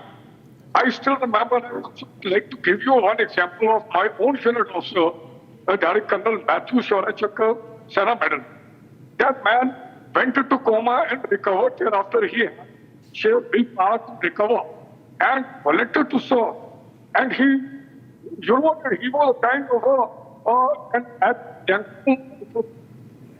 suddenly now you tell Colonel Matthew that, okay, we are stopping you, whatever you have done, and that's okay. It's a disheartening. And what General Sir has also mentioned is certainly the degree of risk. Again, I want to say that we are not really doing anything for the money or something. Right? It is the sole thing. At the same time, our pride and our dignity is fine. Right, sir.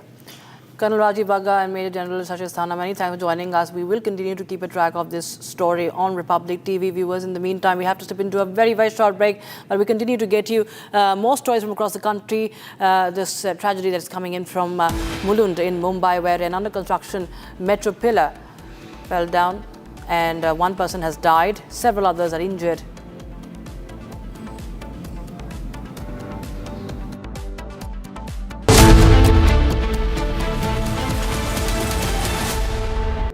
In the global employability rankings by Times Higher Education UK, only the following 6 institutions from India are ranked amongst the top 230 in the world for having the most employable graduates: IIT Delhi, IISc Bangalore, IIT Bombay, IIM Ahmedabad, IIT Kharagpur and Amity University. Pure सूजी pasta उबालो मिलाओ और खाओ 8 minute में तैयार। क्या taste है सबका राजा आर्नब मसाला।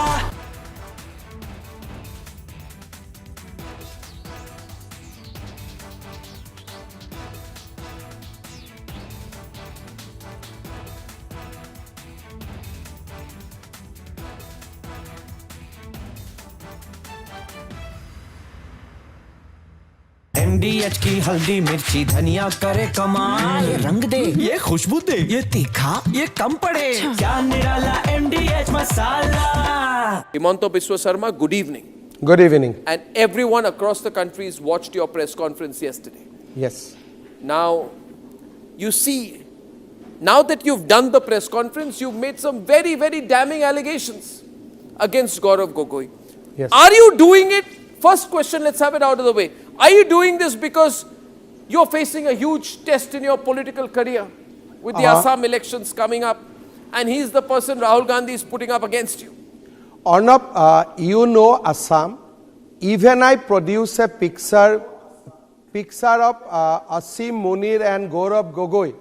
Congress is not going to lose a single vote because whomever the vote, the section of people who vote for Gaurav Gogoi or Rahul Gandhi in Assam, in any case, they will vote only Congress. From that press conference, neither I will gain one vote, neither I will lose one vote.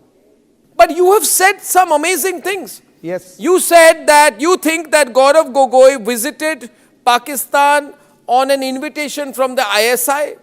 You have said he has gone there for specific training, and some specific training was given to him in Pakistan. Arnab, these are national security allegations, yes, sir. Yes. Arnab, today Gaurav Gogoi did a press conference. I do not know whether you know it or no. Do not know it. He has amplified my allegation. My allegation was that he got a visa for Lahore. Then next day when he arrived Lahore, Ministry of Interior Pakistan issued a letter that he can come to Karachi and Islamabad, but there was no visa for Rawalpindi. Today, in the press conference, he says that he went to Taxila, that is in Rawalpindi district, that is the headquarters of Pakistan Army, and there is no visa for visiting Rawalpindi. Now, India and Pakistan visa regime is such that it has to be city-centric. Today we put a question to Mr. Gaurav Gogoi that how can you visit the most secured place in Pakistan, that is called Rawalpindi, without a valid visa for that city. So if you Google, you will get immediate answer that an Indian citizen cannot go to Rawalpindi district of Punjab province without a valid visa. We have examined Gaurav Gogoi's visa. But he says, I went to visit my wife. He says, I went to Pakistan to visit my wife. Today he did a press conference and he admitted that his wife was at that point of time not doing job in Pakistan.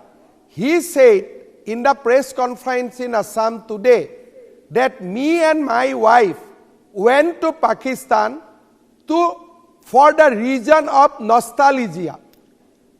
Both of us went to see the park where my wife used to play. We went to Pakistan to see where my wife used to do daily marketing. I went to Pakistan to see where my wife's office was. So today his answer was all these things.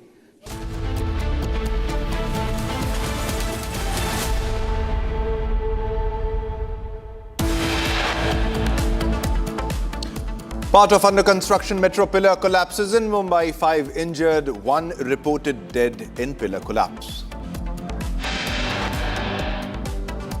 Government proposes tax blanket on pension for defence personnel if service continued even after disability. Northeast got a big boost in defence infrastructure as PM Modi inaugurated Assam airstrip and saw aerial display of fighter jets. Unusually strong attack on Rahul Gandhi from top ministers such as Piyush Goyal and Shivraj Singh Chauhan.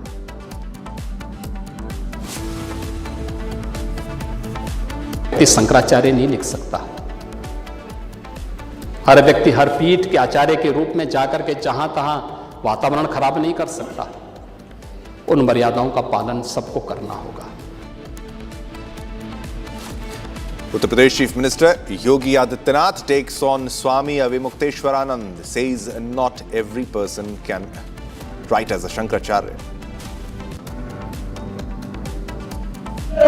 SP Kurukshetra. You write to DGP. Sir, SP Kurukshetra. अरे you write to DGP.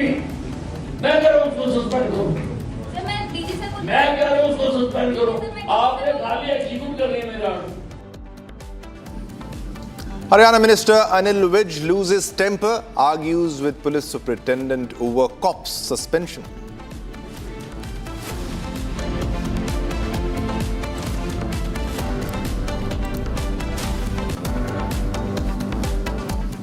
All right, viewers, let's begin with the first top story. Now, this is about Anil Vij. Now, a routine grievance meeting in Haryana turned tense after a sharp exchange between Minister Anil Vij and the District Superintendent of Police. Now, this came after a local resident raised allegations against an ASI in a land sale dispute currently under investigation. Now, Vij directed that ASI be suspended. However, SP Upasana maintained that the officer belonged to another district and she did not have the authority to suspend him. And Vij took an offense and started shouting at her. Take a look at the entire heated exchange first. Suspense. SP Kurukshetra. You write to DGP. Sir, SP Kurukshetra. अरे you write to DGP. मैं कह रहा हूँ उसको suspend करो। Sir मैं DG sir को। मैं कह रहा हूँ उसको सस्पेंड करो। आपने खाली एग्जीक्यूट कर लिया मेरा। मेरा ऑर्डर सर मेरी पावर ही नहीं है। आपकी जब मैं कह रहा हूँ। सर वो SP कुरुक्षेत्र या DG सर की आप पावर उठो भैया फिर आपकी कोई पावर नहीं। सर मेरे जो आपने ये लिखना है कि अनिल विज ने ये कहा है कि इसको सस्पेंड मैं लिख दूंगी सर, मैं लिख सकती हूँ। अब तो लिखो फिर ये। लेकिन मैं कर नहीं सकती हूँ सर। कमाल करो मैडम जी, आप पहले वाला केस में भी ऐसे कर रहे हैं, आप भी ऐसे कर रहे हैं। पावर नहीं है, मैं वो यूज कर पावर आप एक बात करो, आपके सामने मंत्री बैठे हैं, मंत्री जी से ज्यादा कोई पावर है तो फिर मंत्री जी से ज्यादा कोई पावर ही नहीं है, फिर क्यों रिवाइज का काम करें? मंत्री जी बोल रहे हैं, फिर मंत्री जी की पावर नहीं है। मेरा मैडम ये कहना चाह रहे हैं कि ये बीजेपी साहब को ये ट्रांसलेशन नहीं कर सकते क्योंकि उनकी जुरिडिक्शन से बाहर है। तो लिखे ना, उन्होंने थोड़ा लिखना है, मेरा ऑर्डर लिखना है कि ग्रीवेंस कमेटी मीटिंग के चेयरमैन अनिल विज ने ये आदेश दिए, इसको सस्पेंड किया। आपने मेरे ऑर्डर ओबे करने हैं, आपने ऑर्डर थोड़ा देना। मैं कह रहा हूँ you write to the DGP कि मैंने ये ऑर्डर करे हैं, इसको सस्पेंड किया है। मैं देखूंगा, रिपोर्ट नहीं करूंगा।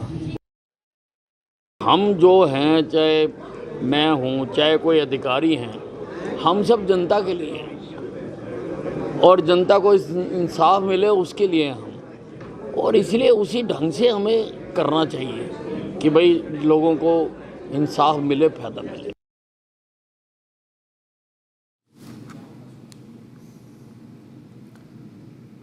All right, viewers, now let's move ahead. Now, in the fiercely contested premium mid-size SUV segment, BMW is stepping things up with a more powerful new X3. Pratik Rakshit from Republic Auto brings you the full story.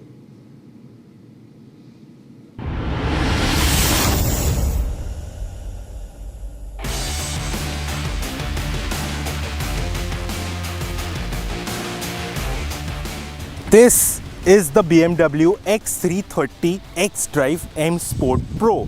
Now I know that's a very long name, but the reason we have the car today with us is because BMW has decided to add a more powerful variant to the petrol engine. So this one still gets the 2-liter. I'll talk about that pretty soon, but let's quickly take a look at how the design looks. Well, I'm not able to share any of my opinions or my impressions about the car because we are still under embargo. But what I can do tell you is that it gets a new kidney grille, black treatment over here, and this one is an exclusive color that you get with the X330. This is the Brooklyn Grey.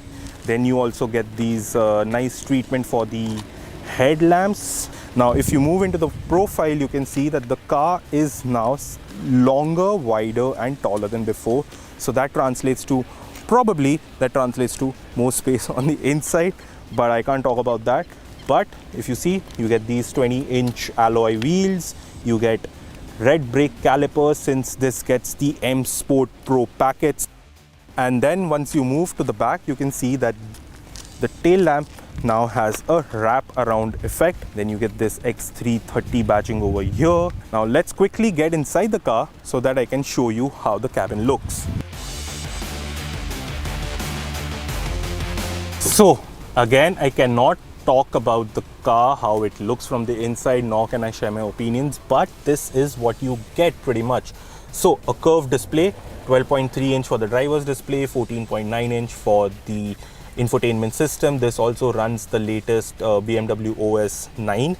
Then you get this nice little space over here. You get charging ports. You also get a wireless charging over here.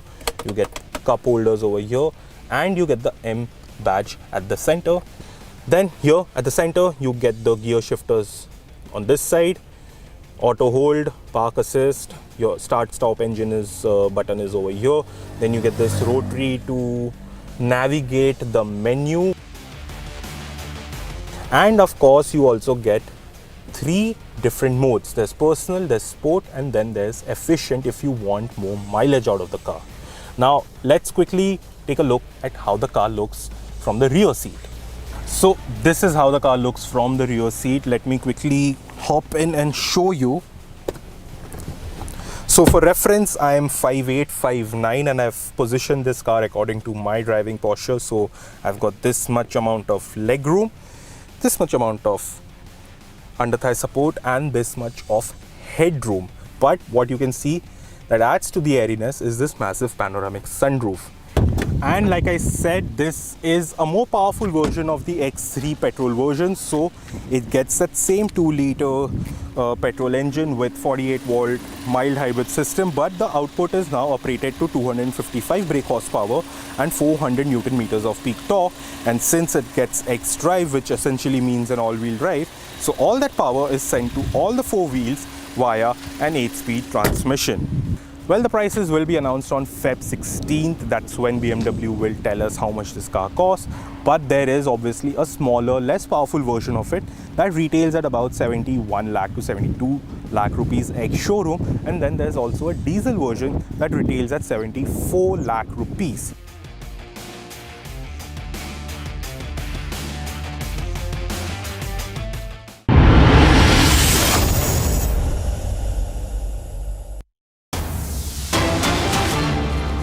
All right, viewers, there's a big breaking news right now coming in. After Mumbai, an accident has occurred at a metro construction site in Agra. Another accident, now this time it has occurred in Agra.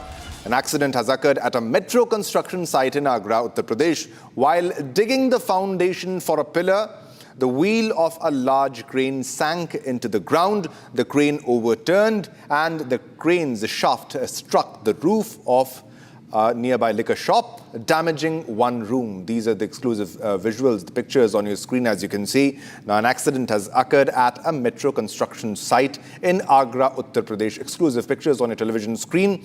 Now this happened while digging the foundation for a pillar. The wheel of a large crane sank into the ground. Now the crane overturned and the crane's shaft struck the roof of a liquor shop, now damaging one room of that. Now the crane shaft struck the roof of a liquor shop, damaged one room. Now this accident comes after an accident occurred in Mumbai at a metro construction site in Mumbai. A pillar fell on the vehicles, and now this time an accident has occurred at a metro construction site in Agra, Uttar Pradesh. Now this happened while work was on. While digging the foundation for a pillar, the wheel of a large crane sank into the ground. Now the crane overturned here and the crane's shaft struck the roof of a liquor shop, damaging one room. All right, for more information, we have Hina from the newsroom. Hina, if you can share more details on this story. Now this pertains to an accident that has occurred at a metro construction site, Hina. Absolutely, Shivam. This is the second incident that we are seeing in a day. Earlier, we saw that how a metro pillar collapsed in Mumbai's Mulund area, where we saw that one people, in fact, lost his life.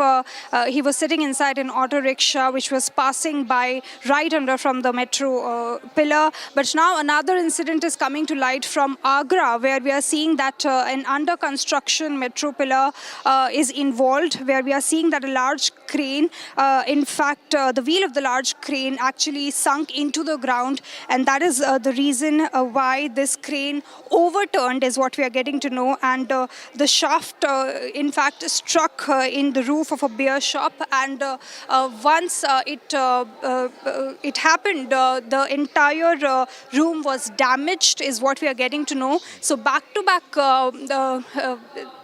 kind of accidents happening in a day in Mumbai, in Agra. So of course questions will be asked from the authorities as to why these under construction projects are not being tackled and not being safeguarded for the security for the normal citizens who are using these infrastructure in their day-to-day lives. So this is the latest that we are getting in Agra, Shivam. As of now, we do not know if there is any casualty involved in the incident, or anybody has been injured in the incident. We do not know, but preliminary reports that we are getting from the ground is that this large crane is involved. It was in fact involved in the under construction of this metro pillar, but the shaft of the crane is stuck in the ground, and that is the reason one of the rooms got damaged. We do not know if anybody is injured, but this is the latest that we are getting, Shivam. Yes. Exactly. Thanks a lot, Hina, for the update on the story, for all the details on the story. So this was in Agra at a metro construction site where the crane overturned while digging the foundation for a pillar. The wheel of the large crane sank into the ground. The crane overturned. The crane shaft struck the roof of a liquor shop, damaging one room. All right, let's move on to another big breaking news that we are getting right now at this moment. And this comes from Amit Shah. Amit Shah, all-out attack on Rahul Gandhi. Amit Shah launches an all-out attack on Rahul Gandhi. And he said the free trade agreement signed by Prime Minister Narendra Modi with the European Union and England and the trade deal with the United States are going to be of great benefit to our country's fishermen. Now, Rahul Gandhi wants to mislead the country's fishermen and farmers. This comes from Amit Shah. Now, he wants to spread confusion by telling lies. So this was Amit Shah on Rahul Gandhi, and I quote what he said. He said Rahul Gandhi should carefully examine the details of the trade deal and the FTA. Let's listen into what Amit Shah said. Rahul Gandhi ji देश के मछुआरों और किसानों को गुमराह करना चाहते हैं। वो झूठ बोलकर भ्रांति फैलाना चाहते हैं। मैं आज ये इस मंच से राहुल गांधी जी को जवाब देना चाहता हूं। राहुल गांधी जी, ट्रेड डील और एफटीए की बारीकियों को ध्यान से देखिए। नरेंद्र मोदी जी ने हमारे देश के किसानों को और पशुपालकों को 100% प्रोटेक्शन देने का काम किया है। इस एफटीए से और ट्रेड डील से हमारे किसानों को कोई नुकसान नहीं होने वाला है। किसानों का नुकसान आपकी मनमोहन सिंह सरकार के वक्त किया था। कई ऐसे वैश्विक समझौते किए जिसमें किसानों के हितों को बेच दिया गया था। नरेंद्र मोदी जी ने यहां पर किसानों का, पशुपालन करने वाले भाइयों बहनों का और मछुआरों का 100% प्रोटेक्शन करने का काम किया है। ये राहुल गांधी जी की नीति है, झूठ बोलो, जोर से बोलो, सार्वजनिक रूप से बोलो और झूठ को बार बार बोलो। मगर राहुल गांधी, इस देश की जनता आपकी झूठ मैन्युफैक्चरिंग करने की फैक्ट्री को अब पहचान गई है। और एक बार मैं फिर से कहता हूं कि 2029 में नरेंद्र मोदी जी के नेतृत्व में NDA lead Bharatiya Janata party का गवर्नमेंट बनने वाला है। आपका बारी नहीं आने वाला। Response on what Rahul Gandhi said against India-US trade deal on Prime Minister Narendra Modi. Now, a response also came from Union Minister Piyush Goyal. Let's listen into what he said on Rahul Gandhi. Mr. Rahul Gandhi has once again rolled out a stage-managed, most artificial and fake narrative. This time, he's shooting from the shoulders of a few Congress party activists who are pretending to be farmer leaders in a completely artificial and baseless conversation. You can see them taking a microphone around, recording the interaction, probably based on a predetermined script, because every claim they have made is false.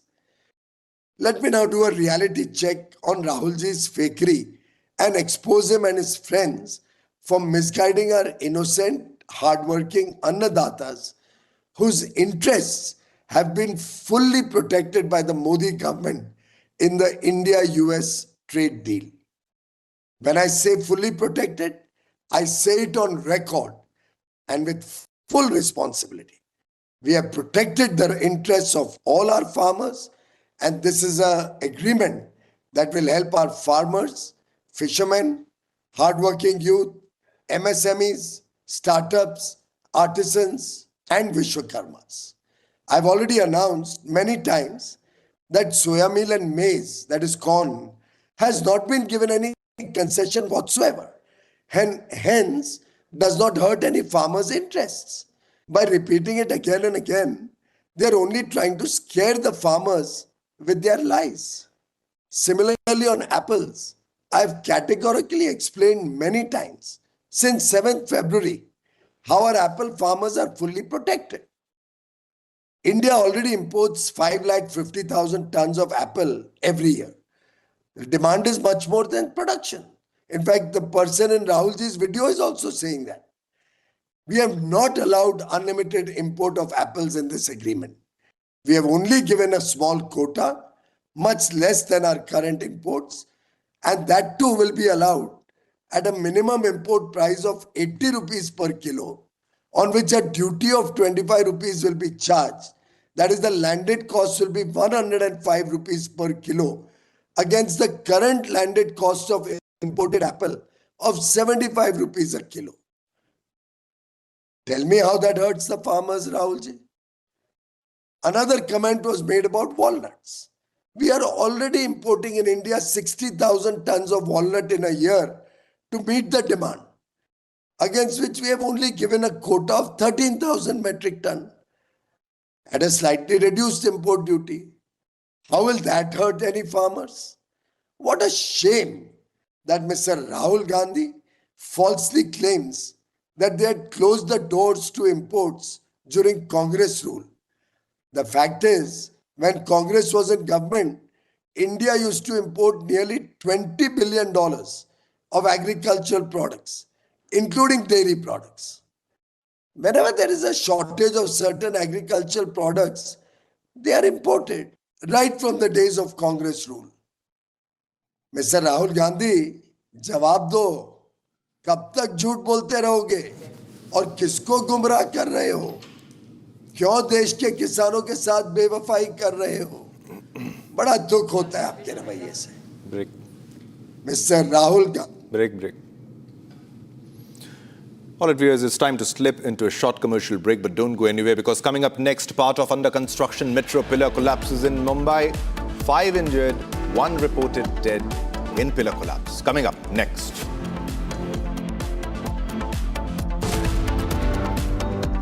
दादी के हाथों का जादू और खुशबू से महकता घर, माँ की मुस्कुराहट और खाने की सुगंध। MDH गरम मसाला, क्योंकि हर रिश्ता है स्वाद से जुड़ा। केसरिया से मन जोगी हुआ रे, दिल झूमे देखो मतवारा हुआ रे। केसरिया से मन जोगी हुआ। हर पल मनाओ केसरी त्योहार। विमल, बोलो जुबान केसरी। थोड़े में ज्यादा स्वाद, यही तो है इसकी खास बात। वाओ मामा, क्या स्वाद है। अरे मेरे राजा, सबका राजा आरती और मसाला।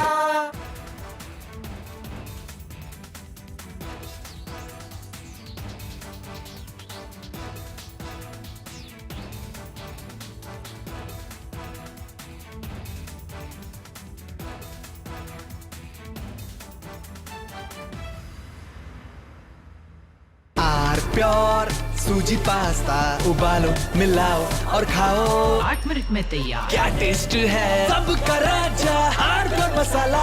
I am absolutely fed up, like you are, I'm sure, with the U-turns of the BCCI and the ICC and cricket politics. And I feel bad, like every citizen of India does, that these people, because they want to make some money over cricket, are ready to compromise the nation. Terrible. Pakistan has taken another magnificent U-turn in its decision to not play, not play, keep changing its mind, ladies and gentlemen. First they say they stand with Bangladesh, then they said we stand with them so much that we don't participate in the World Cup. Then they put Shehbaz Sharif in front and he said we've taken a clear decision not to play cricket with India because we are backing Bangladesh. Listen to what Shehbaz Sharif said. T20 World Cup जो है उस हवाले से हमने बड़ा वाज़ेह stand लिया है कि हम हिंदुस्तान के ख़िलाफ़ जो मैच है वो हम नहीं खेलेंगे, क्योंकि पाकिस्तान ने कहा कि ये खेल का मैदान है, ये सियासत नहीं है। खेल के मैदान में सियासत बिल्कुल नहीं होनी चाहिए। हमने एक बड़ा सोच समझ के हमने स्टैंड लिया है और इस हवाले से हमें बांग्लादेश के साथ पूरी तरह खड़े होना चाहिए। That's what he said 8 days back. Now he's changed his line 8 days later. Now he's saying that the government of Pakistan is now directing the Pakistan national team to play, to take the field on February 15 for the scheduled fixture against India in the T20 World Cup. Now viewers, my point is, let the Pakistanis do what the hell they want to do, who cares? But what is the BCCI doing? What is the ICC doing? What is Rajiv Shukla doing? What is this paid executive Sanjog Gupta doing? Why are we allowing Pakistan to do the U-turn? We should have never given them a long rope. We should have caught them and said, no, you said you're not playing, now you don't play. We should have embarrassed them. We should have made life hell for them. We should have reined in the Pakistanis. But no, you see in our country, some people are so desperate, like Rajiv Shukla, so desperate to play cricket with Pakistan. Why, Rajiv Shukla, do you want to play cricket with Pakistan? You have no history of cricket. But Rajiv Shukla says, we agree with the ICC. We cannot comment on what the ICC is doing. And then he says, BCCI has nothing to do with what Shehbaz Sharif is saying. Well, let me tell you, the ICC has given in to Pakistan. And I feel bad, this fellow, Sanjog Gupta, who is the ICC CEO.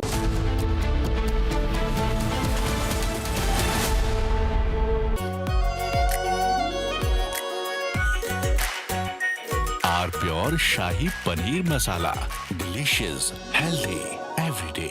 रानी, इस घर में कुछ है जो टूटता नहीं। ये pillar कभी नहीं टूटेगा। रुंगटा स्टील TMT से बना। रुंगटा नहीं तो घर स्ट्रॉन्ग नहीं। रुंगटा स्टील TMT बार एकदम सॉलिड। आधे बाउल दही में 4 चम्मच MDH चटनी पुदीना मसाला डाला, स्टर करो, पुदीना चटनी तैयार। MDH चटनी पुदीना मसाला। MDH।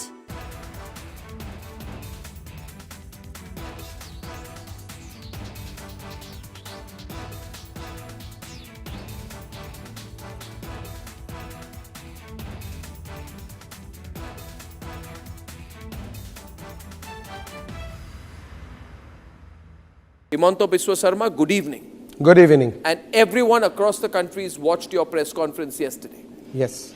Now, you see, now that you've done the press conference, you've made some very, very damning allegations against Gaurav Gogoi. Yes. Are you doing it? First question, let's have it out of the way. Are you doing this because you're facing a huge test in your political career with the Assam elections coming up, and he's the person Rahul Gandhi is putting up against you? Arnab, you know Assam. Even I produce a picture of Asim Munir and Gaurav Gogoi. Congress is not going to lose a single vote because whomever the vote, the section of people who vote for Gaurav Gogoi or Rahul Gandhi in Assam, in any case they will vote only Congress.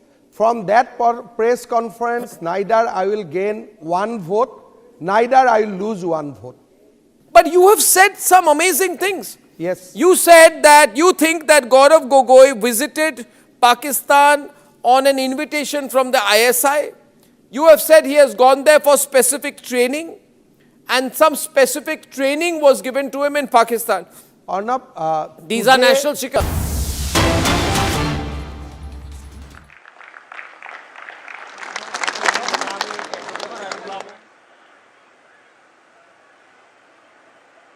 बड़ी बड़ी आम सभाएं करने का तो बहुत अवसर मिलता है। जनता जनार्दन को उनके दर्शन करना, उनसे संबोधन करना, ये लगातार चलता रहता है। लेकिन असम के बूथ लेवल के कार्यकर्ताओं के दर्शन करना, ये मेरे लिए बहुत बड़ा सौभाग्य है।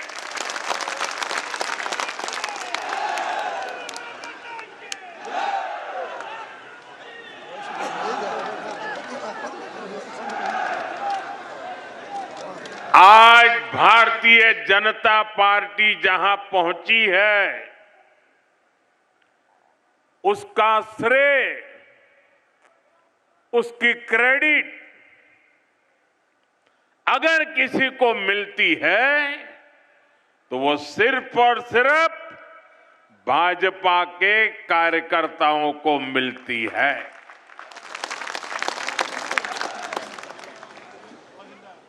हमारा विश्वास संगठन में है।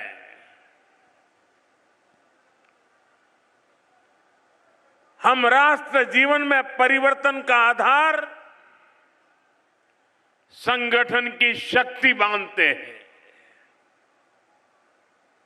और इसलिए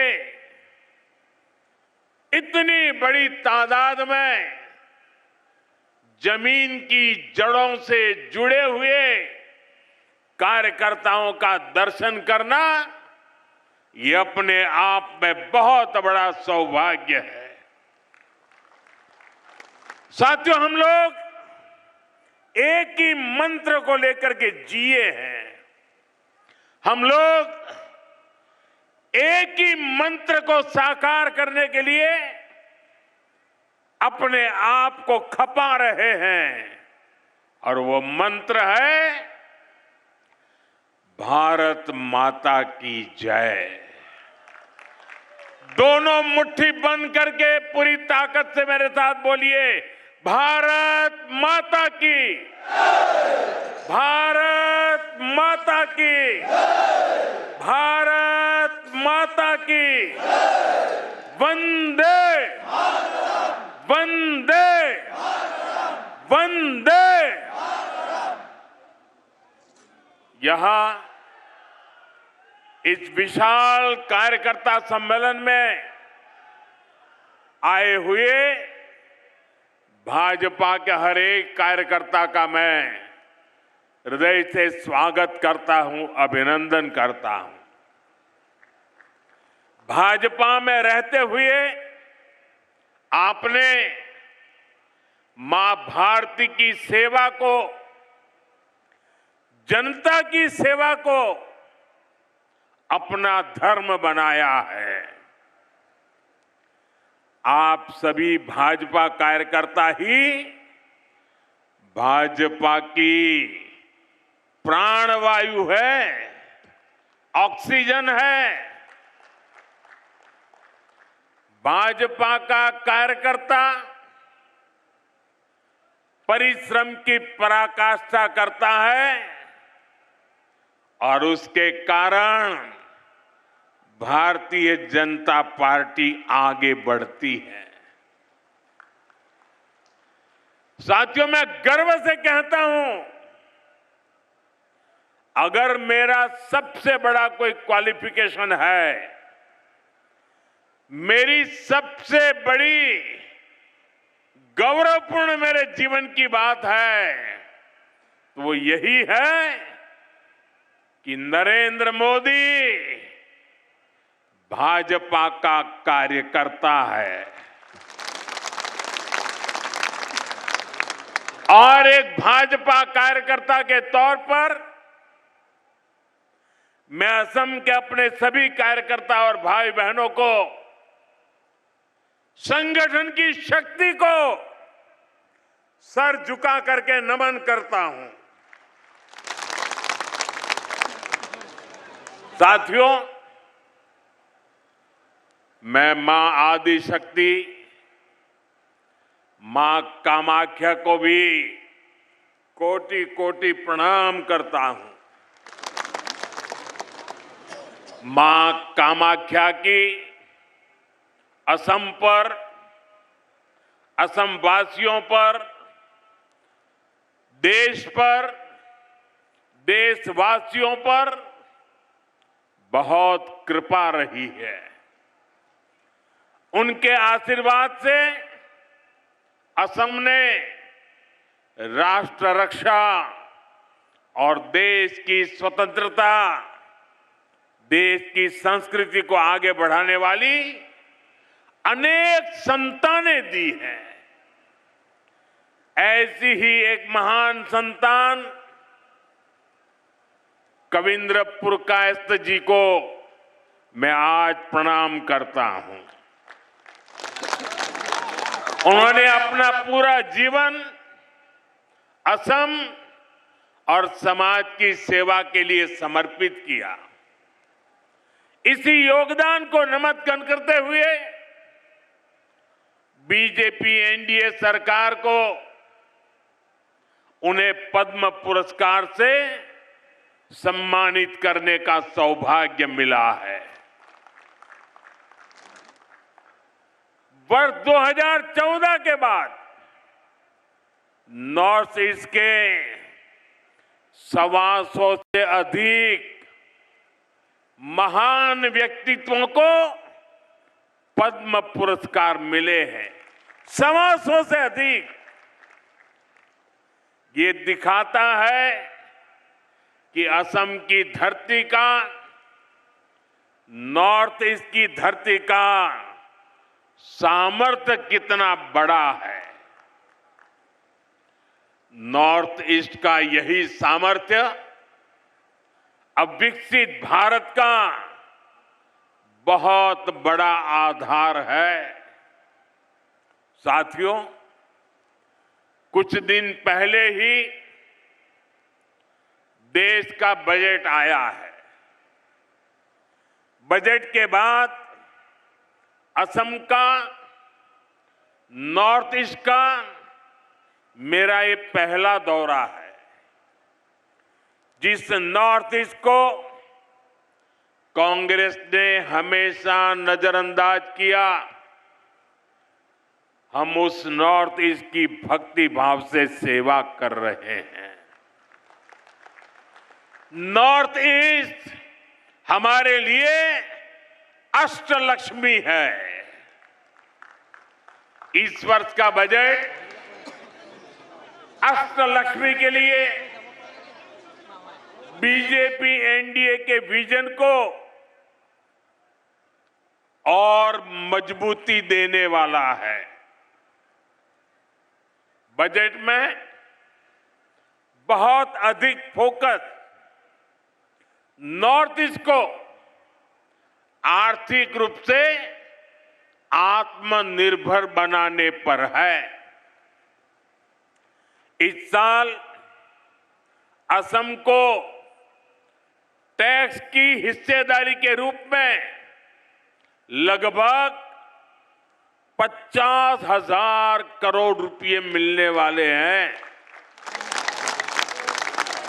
साथियों, कांग्रेस सरकार के समय असम को कैसे पाई पाई के लिए तरस कर रखा जाता था, और वो आपको तो भली भांति याद होगा।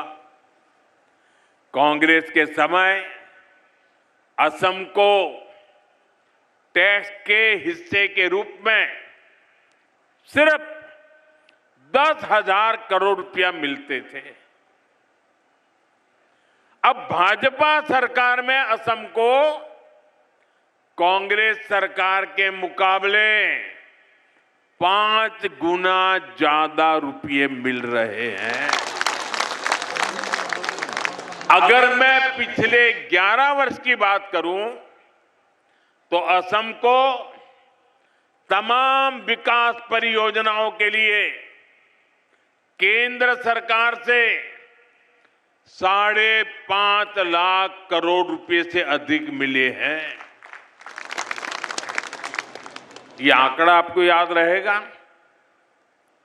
मैं जो आंकड़ा बोल रहा हूं याद रहेगा आपको? फिर से एक बार बोलता हूं, केंद्र सरकार से 5.5 लाख करोड़ रुपए से अधिक मिले हैं। कितने? कितने? पीछे से आवाज आनी चाहिए। कितने? आप मुझे बताइए कितने? और जोर से बोलिए कितने? साथियों, आप मुझे बताइए, जो कांग्रेस असम के विकास के लिए पैसे देने से भी बचती हो, वो कांग्रेस क्या असम का विकास कर सकती है? असम का विकास कर सकती है? कभी भी कर सकती है? आपका भला कर सकती है? यहां के युवाओं का भला कर सकती है? यहां के किसानों का भला कर सकती है? यहां के गांव का भला कर सकती है? साथियों, इस साल के बजट में नॉर्थ ईस्ट की कनेक्टिविटी को और अधिक मजबूती देने का काम किया गया है। कनेक्टिविटी बढ़ती है तो रोजगार के अवसर भी बढ़ते हैं। इसलिए असम में हाईवे और अन्य रोड प्रोजेक्ट के लिए करीब हजारों करोड़ रुपए देना तय हुआ है। बजट में जो घोषणा हुई है उससे असम में टूरिज्म का भी विस्तार होगा। अभी आपने देखा होगा, परीक्षा पे चर्चा का कार्यक्रम गुवाहाटी में हुआ था। हमने ब्रह्मपुत्र नदी में क्रूज पर विद्यार्थियों से चर्चा की थी।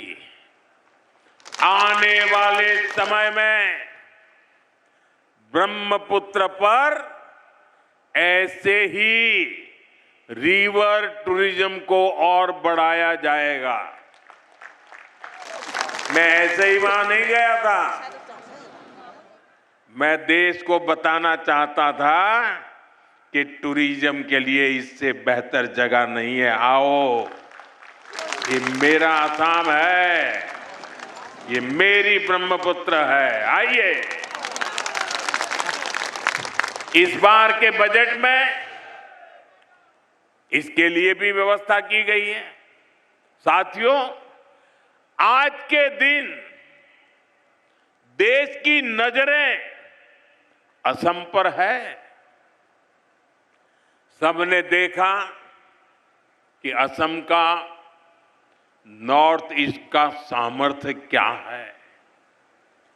थोड़ी देर पहले जब मैं वायुसेना के विमान से मोरान के हाईवे पर उतरा, रनवे पर नहीं, हाईवे पर विमान से उतरा,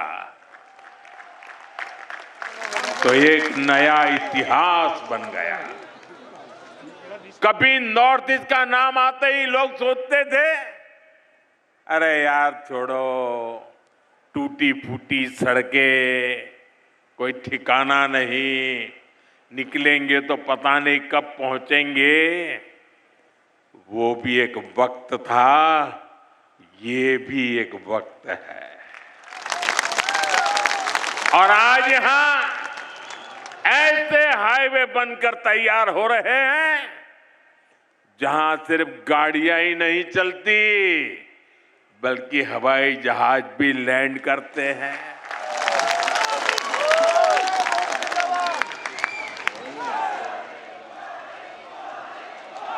साथियों, आप मुझे बता दीजिए,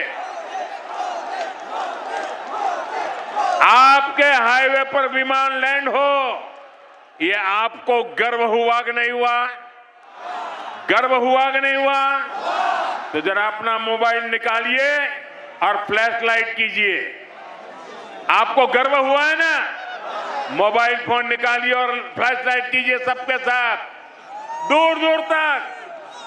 ये गर्व की पल है, ये असम का बदलता हुआ मिजाज है। हाथ बराबर ऊपर करके दिखाइए।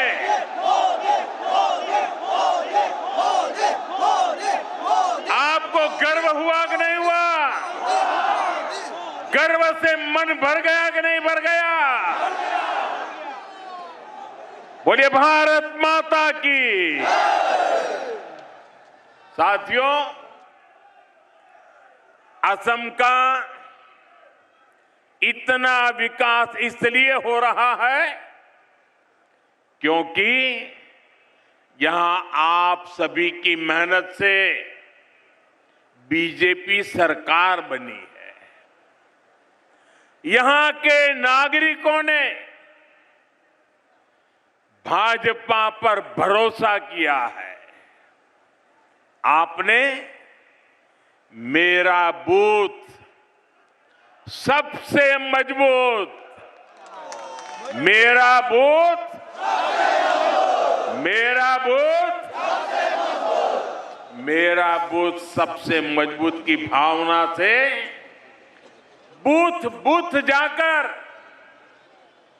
एक एक परिवार को मिलकर, एक एक मतदार को मिलकर बीजेपी के हर समर्थक को अपने साथ जोड़ा, उन्हें उनके वोट की ताकत का परिचय करवाया और इसी प्रयास से ही असम में बीजेपी की सरकार बनी। असम के इसी आशीर्वाद के कारण, असम के नागरिकों के वोट के कारण यहां लाखों गरीबों के घर बने, लाखों परिवारों में शौचालय की व्यवस्था हुई, पीने का साफ पानी उनके घर तक पहुंचा। आप मुझे बताइए, गरीब को घर मिलता है तो पुण्य मिलता है कि नहीं मिलता है? गरीब के घर में टॉयलेट बनता है तो पुण्य मिलता है कि नहीं मिलता है? गरीब के घर में पीने का पानी पहुंचता है तो पुण्य मिलता है कि नहीं मिलता है? इस पुण्य का हकदार कौन है? इस पुण्य का हकदार कौन है? एक पुण्य का हकदार कौन है? इस पुण्य का हकदार भारतीय जनता पार्टी के बूथ का कार्यकर्ता है। गरीबों को आयुष्मान योजना का लाभ मिला, उन्हें सुरक्षा और आत्मविश्वास मिला। इसलिए इस बार भी आपको ऐसे ही अपने बूथ पर एक एक वोट पर ध्यान रखना है। रखोगे?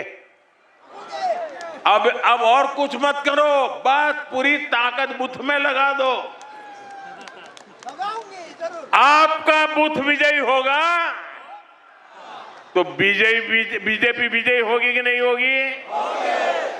आपको विजय पाना है तो कहां पाना है? बूथ में विजय पाना है। साथियों, आज देश को सिर्फ एक और इमरजेंसी लैंडिंग स्ट्रिप नहीं मिली है, ये इस बात का भी प्रमाण है कि नया भारत अपनी सुरक्षा के लिए हर तरह से तैयार हो रहा है। आज का भारत न सिर्फ अपनी सीमाओं को सशक्त कर रहा है, बल्कि देश के दुश्मनों को उनके घर में घुसकर जवाब भी देता है। साथियों, आज ही पुलवामा हमले की बरसी है। मैं इस हमले में जान गंवाने वाले मां भारती के वीर सपूतों को नमन करता। इस आतंकी हमले के बाद भारत ने जिस तरह आतंकियों को सजा दी, वो पूरी दुनिया ने देखा है। और कुछ लोग तो आज भी कांप रहे हैं। अभी आपने भारत की ये शक्ति ऑपरेशन सिंदूर में भी देखी है। लेकिन साथियों, मैं आपसे जानना चाहता हूं, क्या कभी कांग्रेस से हम देश हित के लिए इतनी हिम्मत के साथ फैसले करने की ताकत थी क्या? वो कर सकते थे क्या? वो ज्यादा से ज्यादा बयान दे सकते हैं, वो कुछ नहीं कर सकते। जो कांग्रेस भारत को राष्ट्र मानने से भी इनकार करती हो, जो सवाल करते हैं कि मां भारती क्या होती है, जो मां भारती के नाम तक से परहेज करती हो, जो मां भारती के प्रति जरा सा सम्मान तक नहीं दिखाते, वो कांग्रेस कभी भारत का भला नहीं कर सकती। इसलिए कांग्रेस ने कभी देश की सुरक्षा को प्राथमिकता नहीं दी। कांग्रेस की सरकारों के इसी नकारेपन से पूरा नॉर्थ ईस्ट डर और असुरक्षा में जीता था। कांग्रेस ने हमेशा देश को खतरे में डाल के रखा। कांग्रेस के समय में जब भी सेना के लिए हथियार खरीदे गए, उसका मतलब होता था हजारों करोड़ का घोटाला। साथियों, आज देश अपनी सेनाओं को मजबूत कर रहा है। भारत अपनी सीमाओं पर शानदार हाईवे, शानदार टनल्स, ऊंचे ऊंचे ब्रिज, आधुनिक एयरफील्ड, ये सब बना रहा है, देश की सुरक्षा बढ़ा रहा है। और इसलिए कांग्रेस बौखलाई हुई है। उनको यही हो रहा है कि मोदी सब कैसे कर लेता है।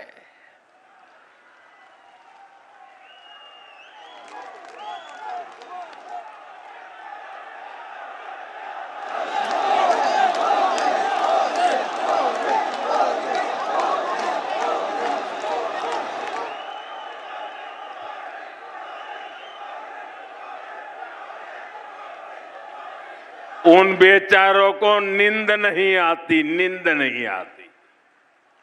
और जब नींद नहीं आती है तो दिन में कुछ भी बोलते रहते हैं।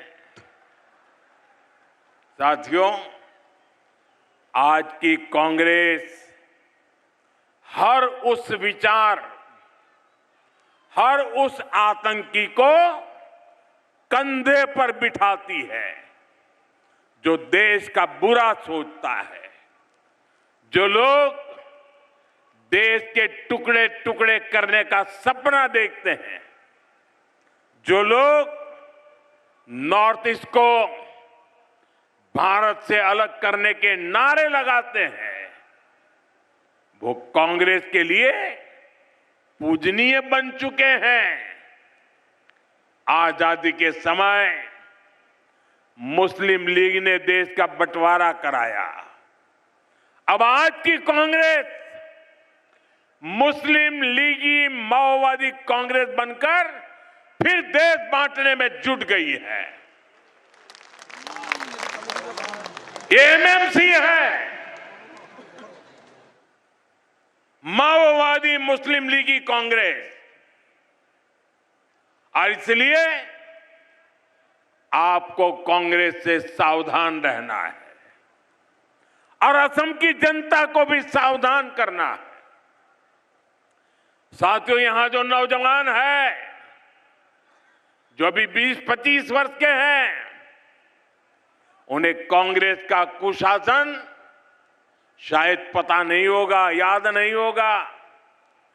कांग्रेस की सरकारें चाहे असम में रही हो या फिर दिल्ली में, उन्होंने असम को अपने हाल पर छोड़ दिया था। आज जब मैं यहां ब्रह्मपुत्र के तट पर खड़ा हूं तो इस महान नदी का ही उदाहरण देता हूं। असम के विकास में, असम के लोगों के जीवन को आसान बनाने में ब्रह्मपुत्र की बहुत बड़ी भूमिका है। लेकिन कांग्रेस के 70 साल के शासन में ब्रह्मपुत्र को पार करना हमेशा बड़ी चुनौती रहा। आजादी के बाद से लेकर 2014 तक, और उनके तो प्रधानमंत्री यहां से चुन करके गए थे, यानी लगभग 7 दशक में कांग्रेस सरकारों ने ब्रह्मपुत्र पर सिर्फ 3 पुल बनवाए थे। इतने दशकों में कितने पुल?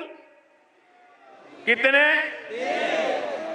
आप कल्पना कर सकते हैं कि इतनी विशाल नदी और असम की इतनी बड़ी जनसंख्या को जीवन देने वाली नदी पर सिर्फ 3 पुल बने थे। क्या ऐसी हालत में असम तेज विकास संभव था क्या? तेज विकास संभव था क्या?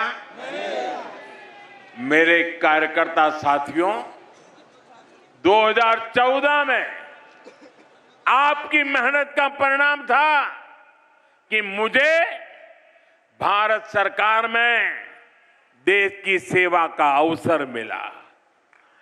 और उसके बाद 2-3 साल बाद आप सभी भाजपा कार्यकर्ताओं ने यहां डबल इंजन सरकार बनाई और इसका नतीजा क्या हुआ? बीते 10-11 वर्षों में बीजेपी एनडीए सरकार ने ब्रह्मपुत्र नदी पर 5 बड़े पुल पूरे किए हैं। ये आंकड़े याद रहेंगे ना? कांग्रेस की 70 साल की सत्ता में सिर्फ 3 पुल बने थे, लेकिन हमने सिर्फ 10 वर्षों में 5 पुल बनाए हैं। यानी कांग्रेस ने असम को सिर्फ समस्याएं दी, जबकि बीजेपी ने असम को समाधान दिए हैं। साथियों, आज गुवाहाटी के 2 हिस्सों को जोड़ने वाले शानदार पुल का भी लोकार्पण हो गया है। इस सेतु का नाम प्राचीन कामरूप के महाप्रतापी सम्राट कुमार भास्कर वर्मन जी के नाम पर रखा गया है। ये लोग होते तो अपने परिवार पर ही नाम चढ़ा देते। यानी ये भास्कर सेतु असम के आधुनिक इंफ्रास्ट्रक्चर और असम के समृद्ध इतिहास का संगम है। ये इस बात का प्रमाण है कि बीजेपी तेज विकास करती है और विरासत को भी आगे बढ़ाती है। साथियों, इस नए सेतु के बनने से गुवाहाटी देश का एक बड़ा ग्रोथ सेंटर बनने की दिशा में आगे बढ़ेगा।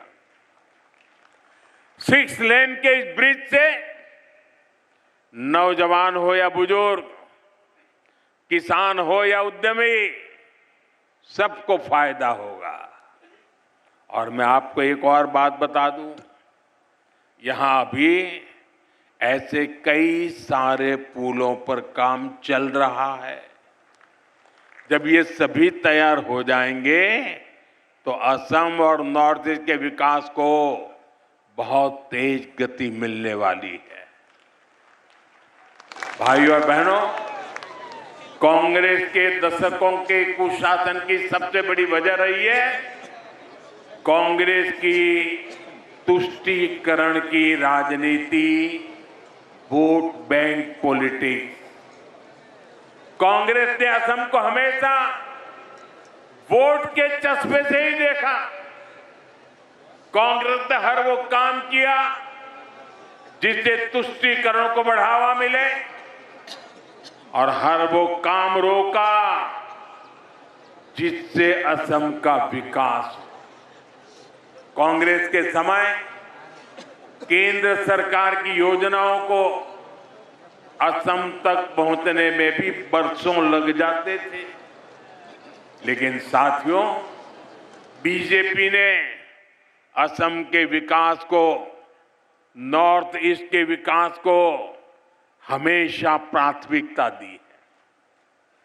बीते 11 वर्षों में देखिए, जब भी कोई नई शुरुआत देश में हुई तो तुरंत उसका लाभ नॉर्थ ईस्ट को भी मिला, कोई भी विलंब के बिना मिला। देश में semi high speed Vande Bharat ट्रेनें लॉन्च हुई तो असम और नॉर्थ ईस्ट भी इससे शुरुआत में ही कनेक्ट हो गया। अभी कुछ समय पहले देश की पहली स्लीपर वंदे भारत ट्रेन असम से ही शुरू हुई है। जब देश ने तय किया कि अब सेमीकंडक्टर सेक्टर में तेजी से काम करना है और असम इस सेक्टर में भी ग्रोथ इंजन बन रहा है, और वो दिन दूर नहीं जब असम की चाय की तरह ही, असम की चाय की तरह ही असम में बनी चिप्स की भी पूरी दुनिया में चर्चा होगी। चाय से लेकर के चिप्स तक असम की विकास यात्रा दिखाई देती है।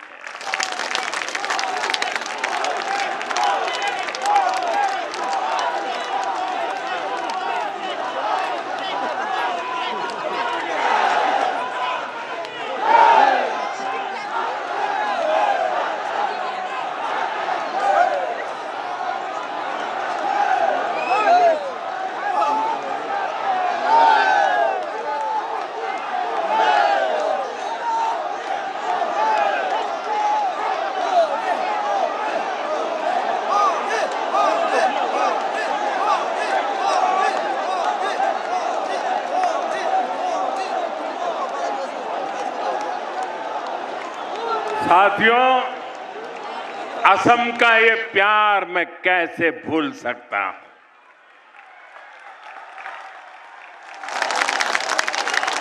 लेकिन मैं असम को वादा करता हूं, आपने मुझे जो प्यार दिया है ना, मैं उसे ब्याज समेत लौटाऊंगा और विकास करके लौटाऊंगा।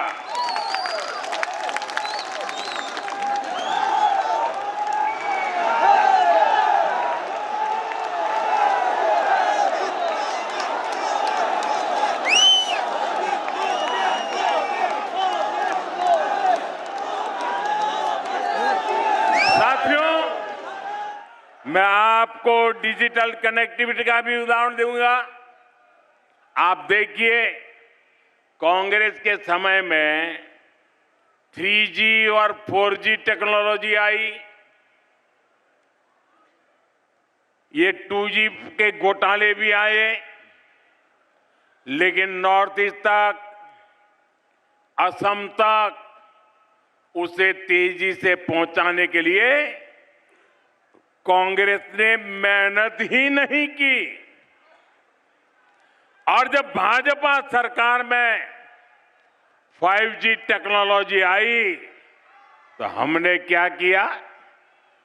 हमने इस टेक्नोलॉजी को पूरे असम में, पूरे नॉर्थ ईस्ट में गांव-गांव तक पहुंचाने के लिए काम किया।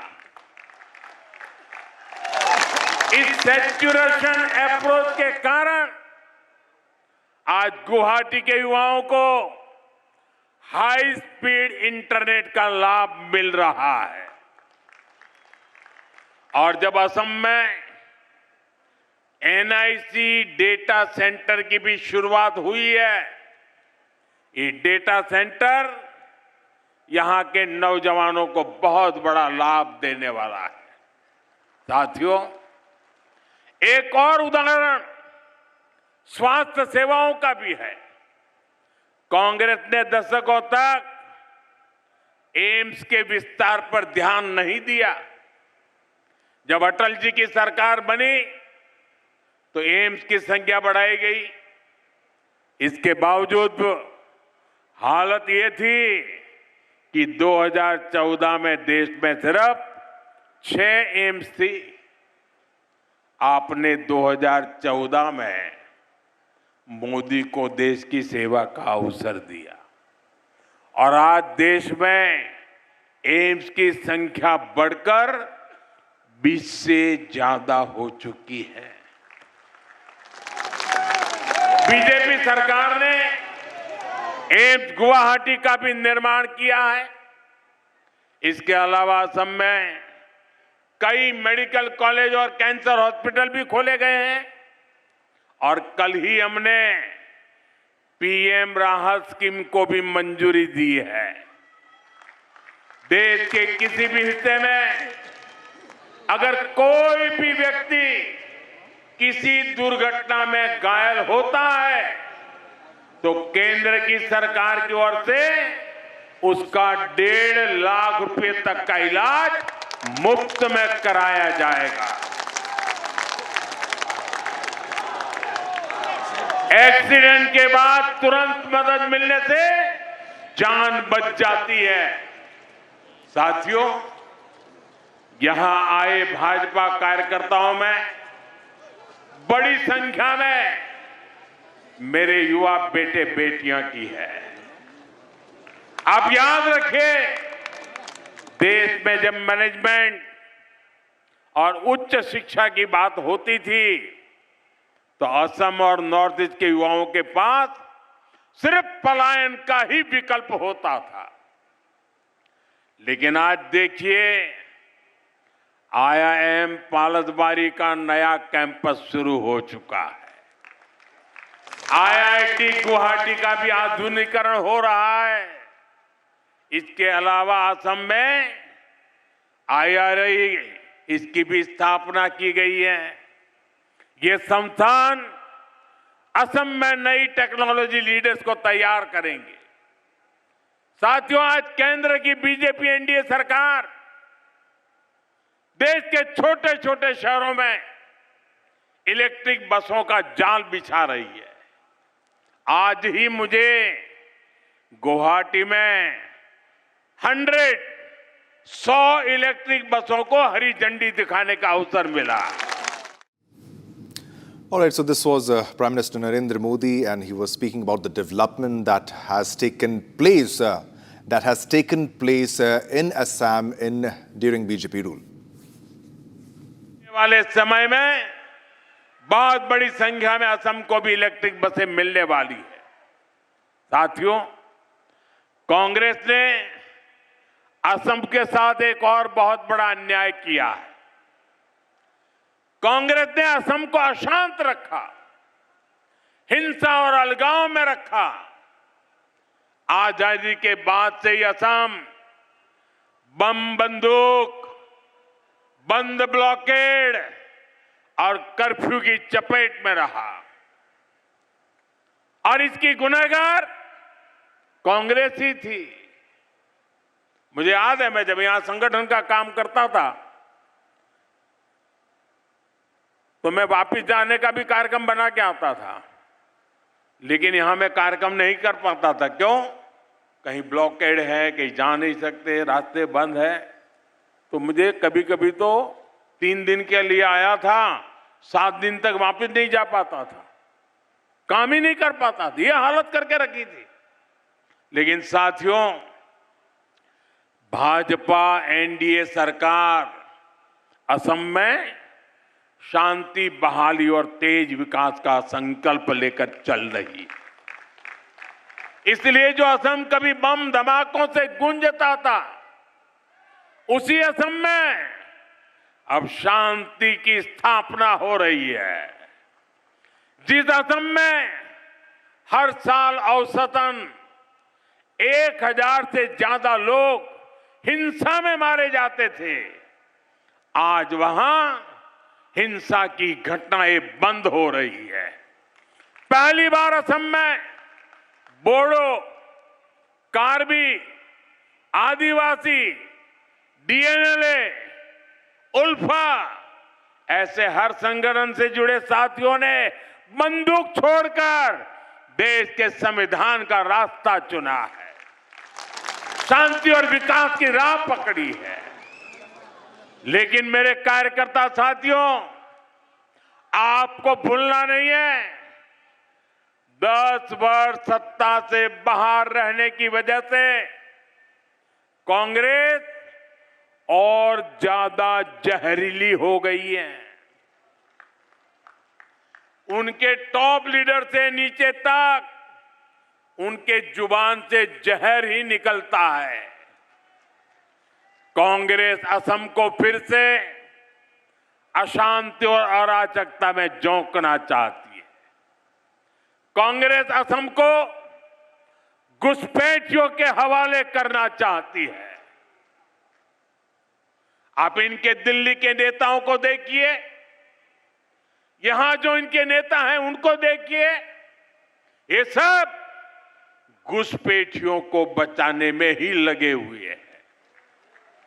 कांग्रेस असम की असल पहचान को मिटाना चाहती है। साथियों, आने वाले 5 साल असम के लिए बहुत महत्वपूर्ण है। इस दौरान ऐसे अनेक प्रोजेक्ट पूरे होने वाले हैं जो असम की ग्रोथ को नए पंख लगाएंगे और इसलिए यहां डबल इंजन की बीजेपी सरकार फिर एक बार बहुत जरूरी है। इसलिए बीजेपी के हर कार्यकर्ता को याद रखना है, असम के तेज विकास के लिए आपको एक बार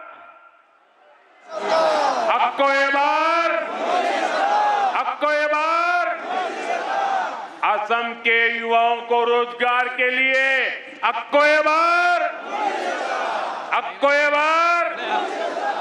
असम की बेटियों को नए अवसरों के लिए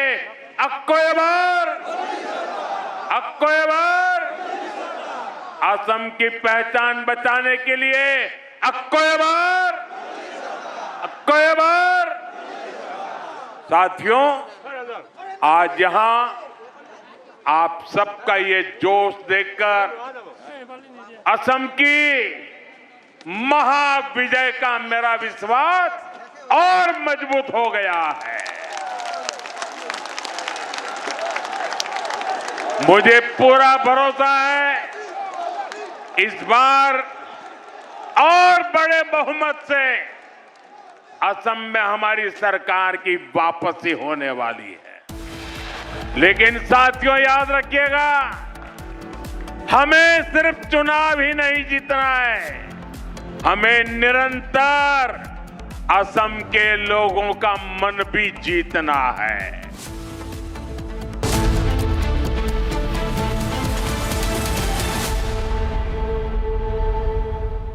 In the global employability rankings by Times Higher Education UK, only the following 6 institutions from India are ranked amongst the top 230 in the world for having the most employable graduates: IIT Delhi, IISc Bangalore, IIT Bombay, IIM Ahmedabad, IIT Kharagpur and Amity University.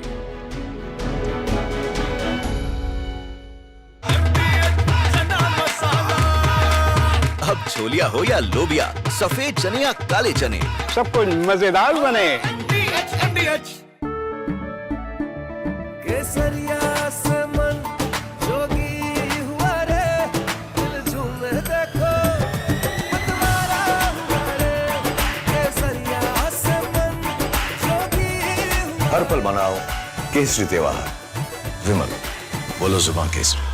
थोड़े में ज्यादा स्वाद, ये तो है इसकी खास बात। वाओ मामा, क्या स्वाद है। अरे मेरे राजा।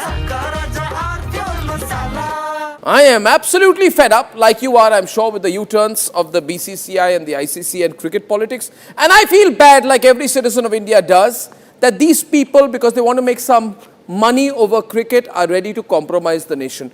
Terrible. Pakistan has taken another magnificent U-turn in its decision to not play, not play, not play, keep changing its mind, ladies and gentlemen. First they say they stand with Bangladesh, then they said we stand with them so much that we don't participate in the World Cup. Then they put Shehbaz Sharif in front and he said we've taken a clear decision not to play cricket with India because we are backing Bangladesh. Listen to what Shehbaz Sharif said. T20 world cup जो है उस हवाले से हमने बड़ा वाज़ेह stand लिया है कि हम हिंदुस्तान के ख़िलाफ़ जो मैच है वो हम नहीं खेलेंगे, क्योंकि पाकिस्तान ने कहा कि ये खेल का मैदान है, ये सियासत नहीं है। खेल के मैदान में सियासत बिल्कुल नहीं होनी चाहिए। हमने एक बड़ा सोच समझ के हमने स्टैंड लिया है और इस हवाले से हमें बांग्लादेश के साथ पूरी तरह खड़े होना चाहिए। That's what he said 8 days back. Now he's changed his line 8 days later. Now he's saying that the government of Pakistan is now directing the Pakistan national team to play, to take the field on February 15th for the scheduled fixture against India in the T20 World Cup. Now viewers, my point is, let the Pakistanis do what the hell they want to do, who cares? But what is the BCCI doing? What is the ICC doing? What is Rajiv Shukla doing? What is this paid executive Sanjog Gupta doing? Why are we allowing Pakistan to do the U-turn? We should have never given them a long rope. We should have caught them. थोड़े में ज्यादा स्वाद, ये तो है इसकी खास बात। वाओ मामा, क्या स्वाद है। अरे मेरे राजा।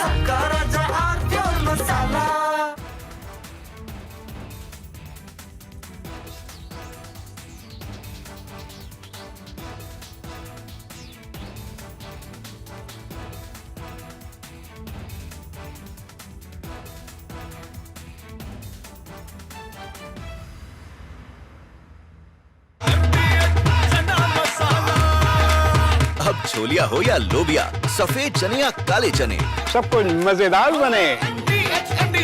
Himanta Biswa Sarma, good evening. Good evening. And everyone across the country's watched your press conference yesterday. Yes. Now, you see, now that you've done the press conference, you've made some very, very damning allegations against Gaurav Gogoi. Yes. Are you doing it? First question, let's have it out of the way. Are you doing this because you're facing a huge test in your political career with the Assam elections coming up, and he's the person Rahul Gandhi is putting up against you? Arnab, you know Assam. Even I produce a picture of Assam, Munir and Gaurav Gogoi, Congress is not going to lose a single vote, because whomever the vote, the section of people who vote for Gaurav Gogoi or Rahul Gandhi in Assam, in any case they will vote only Congress. From that press conference, neither I will gain one vote, neither I will lose one vote. But you have said some amazing things. Yes. You said that you think that Gaurav Gogoi visited Pakistan on an invitation from the ISI. You have said he has gone there for specific training, and some specific training was given to him in Pakistan. Arnab, these are national security allegations, yes, sir. Yes. Arnab, today Gaurav Gogoi did a press conference. I do not know whether you know it or no, do not know it. He has amplified my allegation. My allegation was that he got a visa for Lahore. Then next day when he arrived Lahore, Ministry of Interior Pakistan issued a letter that he can come to Karachi and Islamabad, but there was no visa for Rawalpindi. Today, in the press conference, he says that he went to Taxila, that is in Rawalpindi district, that is the headquarters of Pakistan Army, and there is no visa for visiting Rawalpindi. Now, India and Pakistan visa regime is such that it has to be city-centric. Today we put a question to Mr. Gaurav Gogoi that how can you visit the most secured place in Pakistan, that is called Rawalpindi, without a valid visa for that city. So if you Google, you will get immediate answer that an Indian citizen cannot go to Rawalpindi district of Punjab province without a valid visa. We have examined Gaurav Gogoi's visa. But he says, I went to visit my wife. He says, I went to Pakistan to visit my wife. Today he did a press conference and he admitted that his wife was at that point of time not doing job in Pakistan. He said in the press conference in Assam today that me and my wife went to Pakistan for the reason of nostalgia.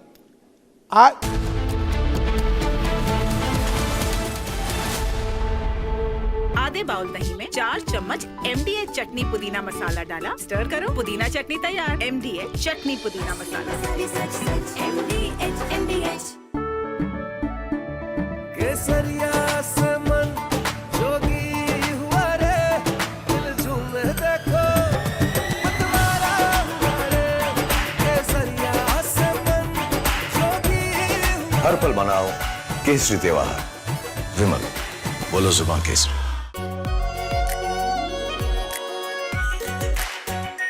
Our pure Shahi Paneer Masala. Delicious, healthy, every day. I am absolutely fed up, like you are, I'm sure, with the U-turns of the BCCI and the ICC and cricket politics. And I feel bad, like every citizen of India does, that these people, because they want to make some money over cricket, are ready to compromise the nation. Terrible. Pakistan has taken another magnificent U-turn in its decision to not play, not play, not play, keep changing its mind, ladies and gentlemen. First they say they stand with Bangladesh, then they said we stand with them so much that we don't participate in the World Cup. Then they put Shehbaz Sharif in front and he said we've taken a clear decision not to play cricket with India because we are backing Bangladesh. Listen to what Shehbaz Sharif said. T20 world cup जो है उस हवाले से हमने बड़ा वाज़ेह stand लिया है कि हम हिंदुस्तान के ख़िलाफ़ जो मैच है वो हम नहीं खेलेंगे, क्योंकि पाकिस्तान ने कहा कि ये खेल का मैदान है, ये सियासत नहीं है। खेल के मैदान में सियासत बिल्कुल नहीं होनी चाहिए। हमने एक बड़ा सोच समझ के हमने स्टैंड लिया है और इस हवाले से हमें बांग्लादेश के साथ पूरी तरह खड़े होना चाहिए। That's what he said 8 days back. Now he's changed his line 8 days later. Now he's saying that the government of Pakistan is now directing the Pakistan national team to play, to take the field on February 15 for the scheduled fixture against India in the T20 World Cup. Now viewers, my point is, Let the Pakistanis do what the hell they want to do. Who cares? But what is the BCCI doing? What is the ICC doing? What is Rajiv Shukla doing? What is this paid executive Sanjog Gupta doing? Why are we allowing Pakistan to do the U-turn? We should have never given them a long rope. We should have caught them and said, no, you said you're not playing, now you don't play. We should have embarrassed them. We should have made life hell for them. We should have reined in the Pakistanis. But no, you see in our country, some people are so desperate, like Rajiv Shukla, so desperate to play cricket with Pakistan. Why, Rajiv Shukla, do you want to play cricket with?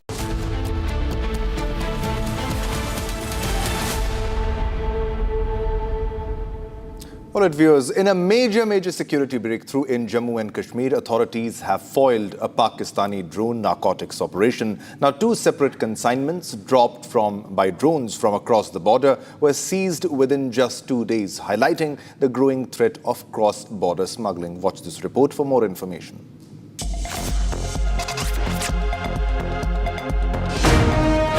In a major security breakthrough in Jammu and Kashmir, authorities have foiled a Pakistani drone narcotics operation. 2 separate consignments dropped by drones from across the border were seized within just 2 days, highlighting the growing threat of cross-border smuggling. Yesterday, Kathua police arrested 2 individuals after recovering a consignment of heroin reportedly dropped by a Pakistani drone. Investigations revealed that the accused were in constant contact with handlers in Pakistan through internet calls.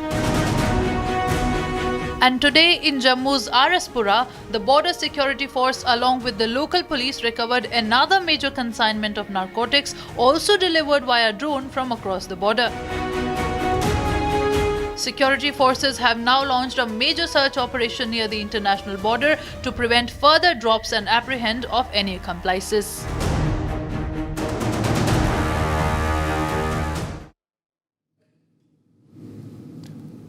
All right, so this was via a Pakistani drone. Pakistan tries to infiltrate via the drone using drone technology, and that's the way it is smuggling not just drugs but even weapons. This attempt was foiled by the security forces. All right, viewers, now time to slip into a short commercial break, but don't go anywhere because coming up next, Owaisi opposes Centre's Vande Mataram mandate, calls it a loyalty test.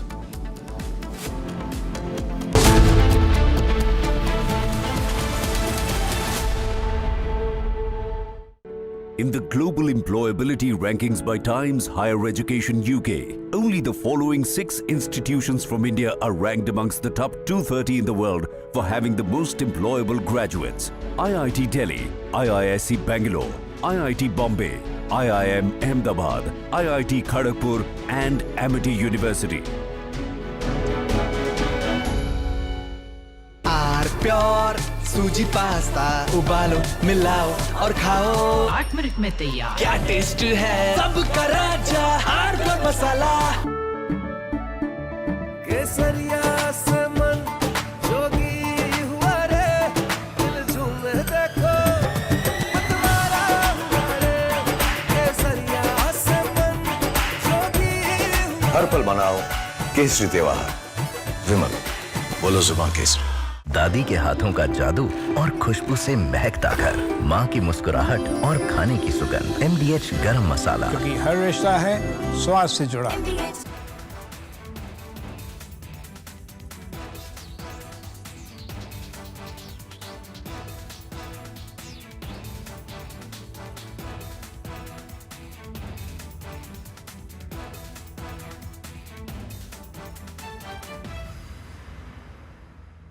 Himanta Biswa Sarma, good evening. Good evening. And everyone across the country's watched your press conference yesterday. Yes. Now, you see, now that you've done the press conference, you've made some very, very damning allegations against Gaurav Gogoi. Yes. Are you doing it? First question, let's have it out of the way. Are you doing this because you're facing a huge test in your political career with the Assam elections coming up, and he's the person Rahul Gandhi is putting up against you? Arnab, you know Assam. Even I produce a picture of Asim Munir and Gaurav Gogoi.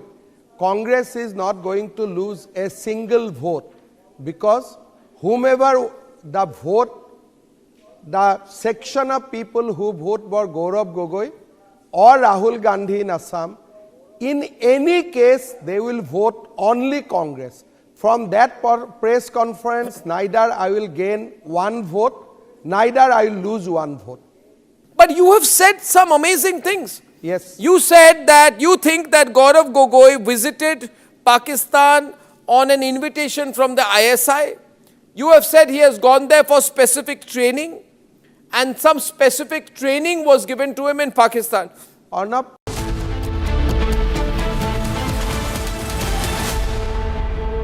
MDH की हल्दी मिर्ची धनिया करे कमाल, ये रंग दे, ये खुशबू दे, ये तीखा, ये कम पड़े, क्या निराला MDH मसाला। रानी, इस घर में कुछ है जो टूटता नहीं। ये पिलर कभी नहीं टूटेगा। रुंगटा स्टील TMT से बना। रुंगटा नहीं तो घर स्ट्रॉन्ग नहीं। रुंगटा स्टील TMT बार एकदम solid.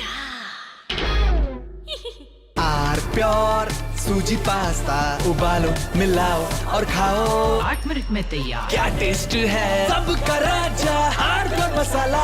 I am absolutely fed up, like you are, I'm sure, with the U-turns of the BCCI and the ICC and cricket politics. And I feel bad, like every citizen of India does, that these people, because they want to make some money over cricket, are ready to compromise the nation. Terrible. Pakistan has taken another magnificent U-turn in its decision to not play, not play, not play, keep changing its mind, ladies and gentlemen. First they say they stand with Bangladesh, then they said we stand with them so much that we don't participate in the World Cup. Then they put Shehbaz Sharif in front, and he said we've taken a clear decision not to play cricket with India because we are backing Bangladesh. Listen to what Shehbaz Sharif said. T20 world cup जो है उस हवाले से हमने बड़ा वाज़ेह stand लिया है कि हम हिंदुस्तान के ख़िलाफ़ जो मैच है वो हम नहीं खेलेंगे, क्योंकि पाकिस्तान ने कहा कि ये खेल का मैदान है, ये सियासत नहीं है। खेल के मैदान में सियासत बिल्कुल नहीं होनी चाहिए। हमने एक बड़ा सोच समझ के हमने स्टैंड लिया है और इस हवाले से हमें बांग्लादेश के साथ पूरी तरह खड़े होना चाहिए। That's what he said 8 days back. Now he's changed his line 8 days later. Now he's saying that the government of Pakistan is now directing the Pakistan national team to play, to take the field on February 15 for the scheduled fixture against India in the T20 World Cup. Now viewers, my point is, let the Pakistanis do what the hell they want to do, who cares? But what is the BCCI doing? What is the ICC doing? What is Rajiv Shukla doing? What is this paid executive Sanjog Gupta doing? Why are we allowing Pakistan to do the U-turn? We should have never given them a long rope. We should have caught them and said, no, you said you're not playing, now you don't play.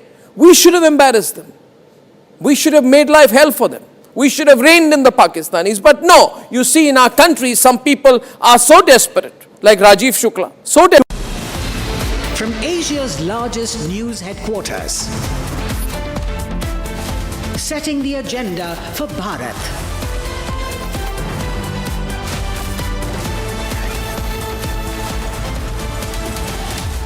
You're watching Republic.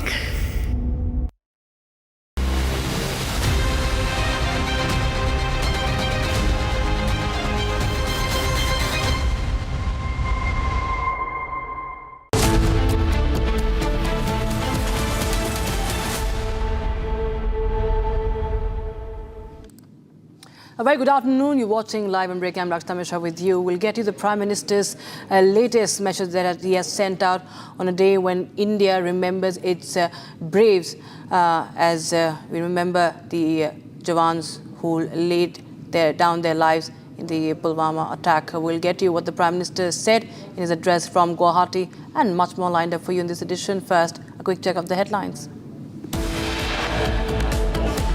Prime Minister Modi addresses a rally in Guwahati, said the Congress will hand over Assam to infiltrators if they win.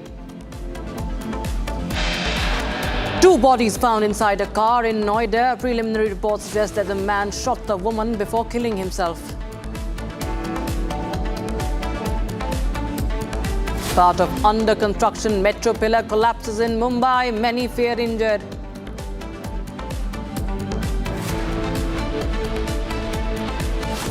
Government proposes tax blanket on pension for defence personnel if service continued even after disability.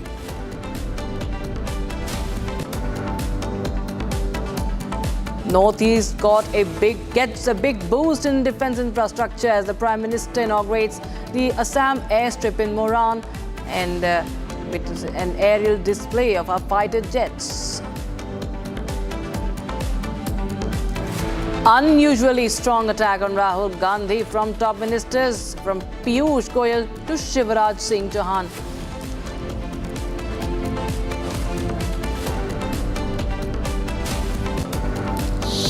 Haryana Minister Anil Vij loses his temper, argues with police superintendent over cop's suspension.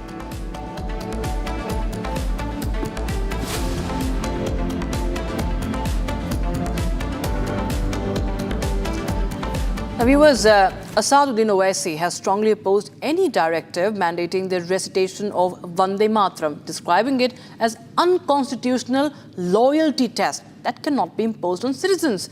Now, Owaisi argues that Vande Mataram is being forced on everyone. Owaisi went on to say that India will become a theocratic nation if Vande Mataram takes precedence.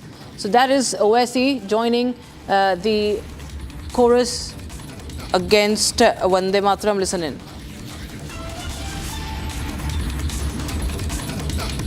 जब parliament में जब इस पर debate हुआ था, बहस हुआ था, पिछले पार्लियामेंट के सेशन में सरकार लेकर आई थी कि वंदे मातरम के 150 साल के ऊपर, तो मैंने अपने उस 10 मिनट के स्पीच में पार्लियामेंट को बताया था कि हमारा संविधान का आगाज़ होता है वी द पीपल से, भारत माता की जैसे संविधान का आगाज़ नहीं होता। और जब संविधान को हम लोग अपना रहे थे तो उस वक्त कॉन्स्टिट्यूंट असेंबली के 2 मेंबर्स ने, एक ने कहा कि वंदे मातरम शुरू करो, उसको रिजेक्ट कर दिया गया उस दिन। फिर एक ने कहा कि ये कहो कि हर पीपल, उसको रिजेक्ट कर दिया गया। तीसरा ये कि हमारे संविधान का जो प्रियम्बल है, liberty of thought, expression and belief है ये। अब आप बताइए, आर्टिकल 25 में आप फ्रीडम ऑफ रिलीजन मुझे दे रहे हैं, और अगर आप ये कहेंगे कि आपकी मोहब्बत इस वतन से उसी वक्त साबित होगी जब आप इस वतन की पूजा करेंगे, इबादत करेंगे, और जब फ्रीडम ऑफ रिलीजन मुझे दिया गया है कि अपने अपने मजहब पे चलो, इस देश का कोई रिलीजन नहीं है, जो खुदा को नहीं मानता वही भारत का बाइज्जत नागरिक है। आप किसी को फोर्स मत करिए, नेशनल सॉन्ग है, मानते हो उसको, मगर मेरी फ्रीडम ऑफ रिलीजन का क्या होगा फिर? इसको आप कैसे रिकंसाइल करेंगे? देखिए, जब पार्लियामेंट में जब इस पर डिबेट हुआ था, बहस हुआ था, पिछले पार्लियामेंट के सेशन में सरकार लेकर आई थी कि वंदे मातरम के 150 साल के ऊपर, तो मैंने अपने उस 10 मिनट के स्पीच में पार्लियामेंट को बताया था कि हमारा संविधान का आगाज़ होता है वी द पीपल से, भारत माता की जैसे संविधान का आगाज़ नहीं होता। और जब संविधान को हम लोग अपना रहे थे तो उस वक्त कॉन्स्टिट्यूंट असेंबली के 2 मेंबर्स ने, एक ने कहा कि वंदे मातरम शुरू करो, उसको रिजेक्ट कर दिया गया उस दिन। फिर एक ने कहा कि ये कहो कि हर पीपल, उसको रिजेक्ट कर दिया गया। तीसरा ये कि हमारे संविधान का जो प्रियम्बल है, liberty of thought, expression and belief है ये।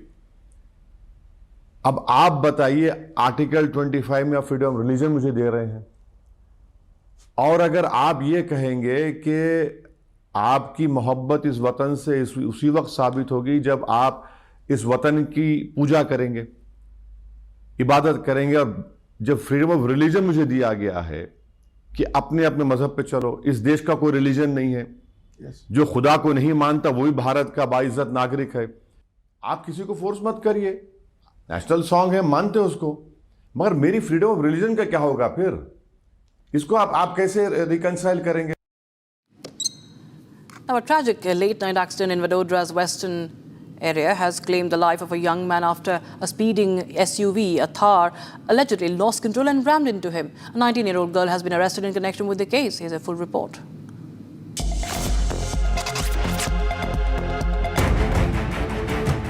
A young man was killed after a woman driving a Thar SUV at high speed allegedly lost control and rammed into him.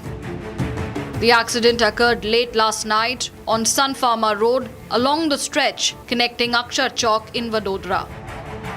According to police, Abhishek Moore was on his way when the Thar SUV coming from the opposite direction allegedly lost control and hit him with tremendous force. The impact proved fatal and Abhishek died on the spot.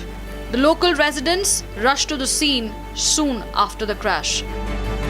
Based on a complaint filed by the victim's father, police arrested 19-year-old Rishika Sadnani, who was driving the Thar. As per the police, she was reportedly returning from a wedding along with 2 other girls. Meanwhile, the DCP Manjita confirmed that an investigation is underway to determine whether the vehicle was over-speeding.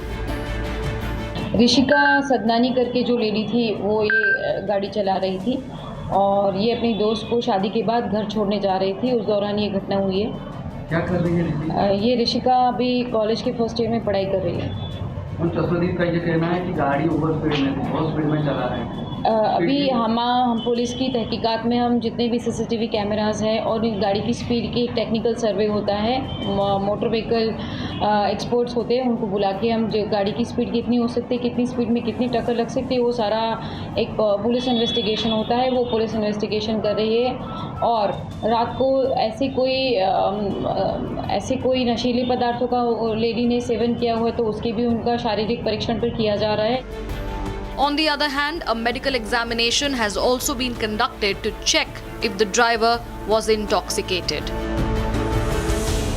Now, this budget session in the parliament witnessed an all-out face-off on the India-US trade deal, with Rahul Gandhi alleging that the government is compromising with the agriculture sector and the security of the farmers. And now it seems like all the top union ministers have launched an all-out attack against Rahul Gandhi. Piyush Goyal kick-started and later Shivraj Singh Chauhan followed. Home Minister Amit Shah is also the latest to take on Rahul Gandhi for his claims on the India-US trade deal. Let's take a listen into what Amit Shah has said. Rahul Gandhi ji देश के मछुआरों और किसानों को गुमराह करना चाहते हैं। वो झूठ बोलकर भ्रांति फैलाना चाहते हैं। मैं आज ये इस मंच से राहुल गांधी जी को जवाब देना चाहता हूं। राहुल गांधी जी, ट्रेड डील और एफटीए की बारीकियों को ध्यान से देखिए। नरेंद्र मोदी जी ने हमारे देश के किसानों को और पशुपालकों को 100% प्रोटेक्शन देने का काम किया है। इस एफटीए से और ट्रेड डील से हमारे किसानों को कोई नुकसान नहीं होने वाला है। किसानों का नुकसान आपकी मनमोहन सिंह सरकार के वक्त किया था। कई ऐसे वैश्विक समझौते किए जिसमें किसानों के हितों को बेच दिया गया था।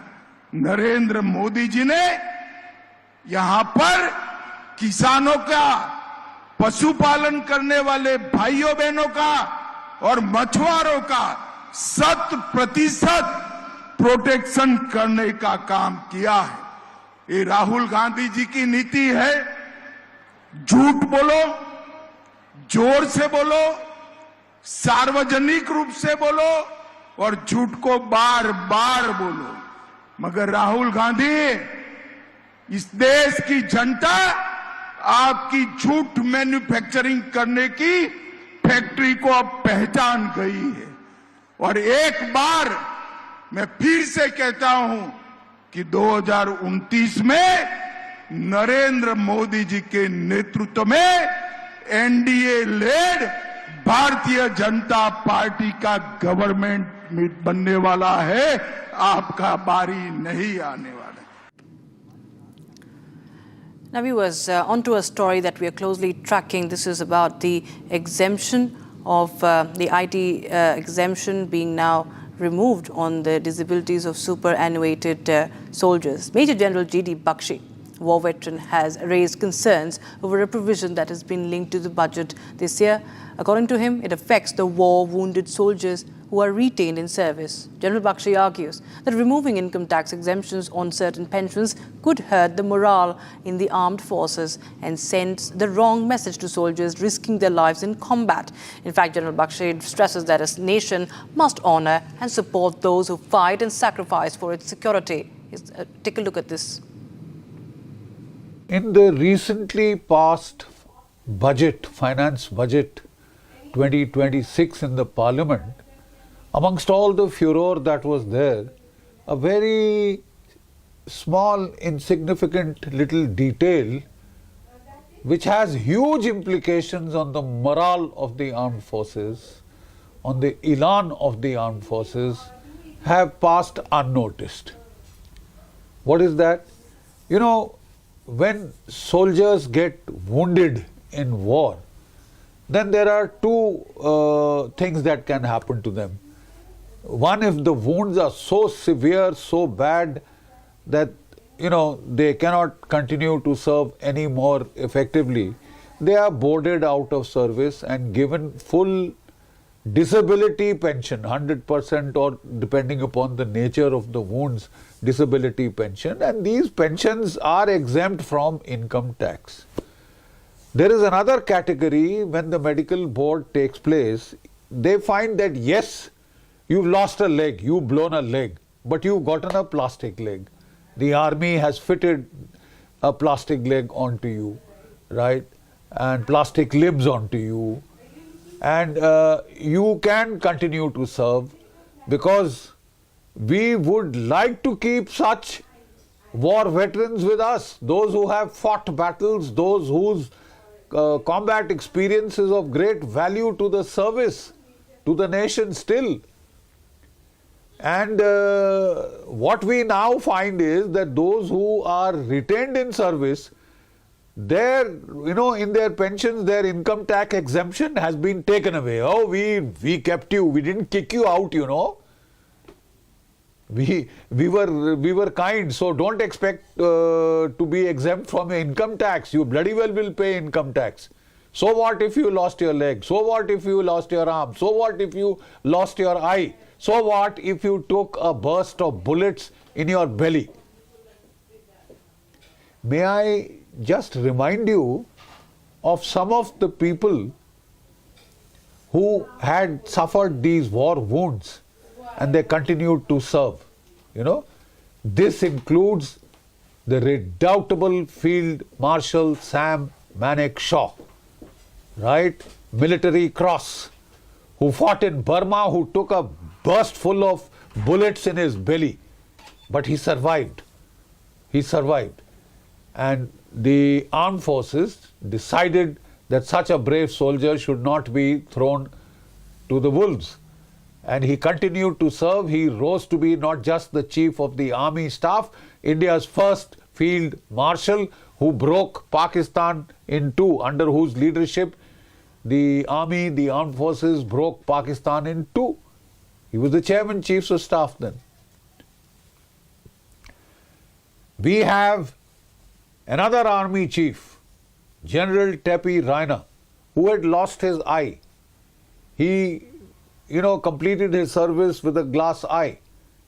But then he was fit. His arms, legs, body, I mean, they were functional. So the medical board said, you can continue to serve. You want to punish such people? You want to impose income tax? You'll gain a hell of a lot of money. You'll grow rich. Let me tell you some more, you know, redoubtable names. Lieutenant General Yogi Sharma, Army Commander, former Army Commander, Central Command. Lieutenant General Pankaj Joshi, once again, Army Commander, Central Command. Redoubtable soldiers, known for their strategic genius thinking, power to think, power to plan, you know, who continued to serve. General Yogi Sharma had his whole leg below the knee blown off, right? He was given a plastic leg. He had that determination to go on. Struggle. I have seen him. He was deputy commandant of the Indian Military Academy and he used to practice at night marching with his leg gone. I've seen him climbing mountains. I've seen him do all those things. He went on to rose to be an army commander, one of the finest generals, finest brains of the Indian army. He was allowed to serve by the medical board and he went on to reach such stellar heights. Pankaj Joshi had his foot blown off on a mine and with an artificial foot he was asked to do the BPT and he did. He wanted to prove, look, I still have got what it takes. Give me a chance, man. I will still, serve the country. I still want to serve the army, my regiment, my battalion, etc. These people showed matchless determination. I'll give you another name. Lieutenant General Oberoi, once again Army Commander of Central Command, right?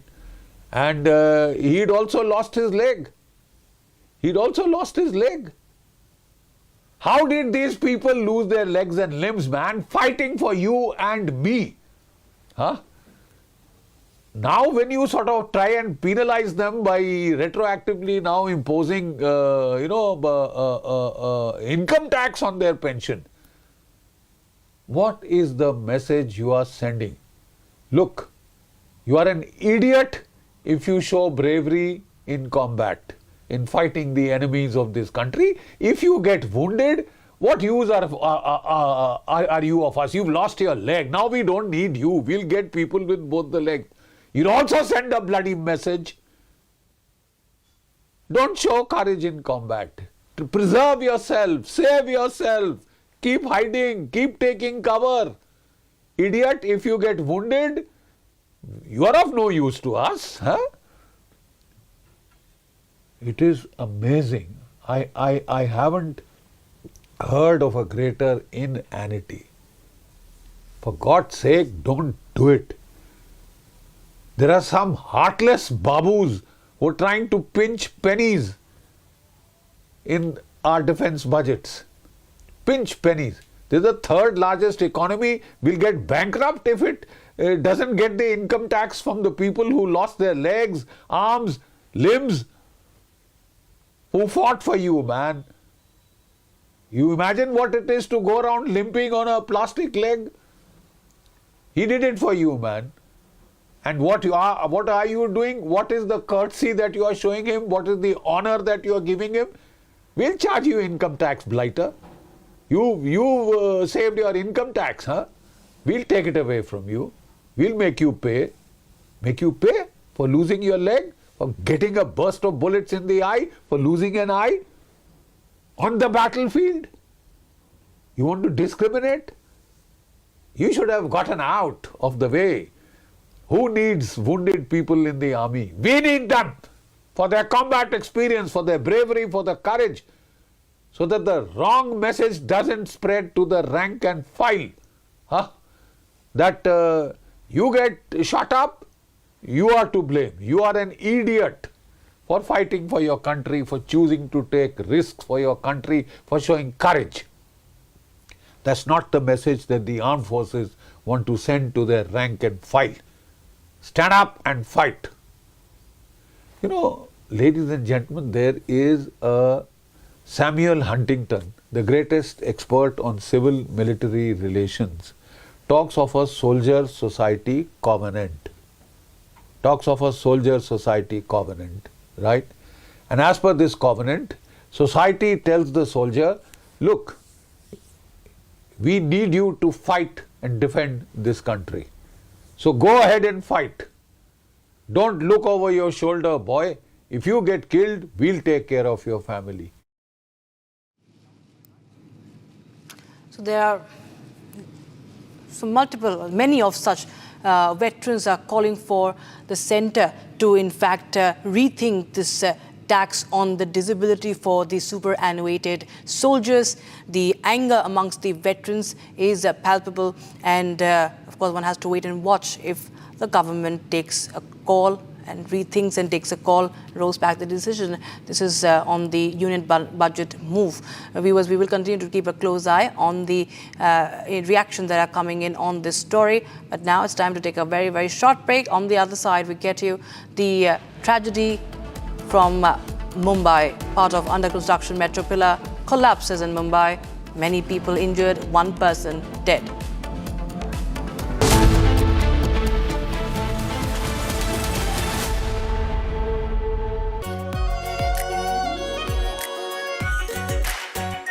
Our pure Shahi Paneer Masala. Delicious, healthy, every day.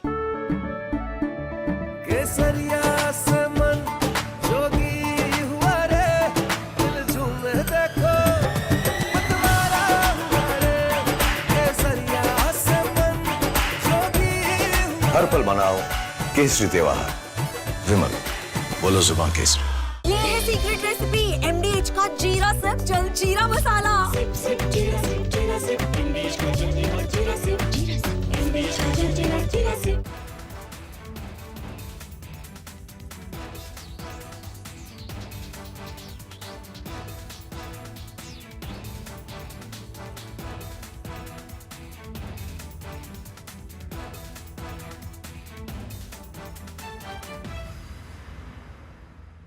Himanta Biswa Sarma, good evening. Good evening. And everyone across the country's watched your press conference yesterday. Yes. Now, you see, now that you've done the press conference, you've made some very, very damning allegations against Gaurav Gogoi. Yes. Are you doing it?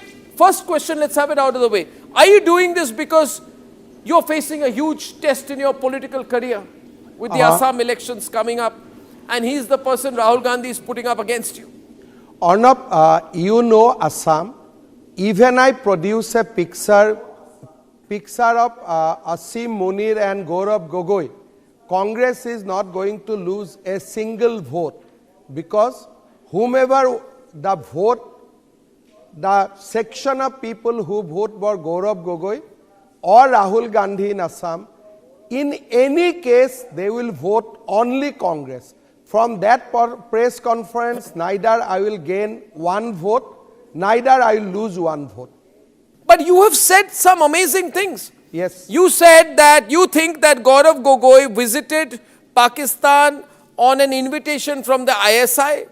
You have said he has gone there for specific training, and some specific training was given to him in Pakistan. Arnab, these are national security allegations, yes, sir. Yes. Arnab, today Gaurav Gogoi did a press conference. I do not know whether you know it or no. Do not know it. He has amplified my allegation. My allegation was that he got a visa for Lahore. Then next day when he arrived Lahore, Ministry of Interior Pakistan issued a letter that he can come to Karachi and Islamabad, but there was no visa for Rawalpindi.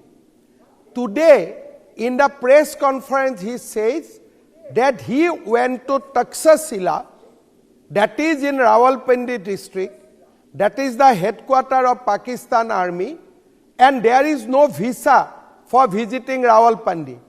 Now, India and Pakistan visa regime is such that it has to be city-centric.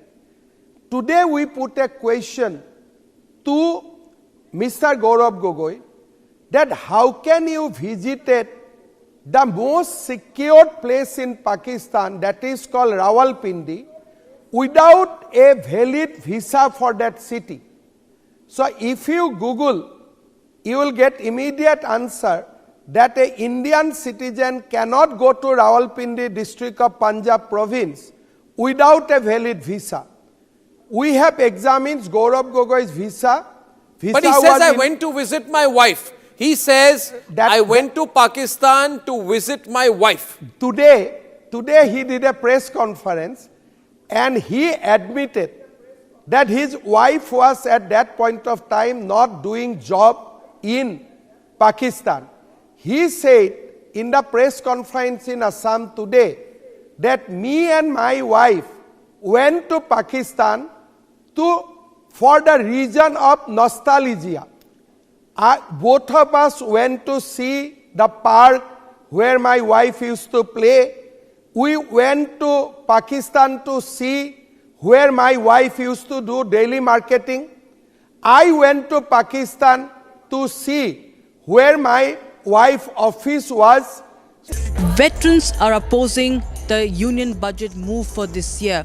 No income tax exemption on disabilities for superannuated soldiers has sparked a debate. We bring you all about this story on 6 Stories at 6. Also, we bring you ground report from Assam's Moran as India's northeast gets its first emergency landing strip.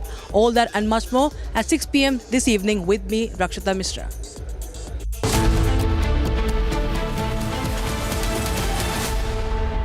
थोड़े में ज्यादा स्वाद ये तो है इसकी खास बात। वाओ मामा क्या स्वाद है? अरे मेरी राजा राजा और pure masala.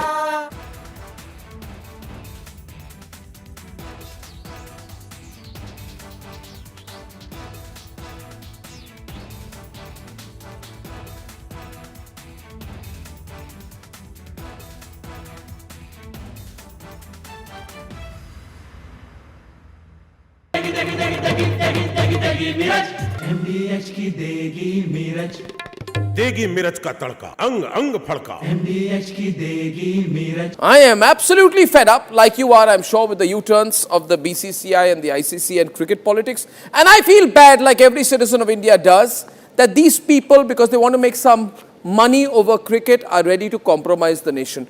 Terrible. Pakistan has taken another magnificent U-turn in its decision to not play, not play, keep changing its mind, ladies and gentlemen. First they say they stand with Bangladesh, then they said we stand with them so much that we don't participate in the World Cup. Then they put Shehbaz Sharif in front and he said we've taken a clear decision not to play cricket with India because we are backing Bangladesh. Listen to what Shehbaz Sharif said.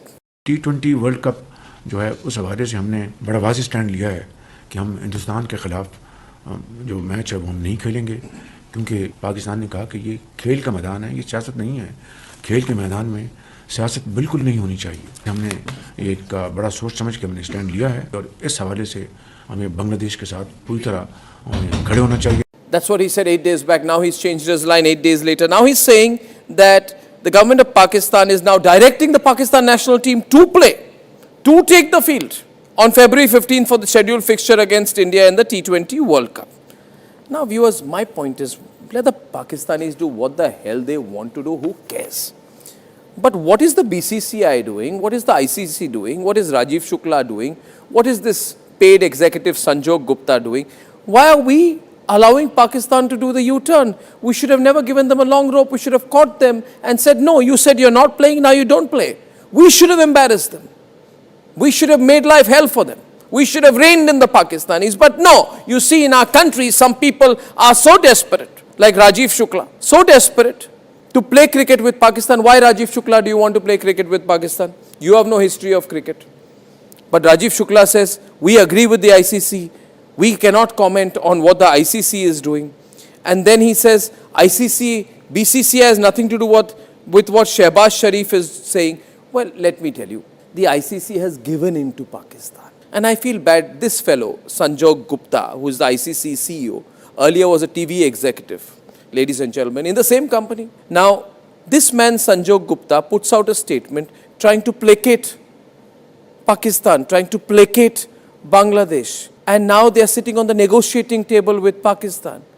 They didn't put any fine on Pakistan for all its tantrums. They gave in, this man, Sanjog Gupta, a simple paid executive. He has given in to the demand of hosting further matches in Bangladesh. So he's compromised India, directly or indirectly, and I'm saying, who the hell is he to do that? Who allowed him to do that? Even the demand that Bangladesh must receive its full ICC revenue share has been agreed to, even when Bangladesh did not play the game. So Bangladesh used Pakistan as a linchpin to pressurize India, and a paid executive called Sanjog Gupta agreed on India's behalf. And why am I saying India? Because ICC is controlled by BCCI, there's no difference. Ladies and gentlemen, this is crazy. Who is this man? How did he become, has ICC become the new SARC? Is ICC the governing body of South Asia, has this cricket body ICC been given the rights to compromise India? How is cricket politics been allowed to compromise national interest? A terrorist nation tried to use cricket.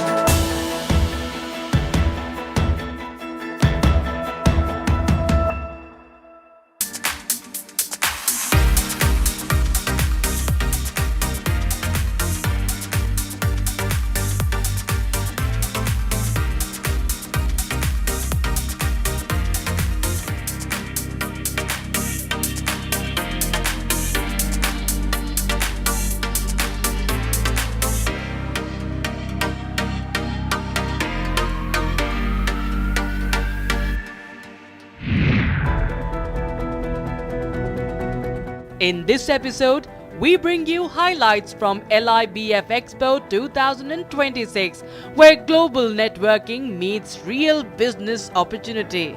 From city building leadership to capital market strategy, this episode unpacks the defining conversations at LIBF Expo 2026.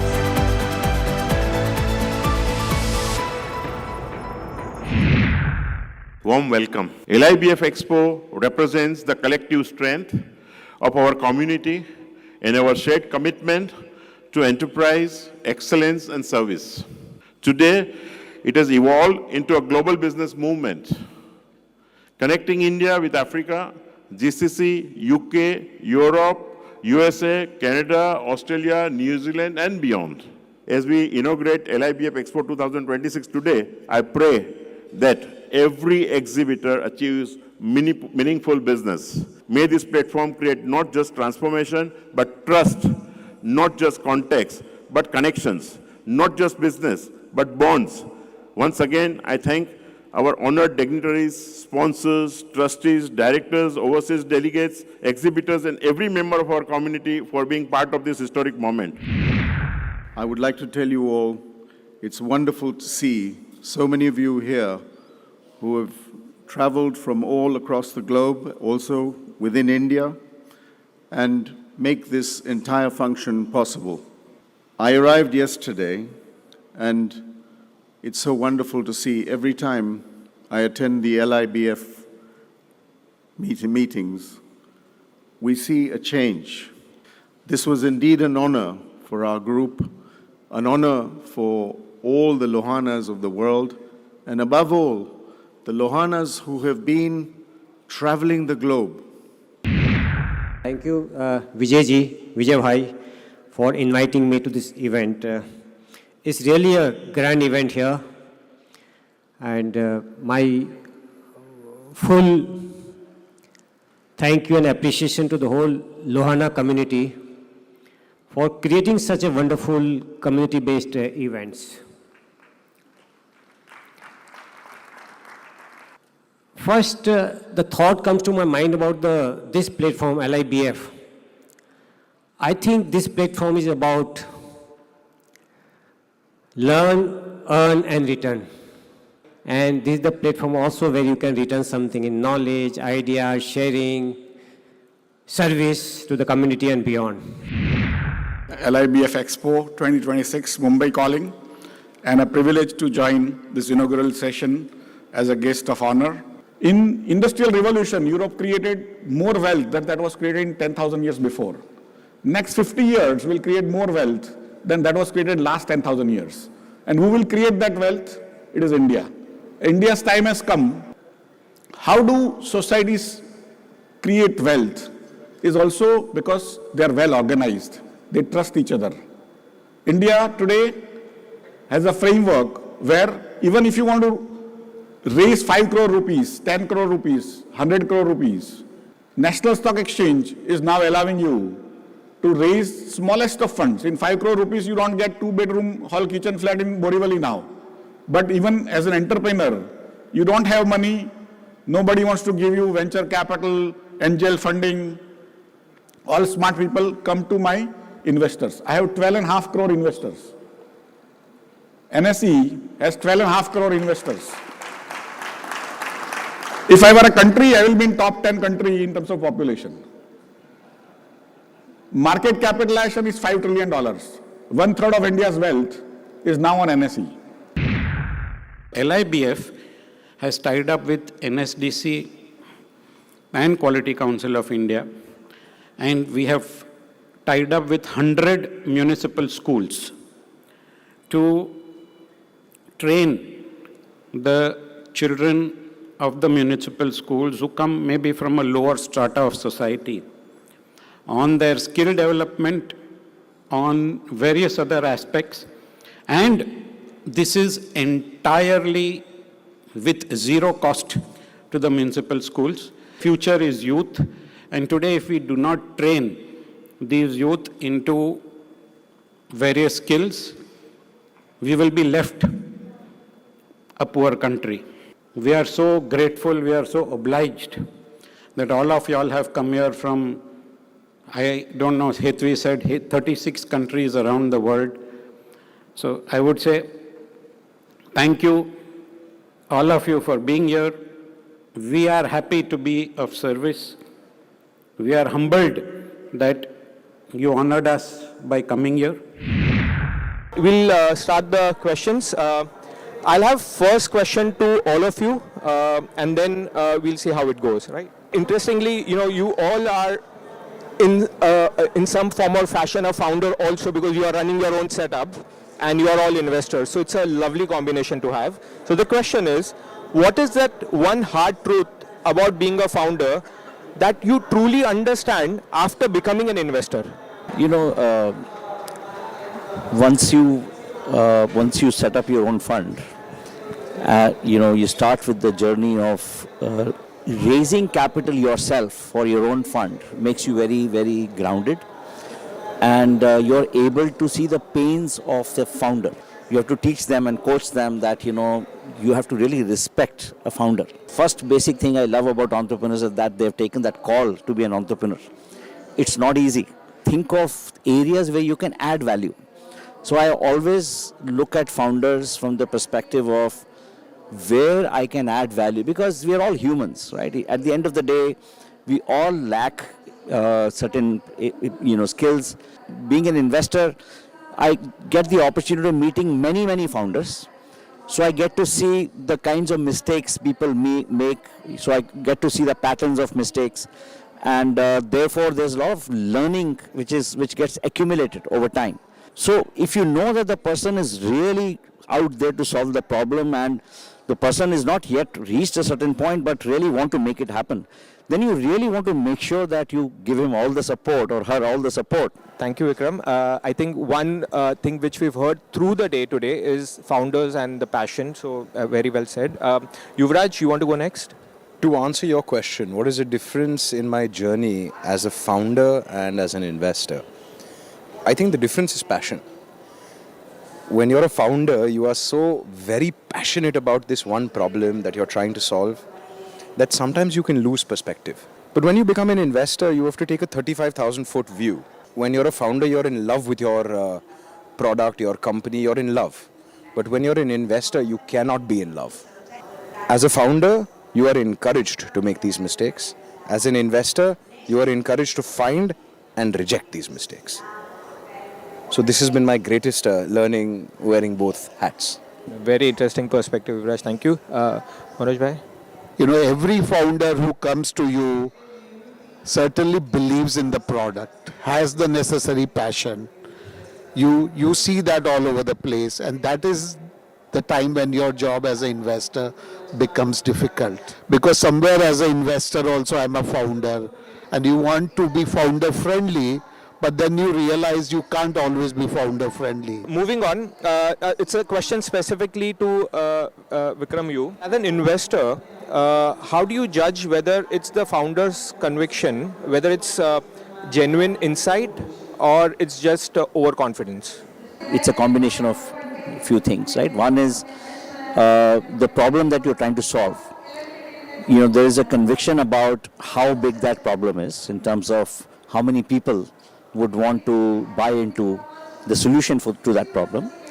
And then there is so that leads to the sizing part, which is there's a lot of conviction about how many people would actually buy into that solution, what is the TAM of the market, what is the SOM, what is SAM. So you evaluate all those things. There's a lot of math and analysis involved there. You know, as long as you align with that, you're able to really find the right model, and then the valuation and all that is a matter of, you know, mutual understanding, and you know, basically there's a science and as well as art behind that. Nobody's been able to crack it fully. There is no formula to it. Right. Thank you so much, Vikram, for that. Manoj, if I have to ask you a specific question, you've been running C Fund for over a decade now. And as an early stage investor, what execution signals will give you a confidence that the founder can survive the messy middle and not just rely on the early execution wins which he's had? I mean, the things which we see is sometimes, you know, what we look at is the founder, you know, the way we look at signals is the founder, you know, giving the bad news first, you know. Is actually, you know, sometimes founders always tell you the good news. Ye acha chal raha hai, this is all correct. But I think more important is to give the bad news. Okay, this did not work, or this did not work. This is what we tried to correct, but this did not work. And so this is what we are going to do next. I think that is very important. What was that one thing which you felt that, oh, I should have had this, but I didn't have it?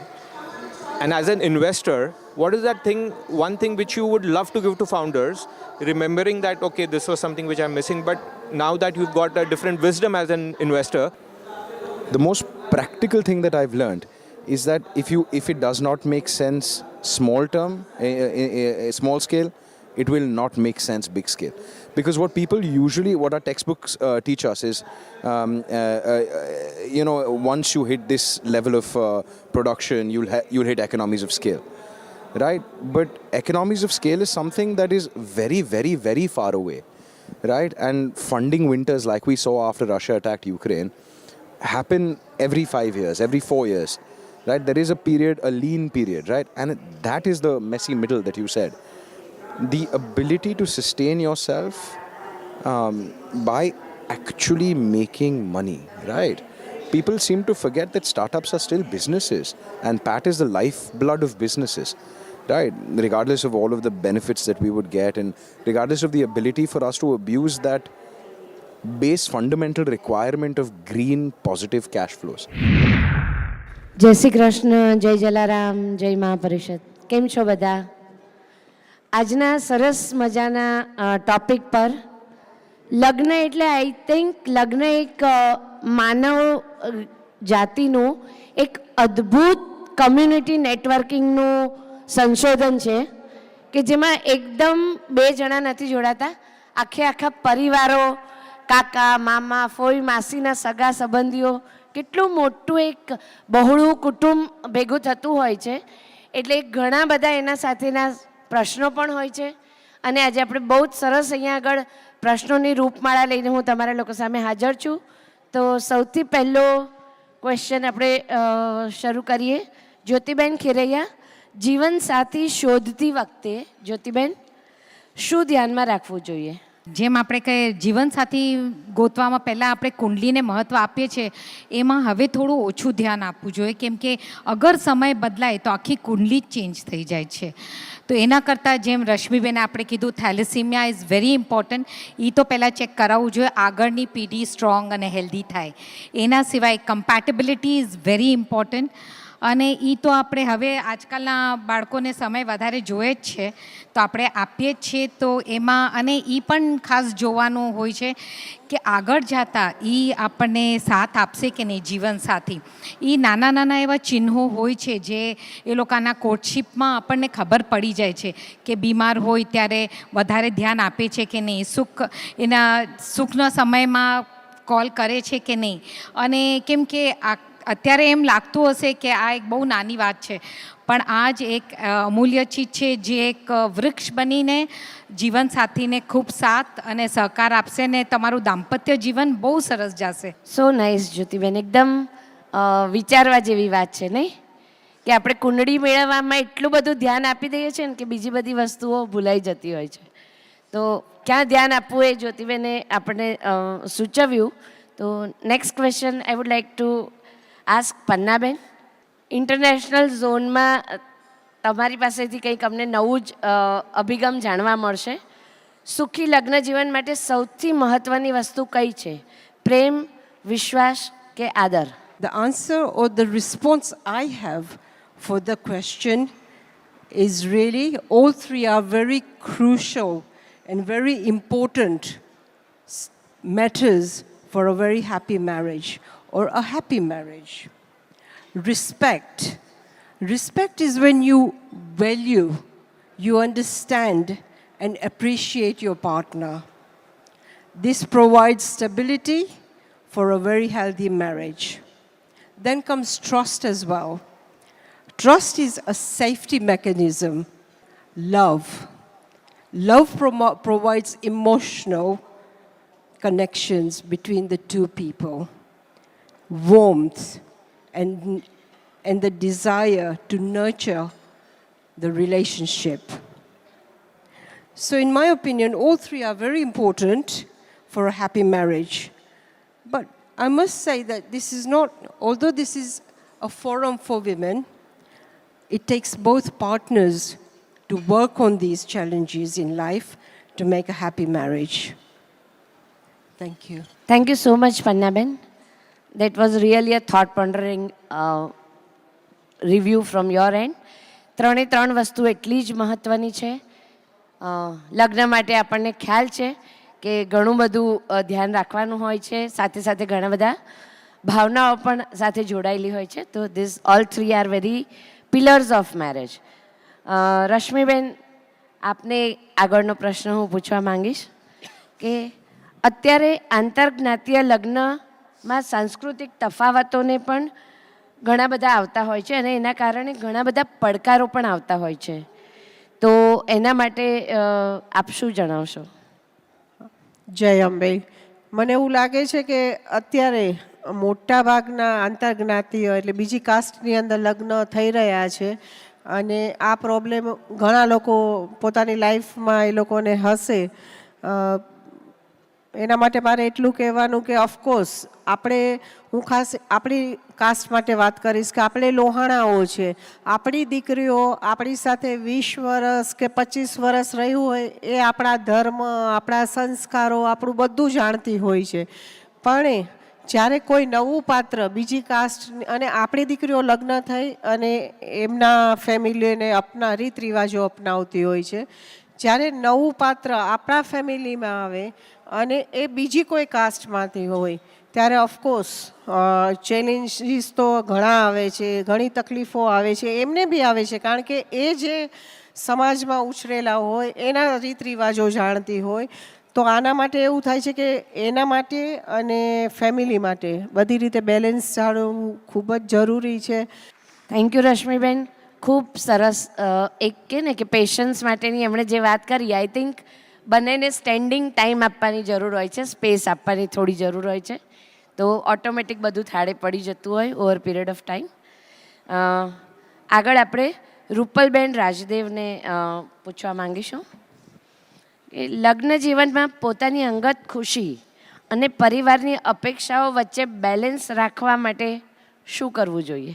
બહુ જ સરસ પ્રશ્ન છે, કારણ કે લગ્ન જીવનની શરૂઆત જ અહીંયાથી થતી હોય છે કે પોતાના એ ટાઈમે જ્યારે હોય જે મોમેન્ટ હોય છે કે આપણે લગ્ન કરીને આવીએ અને પ્રાયોરિટી એવી જ આપતા હોઈએ કે આપણું અંગત જીવન ફરીએ હરીએ. પણ જ્યાં સુધી મારી સમજણ છે અને મને મારી ફેમિલીએ જે વસ્તુ આપી છે એના ઉપરથી હું આપને વાત કરીશ કે લગ્ન જીવનની શરૂઆતમાં જ્યારે તમે ફેમિલીને પ્રાયોરિટી આપો ત્યારે તમારું અંગત જીવન ઓટોમેટિકલી ખુશીથી જ ભરાઈ જાય છે.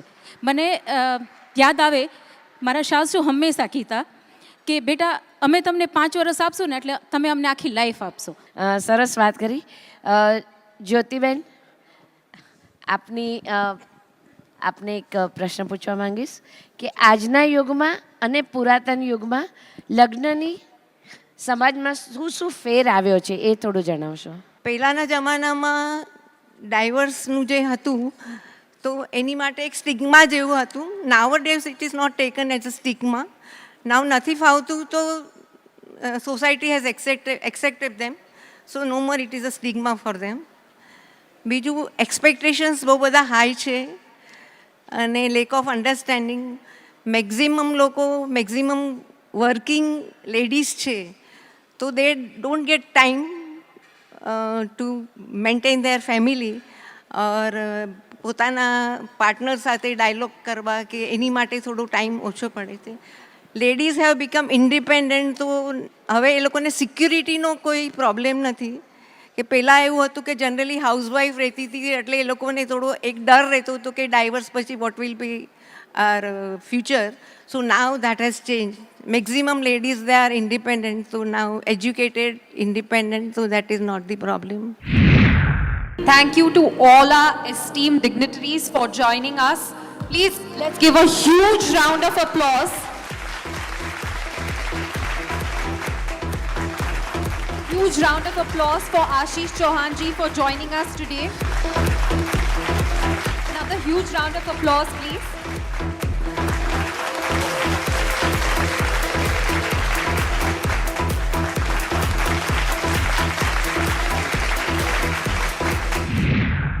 શ્રેષ્ઠ રઘુવંશી વિશિષ્ટ પ્રતિભા એવોર્ડ 2025 ધવલભાઈ પૂજારા.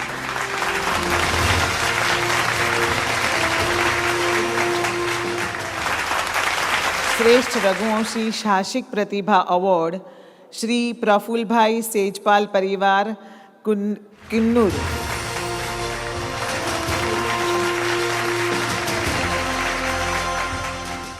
શ્રેષ્ઠ રઘુવંશી વ્યવસાયિક પ્રતિભા award goes to Kritiben Lalitbhai Jobanputra, Mumbai.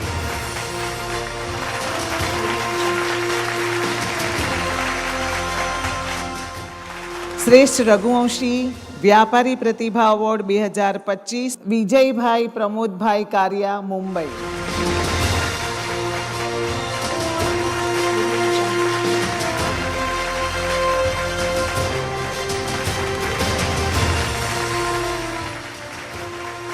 શ્રેષ્ઠ રઘુવંશી ગૌ સેવા અને ગૌ સેવક award goes to Sri Kach Narayan Sarovar Gaushala and Panjrapur, Kach.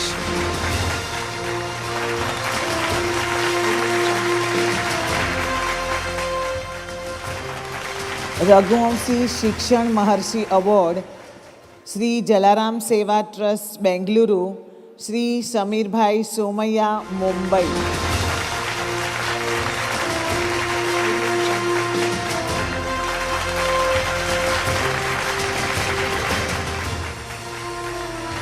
શ્રેષ્ઠ રઘુવંશી છાત્રાલય award Majithia foundation trust. Award goes to Matrushri Kanbai, Lalbai and Motibai Kanya Sada.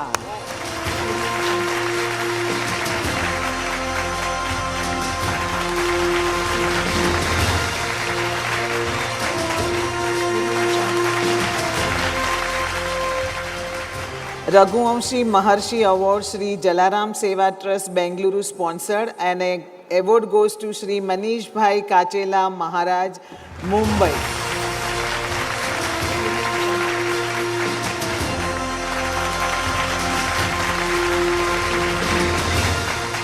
Special felicitation Shri Bharatbhai Thakkar, Ahmedabad, અને miss Nandita Adhiya, Rajkot.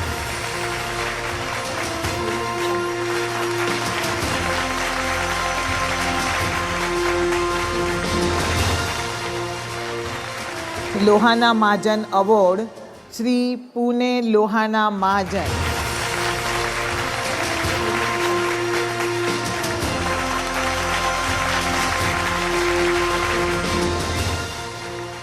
Best Zone Award.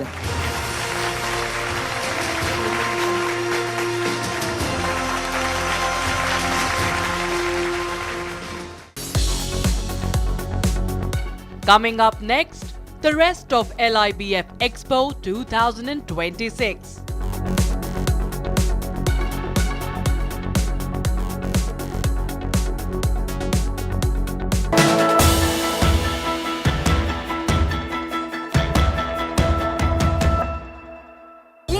Secret recipe MDH का जीरा SIP जल जीरा मसाला। SIP SIP जीरा SIP MDH का जल जीरा सिप MDH का जल जीरा SIP.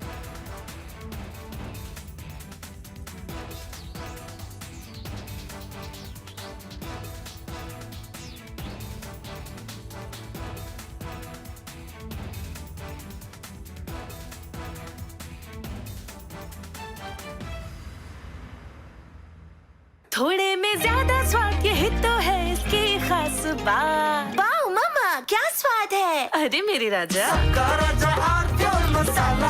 Himanta Biswa Sarma, good evening.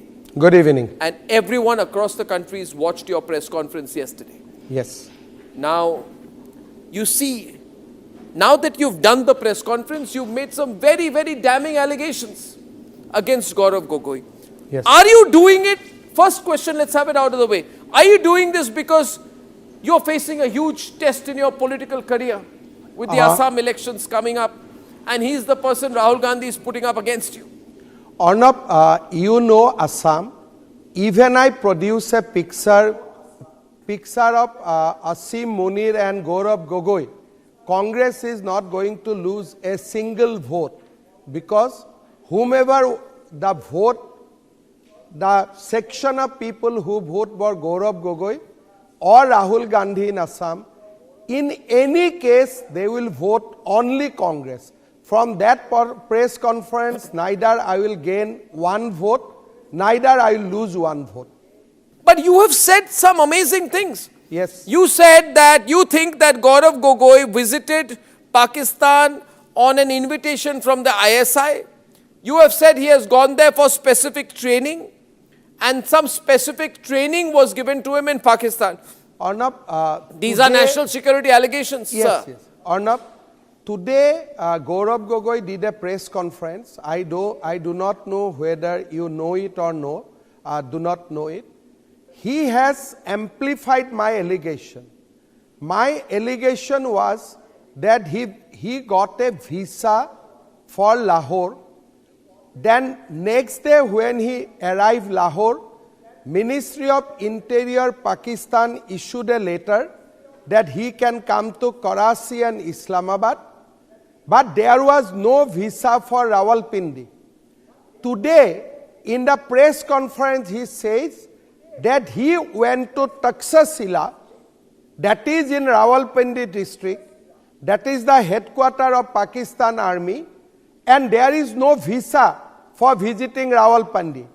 Now, India and Pakistan visa regime is such that it has to be city-centric. Today we put a question to Mr. Gaurav Gogoi that how can you visit the most secure place in Pakistan, that is called Rawalpindi, without a valid visa for that city. So if you Google, you will get immediate answer that an Indian citizen cannot go to Rawalpindi district of Punjab province without a valid visa. We have examined Gaurav Gogoi's visa. But he says, I went to visit my wife. He says, I went to Pakistan to visit my wife. Today he did a press conference and he admitted that his wife was at that point of time not doing job in Pakistan. He said in the press conference in Assam today that me and my wife went to Pakistan for the reason of nostalgia. Both of us went to see the park where my wife used to play. We went to Pakistan to see where my wife used to do daily marketing. I went to Pakistan to see where my wife's office was. So today his answer was all these things. From Asia's largest news headquarters, setting the agenda for Bharat.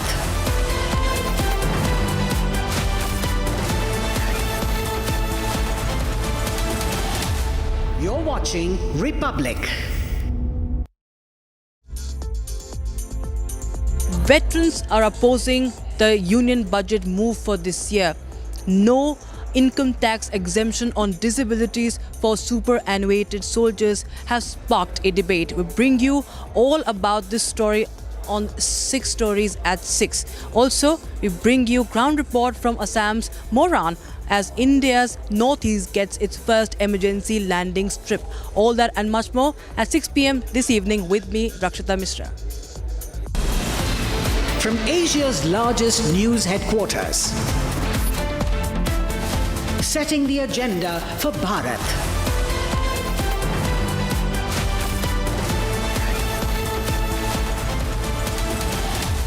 You're watching Republic.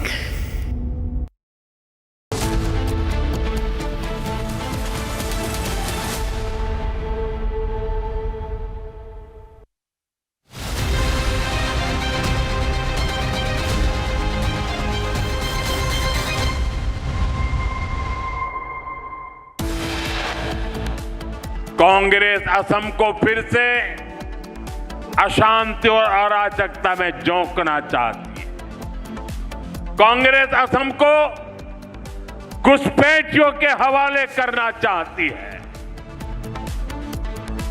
PM Modi addresses a rally in Guwahati. He says the Congress will hand over Assam to infiltrators if they win the elections.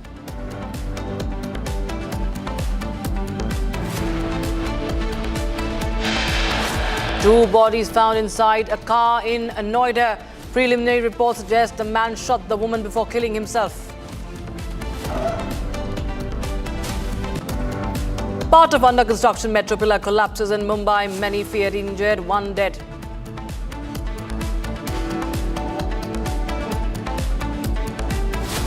Government proposes tax blanket on pension for defence personnel if service continues even after disability.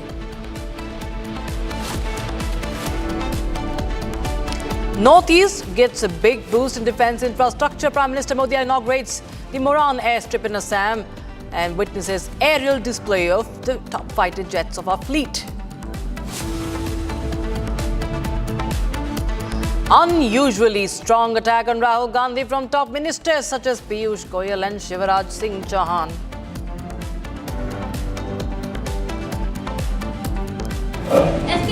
अब you write to DGP sir SP Kurukshetra अरे you write to DGP मैं कह रहा हूं उसको suspend करो sir मैं DG sir को मैं कह रहा हूं उसको सस्पेंड करो आपने खाली एग्जीक्यूट कर लिया मेरा Haryana Minister Anil Vij loses temper, argues with police superintendent over cop's suspension.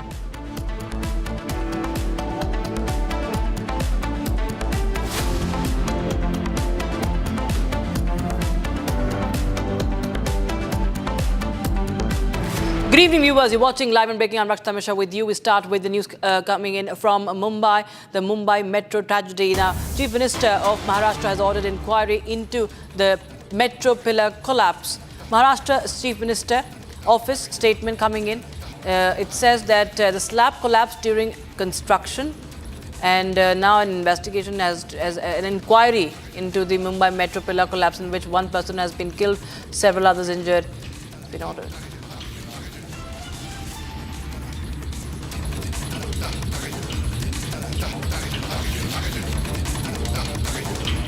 हा जो संपूर्ण प्रकार त्या ठिकाणी झालेला आहे यामध्ये जी काळजी घेणं आवश्यक होतं ती घेतली आहे की नाही याची चौकशी केली जाईल. अर्थातच ती घेतली असती तर कदाचित अशी परिस्थिती आली नसती. याला कोण जबाबदार आहे त्यांच्यावरही कारवाई केली जाईल आणि तात्काळ जिथे जिथे काम चाललेलं आहे तिथलं सेफ्टी ऑडिट करून त्या ठिकाणी अशी घटना घडणार नाही या प्रकारचा प्रयत्न केला जाईल. मृतकांच्या परिवाराला शासनाच्या वतीने मदत केली जाईल. Almost a month and a half back, we had conducted a joint visit by MMRDA and T-Ward officials, and all the lapses of the same contractor were red flagged. Proofs were given, photos were taken, GIS tagged, GPS tagged. And in writing, I had demanded that this contractor be terminated. I'm very sad to inform that just 10 minutes back, I learned that today's incident also was scope of work under the same contractor, which we had red flagged. I asked the engineers of MMRDA that once all these issues were red flagged, then why no action was taken on these contractors? And they were speechless, silent. Our state chief minister Devendra Fadnavis ji has already ordered a detailed investigation, and he told me that whoever is found guilty in this entire investigation, engineers, officers, contractors, FIR will be filed against them and they will be put behind bars if their act is found irresponsible and they are guilty. And the government officials, if found guilty, they will be terminated from their jobs. So you also spoke to Mukherjee, Yeah. What did he say? When I informed Sanjay Mukherjee ji that for 3.5 hours not a single representative of MMRDA had reached the spot, he expressed his shock and he told me that he will call his additional commissioner and ask him to personally be present here immediately. And he also said that I will surely put an inquiry that why my officers are not reaching the site, and if found guilty, I'll take action on them also. All right, we have some breaking news coming in right now. This is news from Bangladesh. 2 people have been killed, at least 3 injured in a powerful explosion while allegedly crude bombs were hurled at a house in Bangladesh's Chapai Nawabganj. Now, the incident occurred around 5 a.m. today, Patapara village on the Charbaghdanga Union of the Upazila. This is happening right after the elections, post-poll blast, post-poll violence in Bangladesh. There was pre-poll violence, and now even after the polls, with the BNP securing a landslide victory, we see 2 people have been killed in a blast in Bangladesh.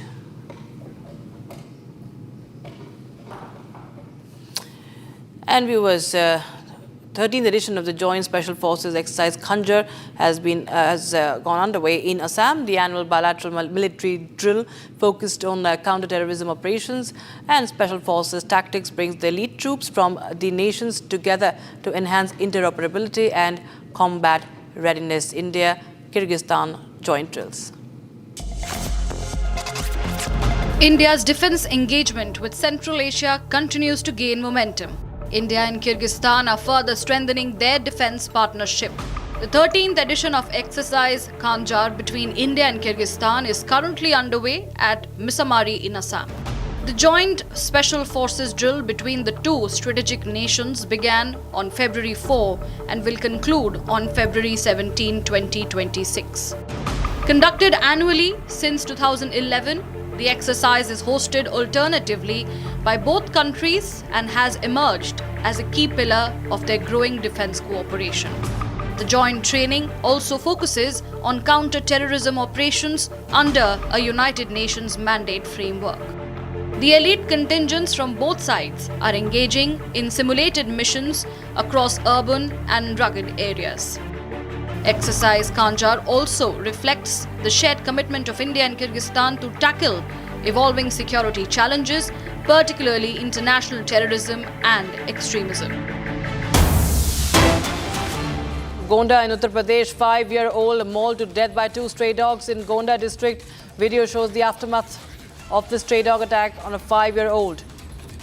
Violent attack by stray dogs on a 5-year-old child in UP's Gonda district. We're just going to show you the visuals. You can see the family, the bereaved family in mourning after a stray dog attacked a 5-year-old.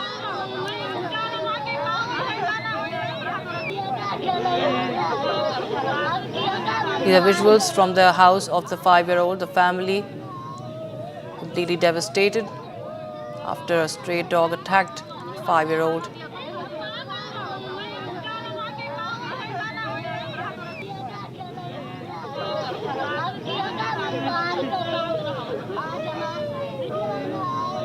We're just going to play out that video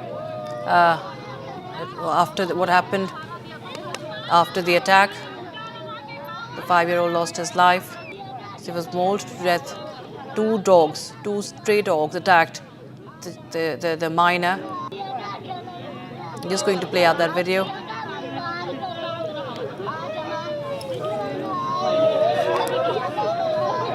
Another case of stray dog attack in the country. This is coming in from Uttar Pradesh's Gonda. 5-year-old mauled to death by 2 stray dogs in Gonda district of Uttar Pradesh. And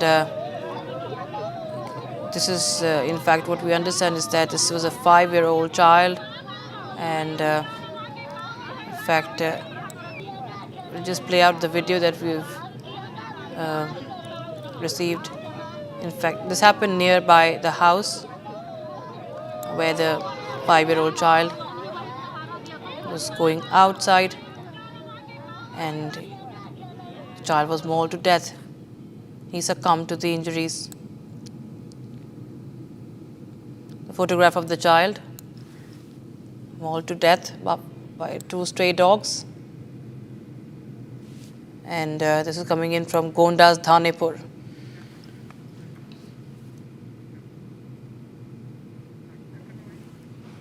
And Assam witnessed a historic moment today as Prime Minister Narendra Modi landed at the newly inaugurated emergency landing facility, the ELF, on the Moran Bypass in Dibrugarh. This is a highway that has been turned into runway. The first facility of its kind in northeast India comes alive with an impressive aerial display of fighter jets, transport aircraft and helicopters that showcases India's air power. Most importantly, we bring you the strategic importance also of this airstrip as it's inaugurated today. It's a roundup.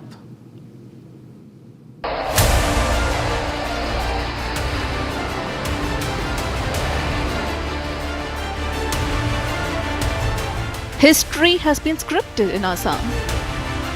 In a first for Northeast India, Prime Minister Narendra Modi today landed aboard a C-130J Super Hercules on a newly built emergency landing on the Moran Bypass in Dibrugarh. This is not just a strip of highway. This is a strategic statement. A 4.2-kilometer lifeline carved into a National Highway 24, built to launch fighters, land heavy transports and power India's rapid response. Located in Assam's Brahmaputra Valley, the Moran airstrip sits at a critical crossroad. To the east, China. To the southeast, Myanmar. To the southwest, Bangladesh. Strategically positioned with operational depth in the line of actual control, this strip allows India to stage missions securely, yet respond at speed. The roar of engines, the thud of history. As the C-130J Super Hercules kissed the tarmac of Moran Bypass, the Northeast entered a new strategic era. This is the region's first highway-based emergency landing facility, engineered not just for aircraft, but for deterrence. Moments after the Prime Minister's landing, the sky turned into a theatre of power. A Sukhoi Su-30 MKI thundered down the highway and lifted off with authority, watched by the Prime Minister, Assam Chief Minister Himanta Biswa Sarma and Union Minister Sarbananda Sonowal. A message echoed across the region that the Indian Air Force can operate from anywhere. Then came the Rafale with precision, power, projection.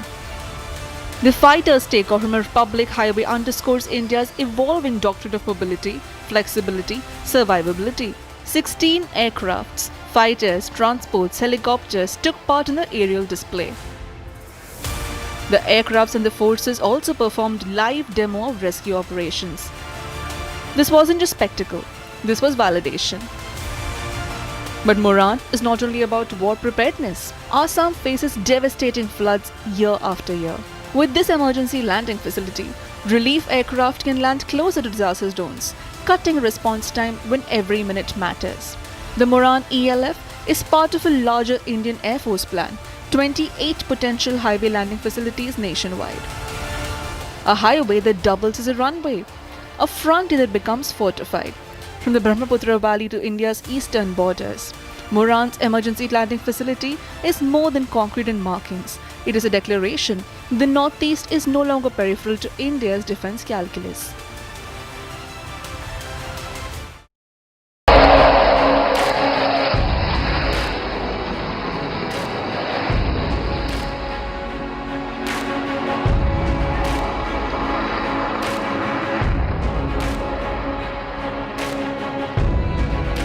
Onward to Jersey landing facility are the mighty Su-30 MKI.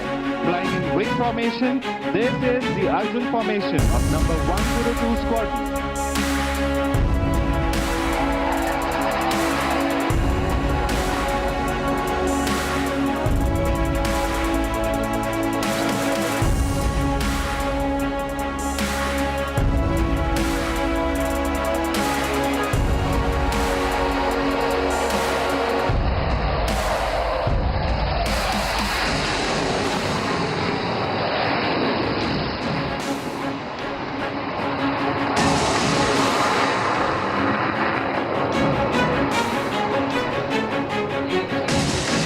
Just heard was the sound of air dominance.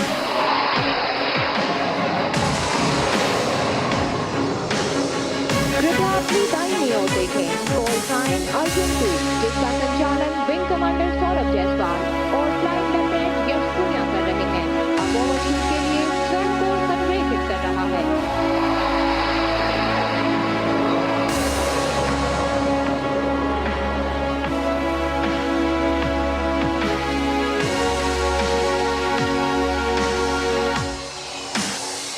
And touchdown. Shoots out, aircraft landed, mission accomplished. And now look out for the sharp peel-off.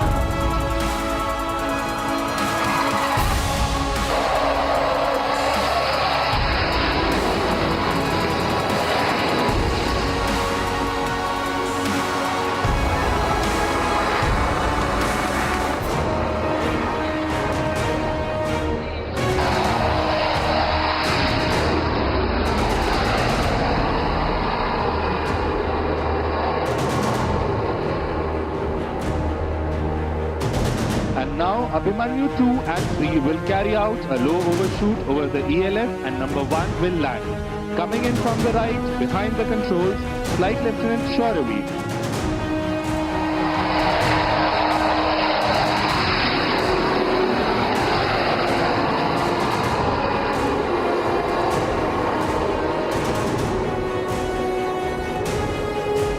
Call sign Abhimanyu 2 जिसका संचालन squad leader चांदपुड़े कर रहे हैं। Overshoot के लिए अग्रसर है। यह लड़ाकू विमान राष्ट्र की सुरक्षा का सशक्त प्रतीक बनकर हमारे साहस और आत्मनिर्भर भारत की ताकत को दर्शाता है।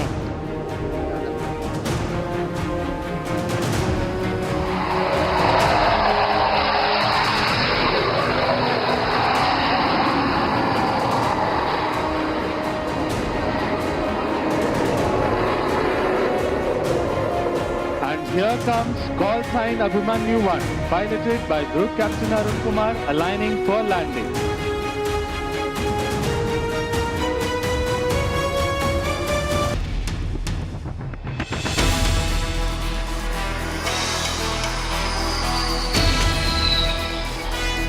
And touchdown. This is where Rafale excels. Short landing distance and high authority. Perfectly suited for dispersed operation from all types of landing strips.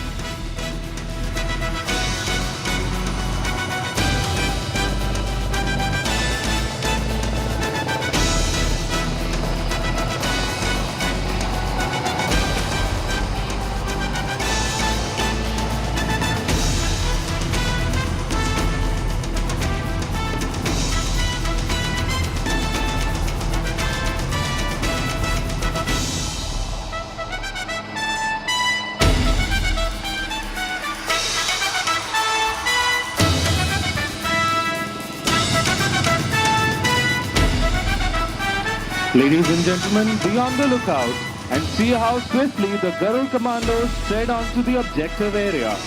Their planned and precise moves help them achieve tactical advantage, taking the enemy by surprise.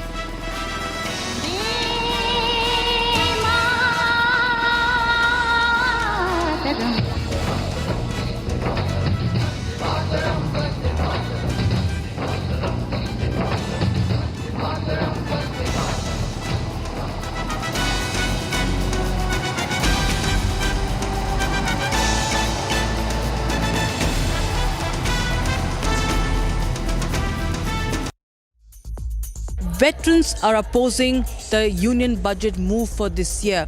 No income tax exemption on disabilities for superannuated soldiers has sparked a debate. We bring you all about this story on 6 Stories at 6. Also, we bring you ground report from Assam's Moran as India's northeast gets its first emergency landing strip. All that and much more at 6 p.m. this evening with me, Rakshita Mishra.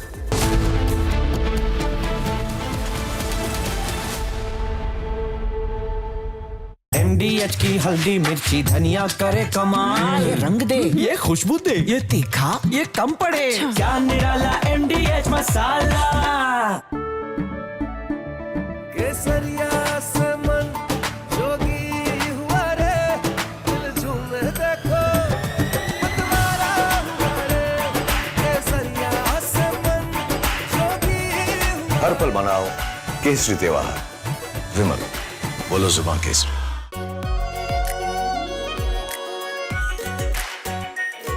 Pure Shahi Paneer Masala. Delicious, healthy, every day. I am absolutely fed up, like you are, I'm sure, with the U-turns of the BCCI and the ICC and cricket politics. And I feel bad, like every citizen of India does, that these people, because they want to make some money over cricket, are ready to compromise the nation. Terrible. Pakistan has taken another magnificent U-turn in its decision to not play, not play, not play, not play, keep changing its mind, ladies and gentlemen. First they say they stand with Bangladesh, then they said we stand with them so much that we don't participate in the World Cup. Then they put Shehbaz Sharif in front and he said we've taken a clear decision not to play cricket with India because we are backing Bangladesh. Listen to what Shehbaz Sharif said. T20 World Cup जो है उस हवाले से हमने बड़ा वाज़ेह stand लिया है कि हम हिंदुस्तान के ख़िलाफ़ जो मैच है वो हम नहीं खेलेंगे, क्योंकि पाकिस्तान ने कहा कि ये खेल का मैदान है, ये सियासत नहीं है। खेल के मैदान में सियासत बिल्कुल नहीं होनी चाहिए। हमने एक बड़ा सोच समझ के हमने स्टैंड लिया है और इस हवाले से हमें बांग्लादेश के साथ पूरी तरह खड़े होना चाहिए। That's what he said 8 days back. Now he's changed his line 8 days later. Now he's saying that the government of Pakistan is now directing the Pakistan national team to play, to take the field on February 15th for the scheduled fixture against India in the T20 World Cup. Now viewers, my point is, let the Pakistanis do what the hell they want to do, who cares? But what is the BCCI doing? What is the ICC doing? What is Rajiv Shukla doing? What is this paid executive Sanjog Gupta doing? Why are we allowing Pakistan to do the U-turn? We should have never given them a long rope. We should have caught them and said, no, you said you're not playing, now you don't play. We should have embarrassed them. We should have made life hell for them. We should have reined in the Pakistanis. But no, you see in our country, some people are so desperate, like Rajiv Shukla, so desperate to play cricket with Pakistan. Why, Rajiv Shukla, do you want to play cricket with Pakistan? You have no history of cricket. But Rajiv Shukla says, we agree with the ICC. We cannot comment on what the ICC is doing. And then he says, ICC, BCCI has nothing to do with what Shehbaz Sharif is saying. Well, let me tell you, the ICC has given in to Pakistan. And I feel bad, this fellow, Sanjog Gupta, who is the ICC CEO, earlier was a TV executive, ladies and gentlemen, in the same company. Now, this man, Sanjog Gupta, puts out a statement trying to placate Pakistan, trying to placate Bangladesh. And now they are sitting on the negotiating table with Pakistan. They didn't put any fine on Pakistan for all its tantrums. They gave in. This man, Sanjog Gupta, a simple paid executive, he has given in to the demand of hosting further matches in Bangladesh. So he's compromised India, directly or indirectly, and I'm saying, who the hell is he to do that? Who allowed him to do that? Even the demand that Bangladesh must receive its full ICC revenue share has been agreed to, even when Bangladesh did not play the game. So Bangladesh used Pakistan as a linchpin to pressurize India, and a paid executive called Sanjog Gupta agreed on India's behalf. And why am I saying India? Because ICC is controlled by BCCI, there's no difference. Ladies and gentlemen, this is crazy. Who is this man? How did he become? Has ICC become the new SARC? Is ICC the governing body of South Asia? Has this cricket body ICC been given the rights to compromise India?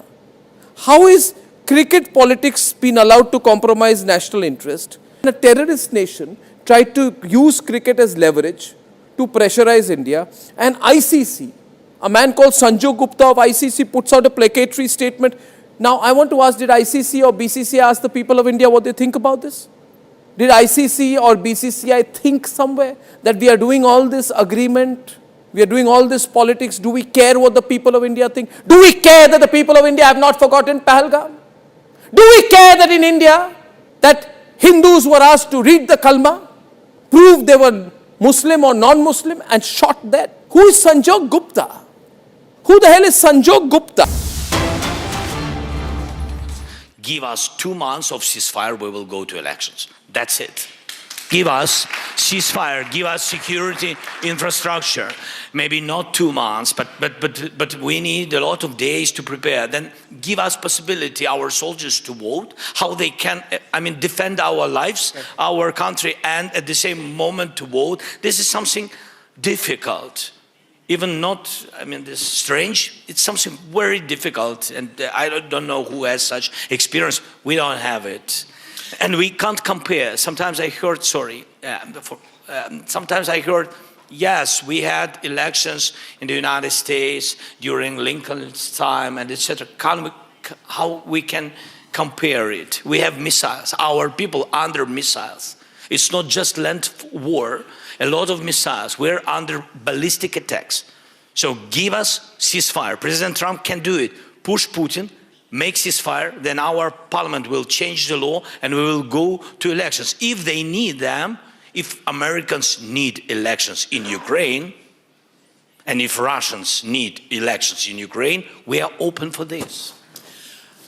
Secretary General, But we can also give ceasefire for Russians if they will do elections in Russia.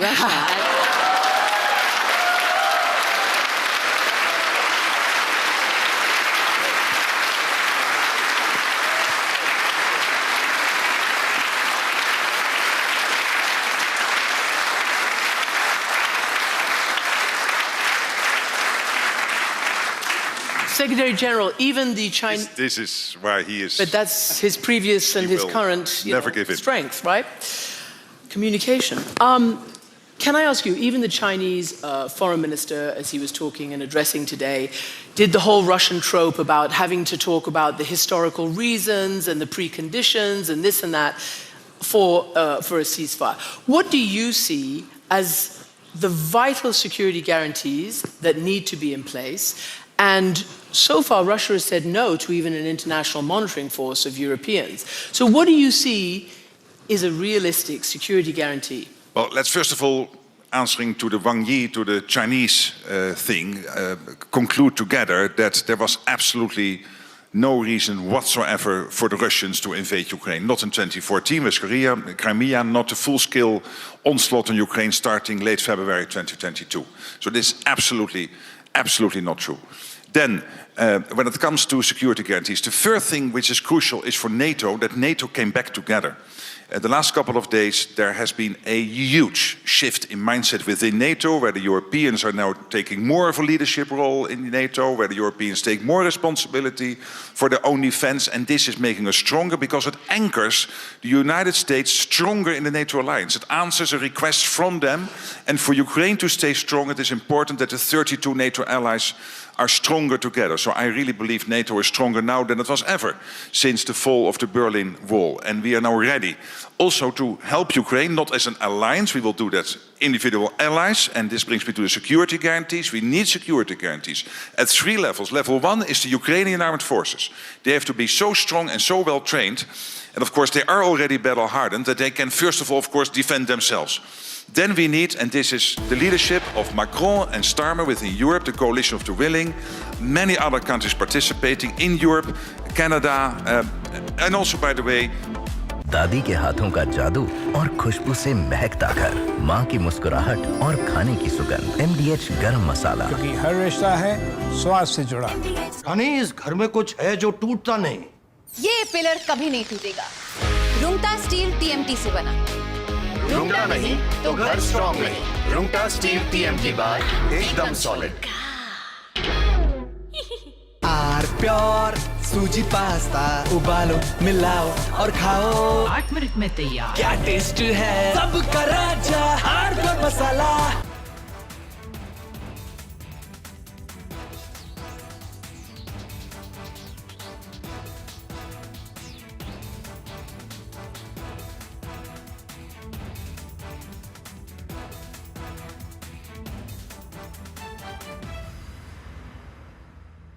Himanta Biswa Sarma, good evening. Good evening. And everyone across the country's watched your press conference yesterday. Yes. Now, you see, now that you've done the press conference, you've made some very, very damning allegations against Gaurav Gogoi. Yes. Are you doing it? First question, let's have it out of the way. Are you doing this because you're facing a huge test in your political career with the Assam elections coming up, and he's the person Rahul Gandhi is putting up against you? Arnab, you know Assam. Even I produce a picture of Asim Munir and Gaurav Gogoi. Congress is not going to lose a single vote because whomever the vote, the section of people who vote for Gaurav Gogoi or Rahul Gandhi in Assam, in any case they will vote.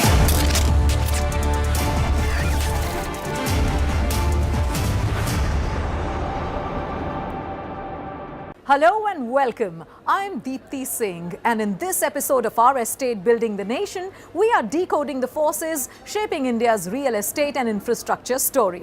From global trade signals impacting property markets to major housing lotteries and big-ticket metro connectivity projects, today's top stories carry clear signals for home buyers, investors and developers alike.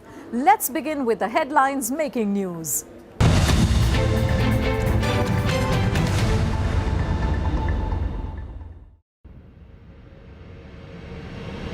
The landmark EU-India agreement is set to ignite a massive surge in India's real estate demand. By strengthening the finance, shipping and telecom sectors, the deal is driving an urgent need for Grade A office spaces across India's major hubs like Mumbai, Bengaluru and Gurugram. Furthermore, with reduced tariffs on industrial goods, we expect a boom in warehousing and logistics parks near critical transport corridors to handle the spike in trade volume. Mahada Mumbai lottery for 3,000 new homes.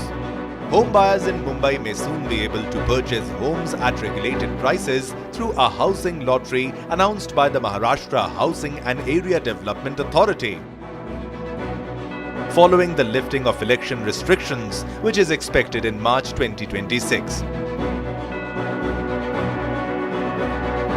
The lottery will offer about 3,000 homes with an additional draw for nearly 4,000 homes under the Mahada Konkan board. Gold Line Metro for Navi Mumbai Airport. The Maharashtra Cabinet Infrastructure Committee approved various transport initiatives, notably Metro Line 8, also known as the Gold Line, which will directly connect Mumbai's two airports. Metro Line 8 will link Chhatrapati Shivaji Maharaj International Airport in Mumbai with the upcoming Navi Mumbai International Airport, reducing travel time between them to approximately 30 minutes. The union budget has set the tone for growth. But what does it really mean for the real estate sector, housing demand and infrastructure funding? To understand clearly, our estate expert Mr. Ashwinder R. Singh will decode it point by point in Clarity Corner.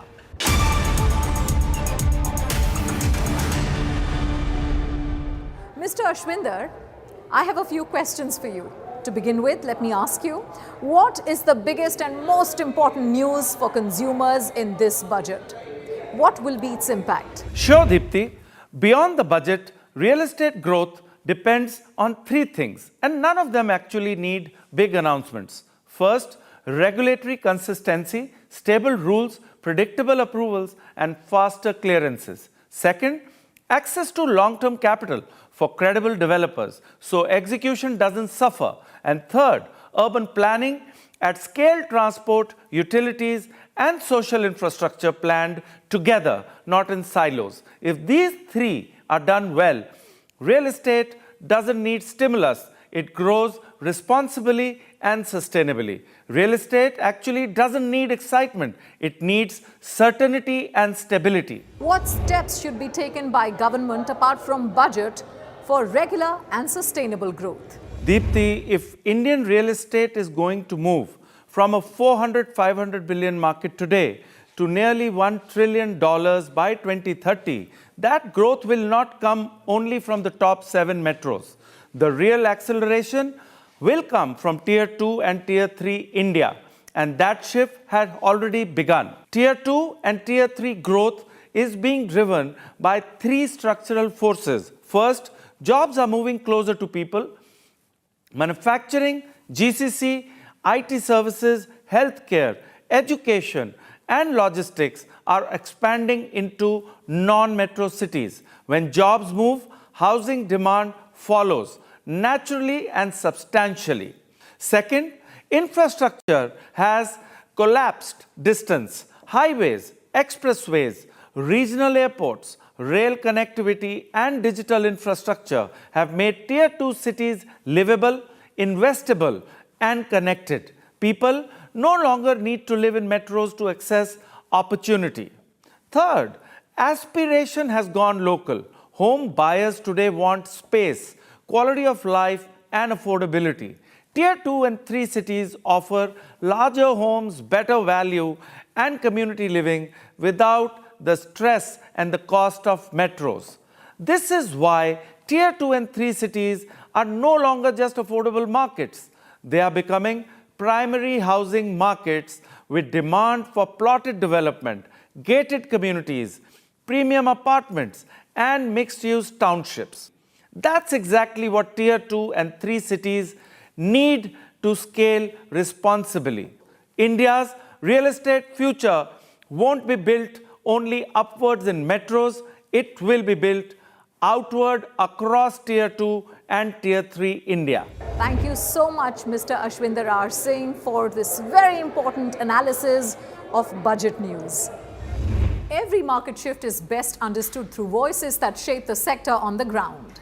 In our Real Talk segment, one of the industry's most trusted voices, Mr. Ashwinder Singh, is joined by Mr. Prashant Rao, Managing Director of Polumi Estates, for a candid conversation on market sentiment, strategy and what lies ahead.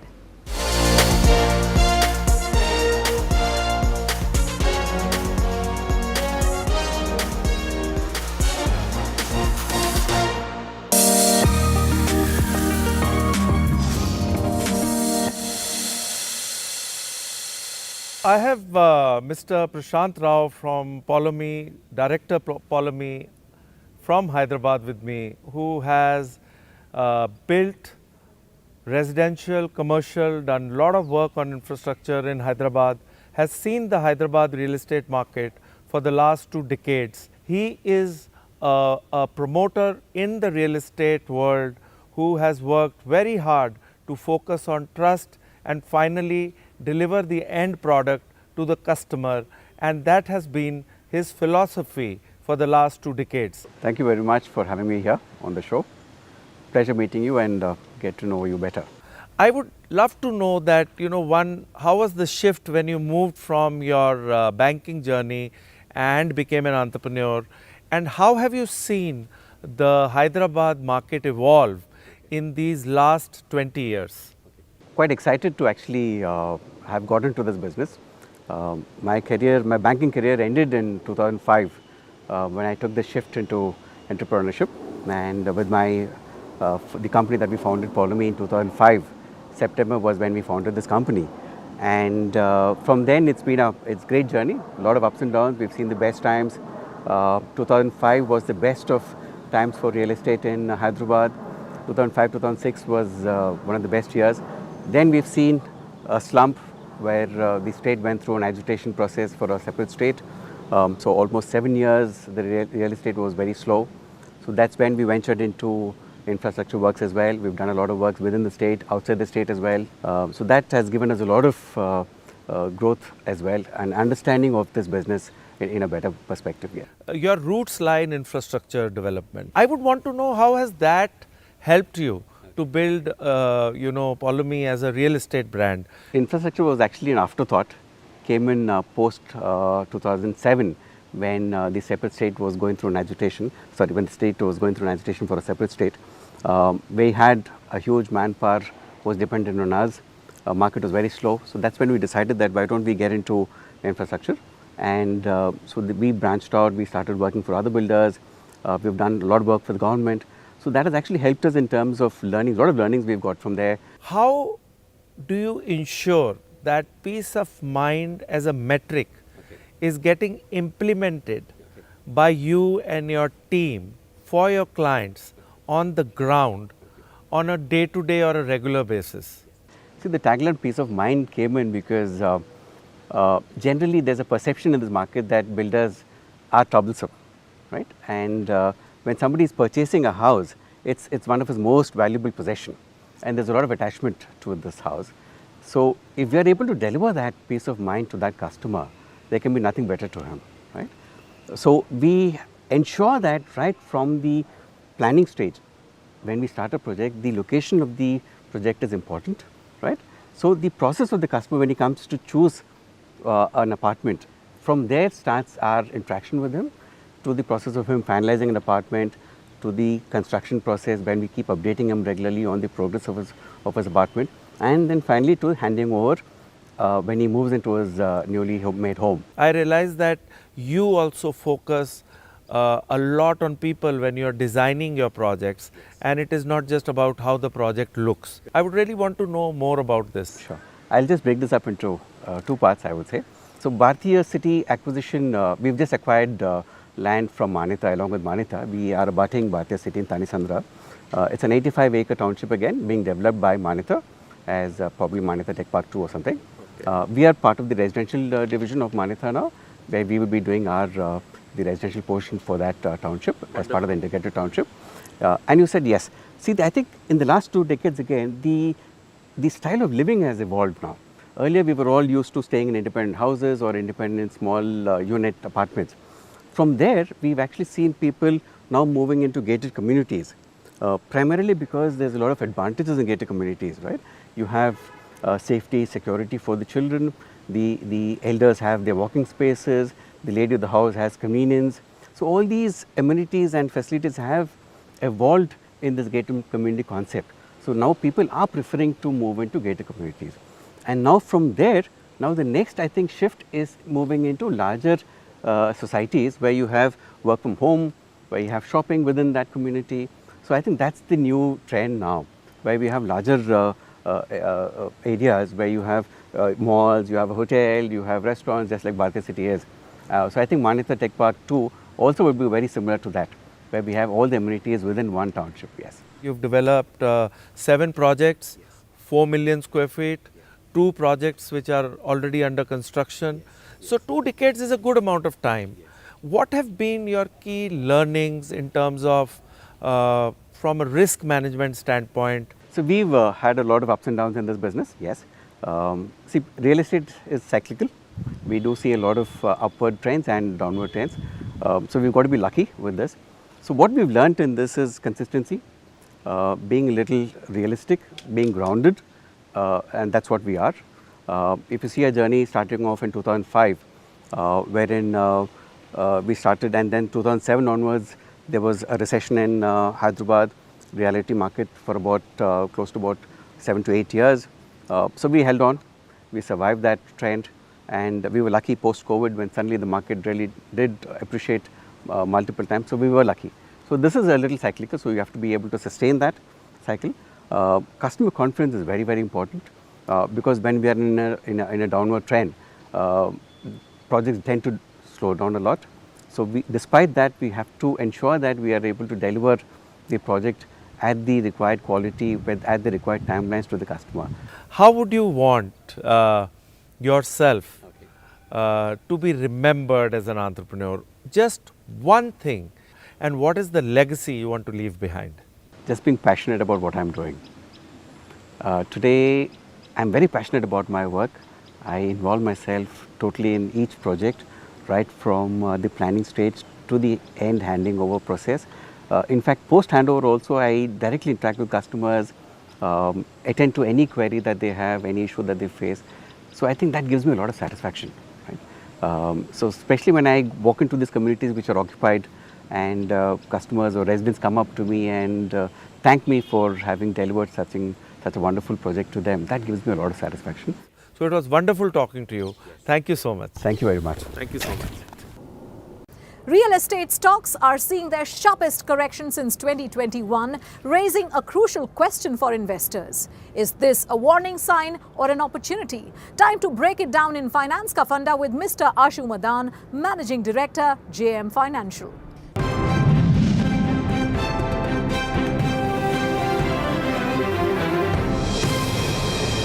Finance Ka Funda, my first question to you, Mr. Madan, is what is causing the decline of real stocks as we enter this year? I would say that don't isolate real estate stocks. I mean, many of the sectors are down, and they are down because of fundamental reason, and because there was too much of euphoria around real estate. Everybody is talking about real estate, and people thought that that's the safest haven to be, which still it is. But there is something called price action. I mean, everything has a price. The way prices were going up, and everyone thinks that there is no tomorrow. There has to be some justice to the real estate prices.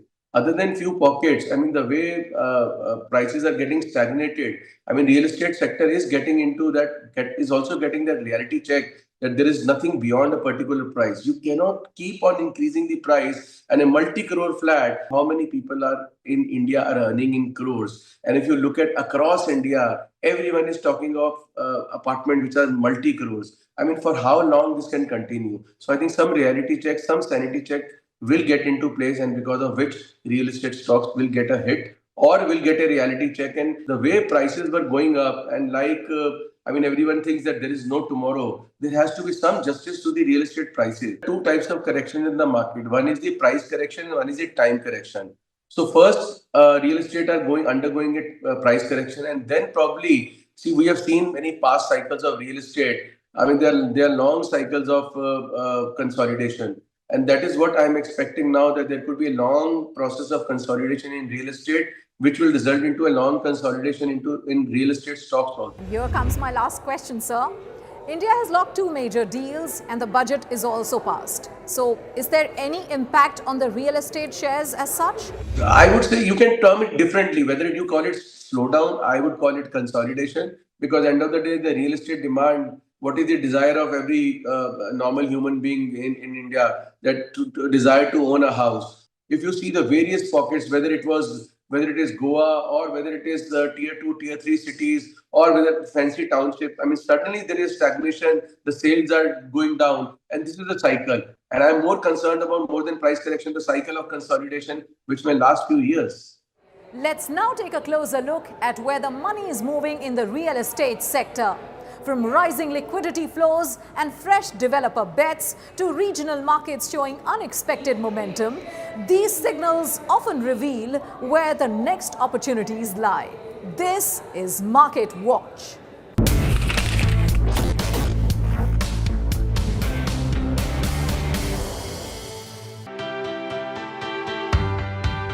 Financial flows into India's commercial sector have seen a sharp rise this financial year, signaling growing confidence in the economy. According to the Reserve Bank of India's latest monthly bulletin, total funding to the commercial sector increased by 45% year-on-year between 2025 and 2026. The total financial inflow now stands at 30.8 lakh crore rupees, up from 21.3 lakh crore rupees in the previous year. The growth has been driven by stronger lending from banks as well as non-bank financial channels. The RBI data also shows that as of 31st of December 2025, credit to the commercial sector rose by 15% year-on-year compared to 11.3% earlier. This surge highlights improving liquidity conditions and a renewed momentum in business and investment activity across sectors.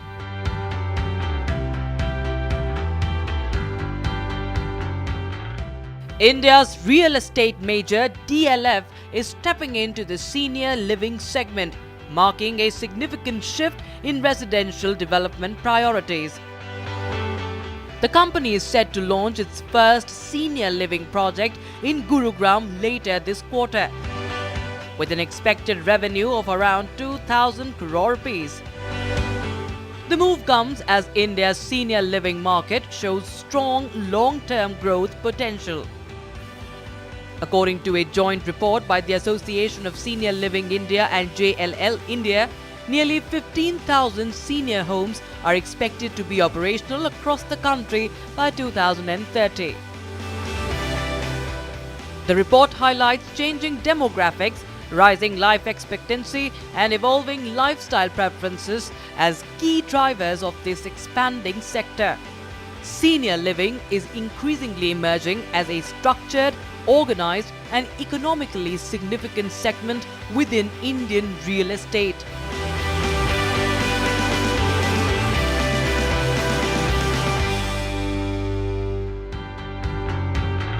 South India's residential real estate market has crossed the 20,000 crore rupee mark in sales, reflecting a strong recovery after the pandemic slowdown. This milestone was highlighted by a leading developer at the Credai event held in Bengaluru. While South India remains smaller in absolute market size compared to other regions, it is witnessing robust growth, particularly driven by emerging Tier 2 cities. Cities such as Coimbatore, Kochi, Thiruvananthapuram and the rapidly developing Visakhapatnam are playing a key role in this expansion. These markets are increasingly becoming growth engines for the region, reinforcing South India's importance in India's overall real estate landscape.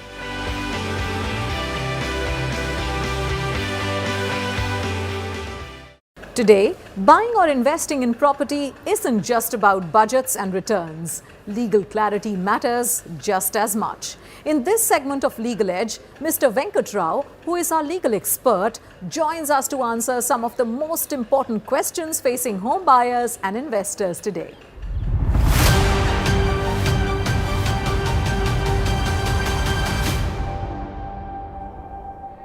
So my first question to you, Mr. Venkat Rao, is investing in a pre-launch project even before RERA registration actually legal? And should the buyers consider going ahead with such projects? No. Pre-launch, there is no concept called pre-launch. RERA suggests that you should have a registration before. There only and thereafter only you can even make an advertisement. So there's no concept of pre-launch anymore. Pre-launch is only a marketing gimmick. So nobody should fall for that. It's a clear case that it's a project, means it needs to be registered. Then only you can sort of advertise and then sell. My next question is, when the projects get delayed and misscheduled delivery timelines, what rights does an investor or home buyer really have? Prior to RERA, there was no set law about it. But post-RERA, Section 18 of the Act specifically provides that you have a right to seek refund in case of delay, or in case you want to continue in the project, then you can get a delayed interest. For the period of delay, you can get interest. Say, for instance, if a developer or a promoter commits a project to be completed in, say, 3 years, and if he fails to complete it, then you have absolute right to seek refund the day it is 300, immediately after 1 day after 3 years. Or you can choose to be with the promoter. You will be entitled to get a interest on the delayed period at the rate of MCLR plus 2% or 1% as the states, respective states may notify. Home design is changing the way we live today. In our What's New segment, we look at why pillarless spaces are becoming the new preference and how design is opening homes to light, views and nature.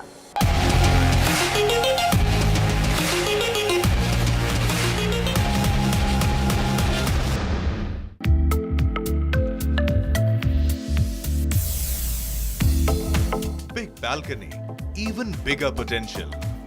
In our fast-rising cities, outdoor space is no longer just an add-on.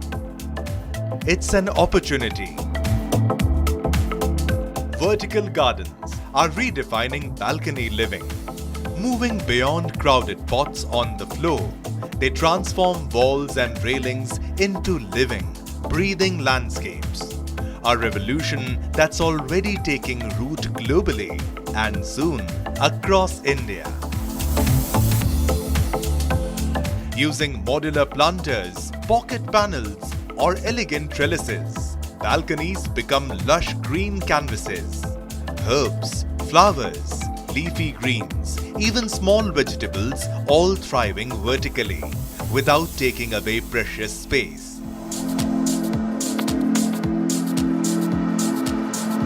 The impact goes beyond beauty. Vertical gardens improve air quality, offer natural cooling, create privacy, and become a stunning visual focal point. They don't just decorate a home, they enhance how it feels. Start simple, low maintenance, sun-loving plants like succulents, basil, mint, or trailing blooms work best. With proper drainage, strong support, and regular watering, nature does the rest. Because a spacious balcony isn't just an outdoor area. It's a chance to reconnect with nature, elevate well-being, and reimagine urban living, one vertical garden at a time.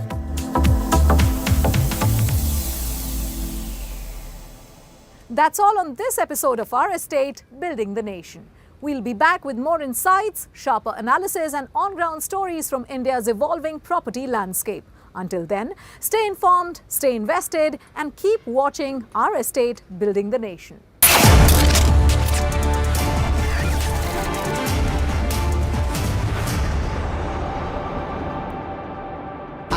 Pure सूजी pasta उबालो मिलाओ और खाओ 8 minute में तैयार क्या taste है So what Europe does with itself, how does Europe relate to others, is very important. So this, in that context for us, when we looked at all the big polls, I think the one which was most under-realized was our relationship with Europe. And within Europe, in fact, in many ways, our relationship with Germany. If I were to say what has changed in the recent past, we've had really two big back-to-back events in India.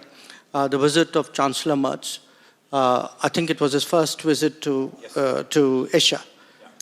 And then the India-Europe FTA, which President von der Leyen described as the mother of all deals. So I think the two of them actually are creating a new landscape between us. And we hope to take it forward. But I would just add one last point that, relationships don't happen just by visits and agreements and headline news or even discussions here. They need a lot of comfort building. At different levels in the systems, people need to know each other, call each other, discuss with each other, throw ideas at each other.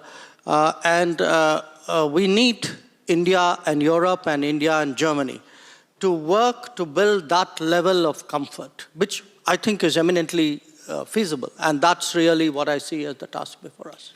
Do you think that if, Minister Vadeful, do you think that 2-3 years ago, you would not have had such a deepening relationship with India? And to what extent is this relationship part of the way that you are thinking about China?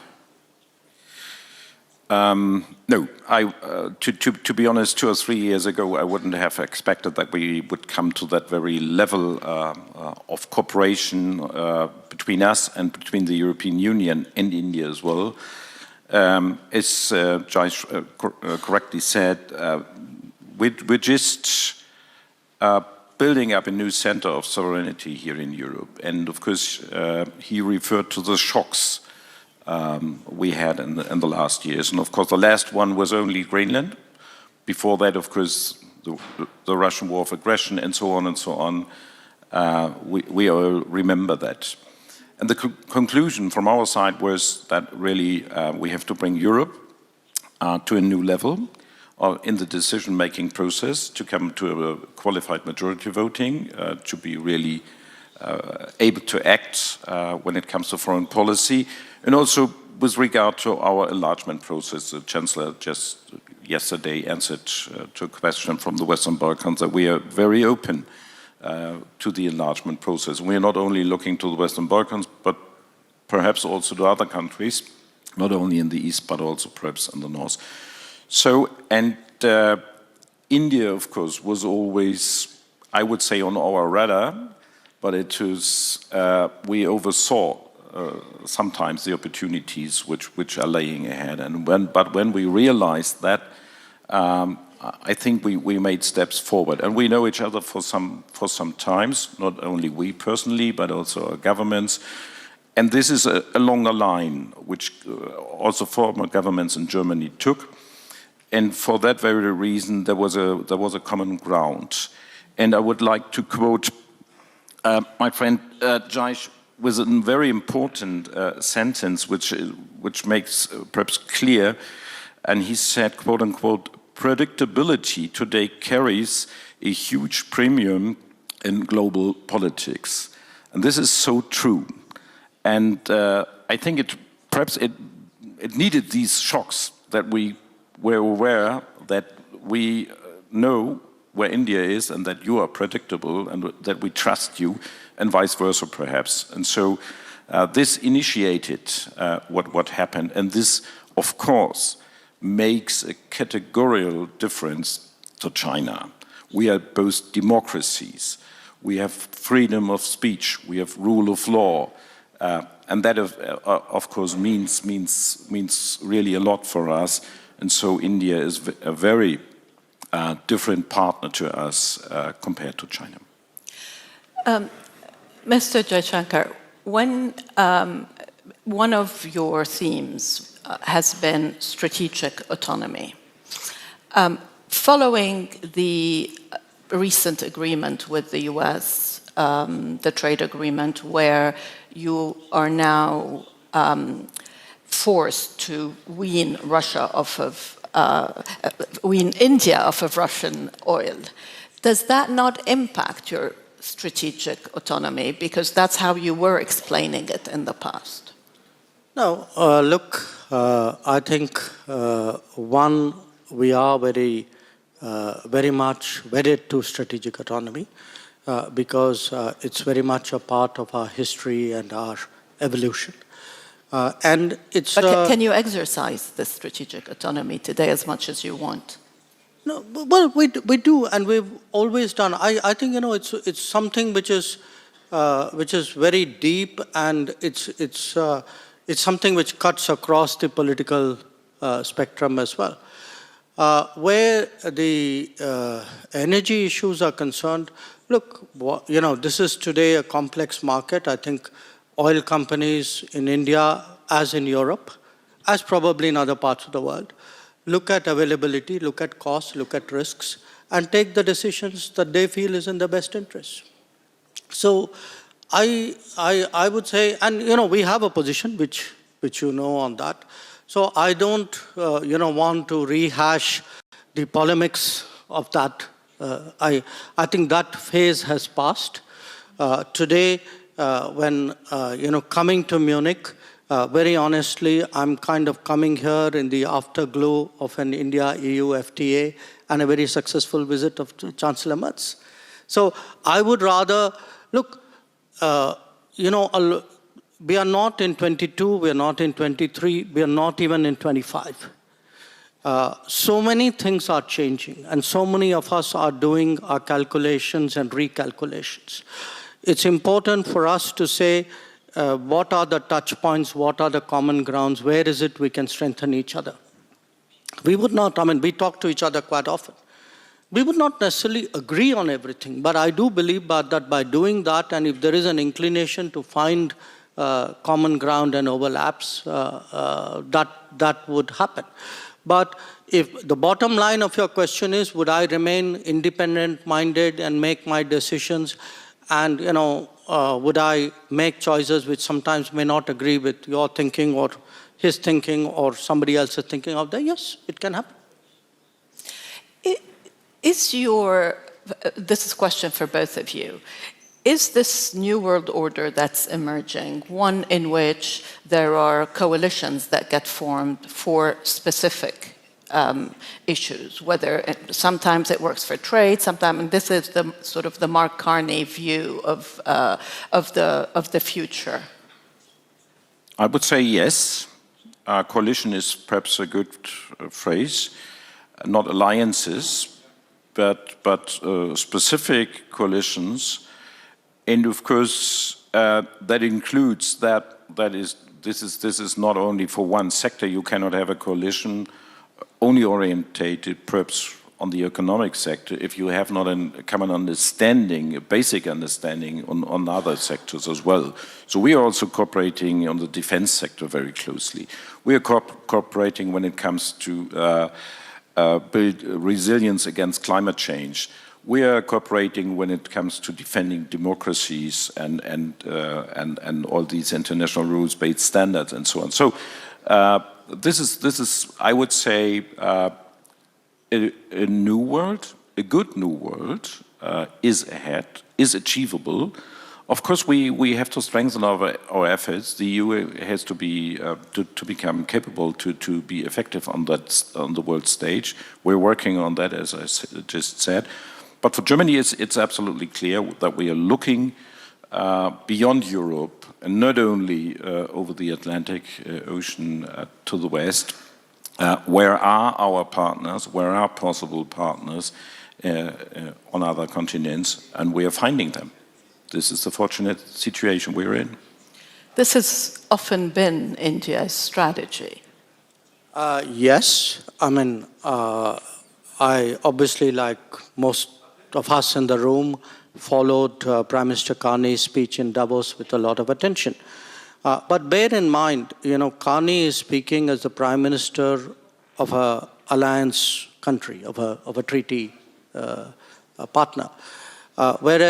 And for a treaty partner, in a way, this is new ground that he's breaking. Whereas for a country like India, which never went into that kind of, treaty-based relationships or alliances, we've been in that frame of mind for a long time. I mean, that is part of the strategic autonomy thinking, which belief that I spoke to you about. So if you look at it, we have Quad, which is with the US, Japan, Australia, very important in the Indo-Pacific. We've had BRICS, originally with Brazil, Russia, China, then South Africa, now 5 more are added on.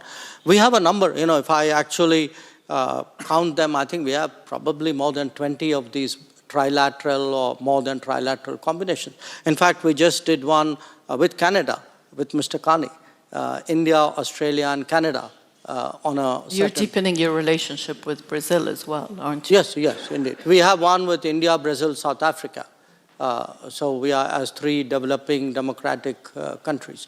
So for us, this kind of coalition or working groups, call it what you would, but essentially an effective, practical, agenda-based coming together of countries on a regular basis.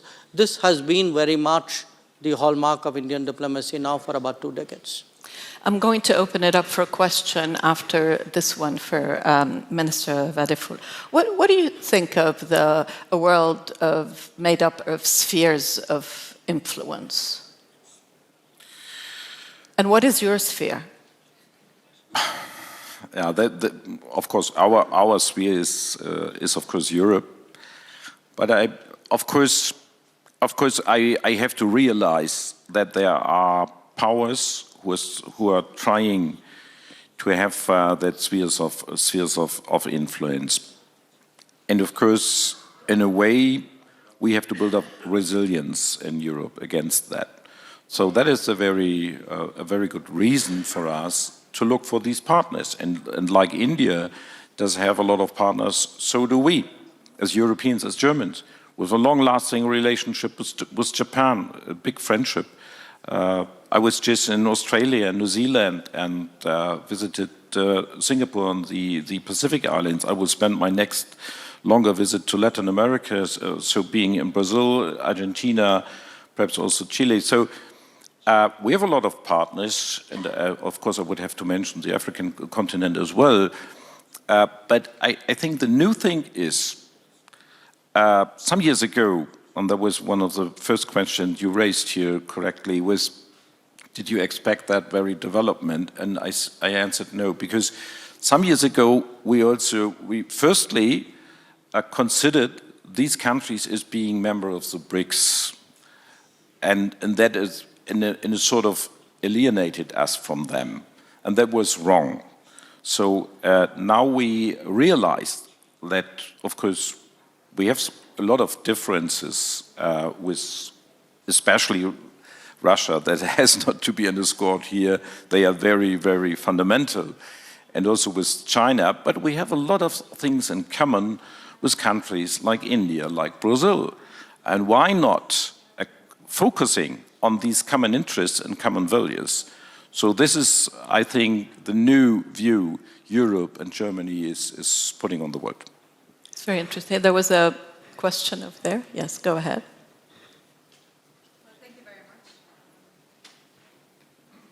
Thank you very much. This is Dalal Erakat from Palestine. I want to touch upon the India, Middle East, Europe Economic Corridor, the IMEC, which we did not hear today. It is framed as a platform for connectivity, stability, and shared prosperity. How does India envision IMEC contributing to a regional stability in a way that is inclusive of Palestine and the Palestinian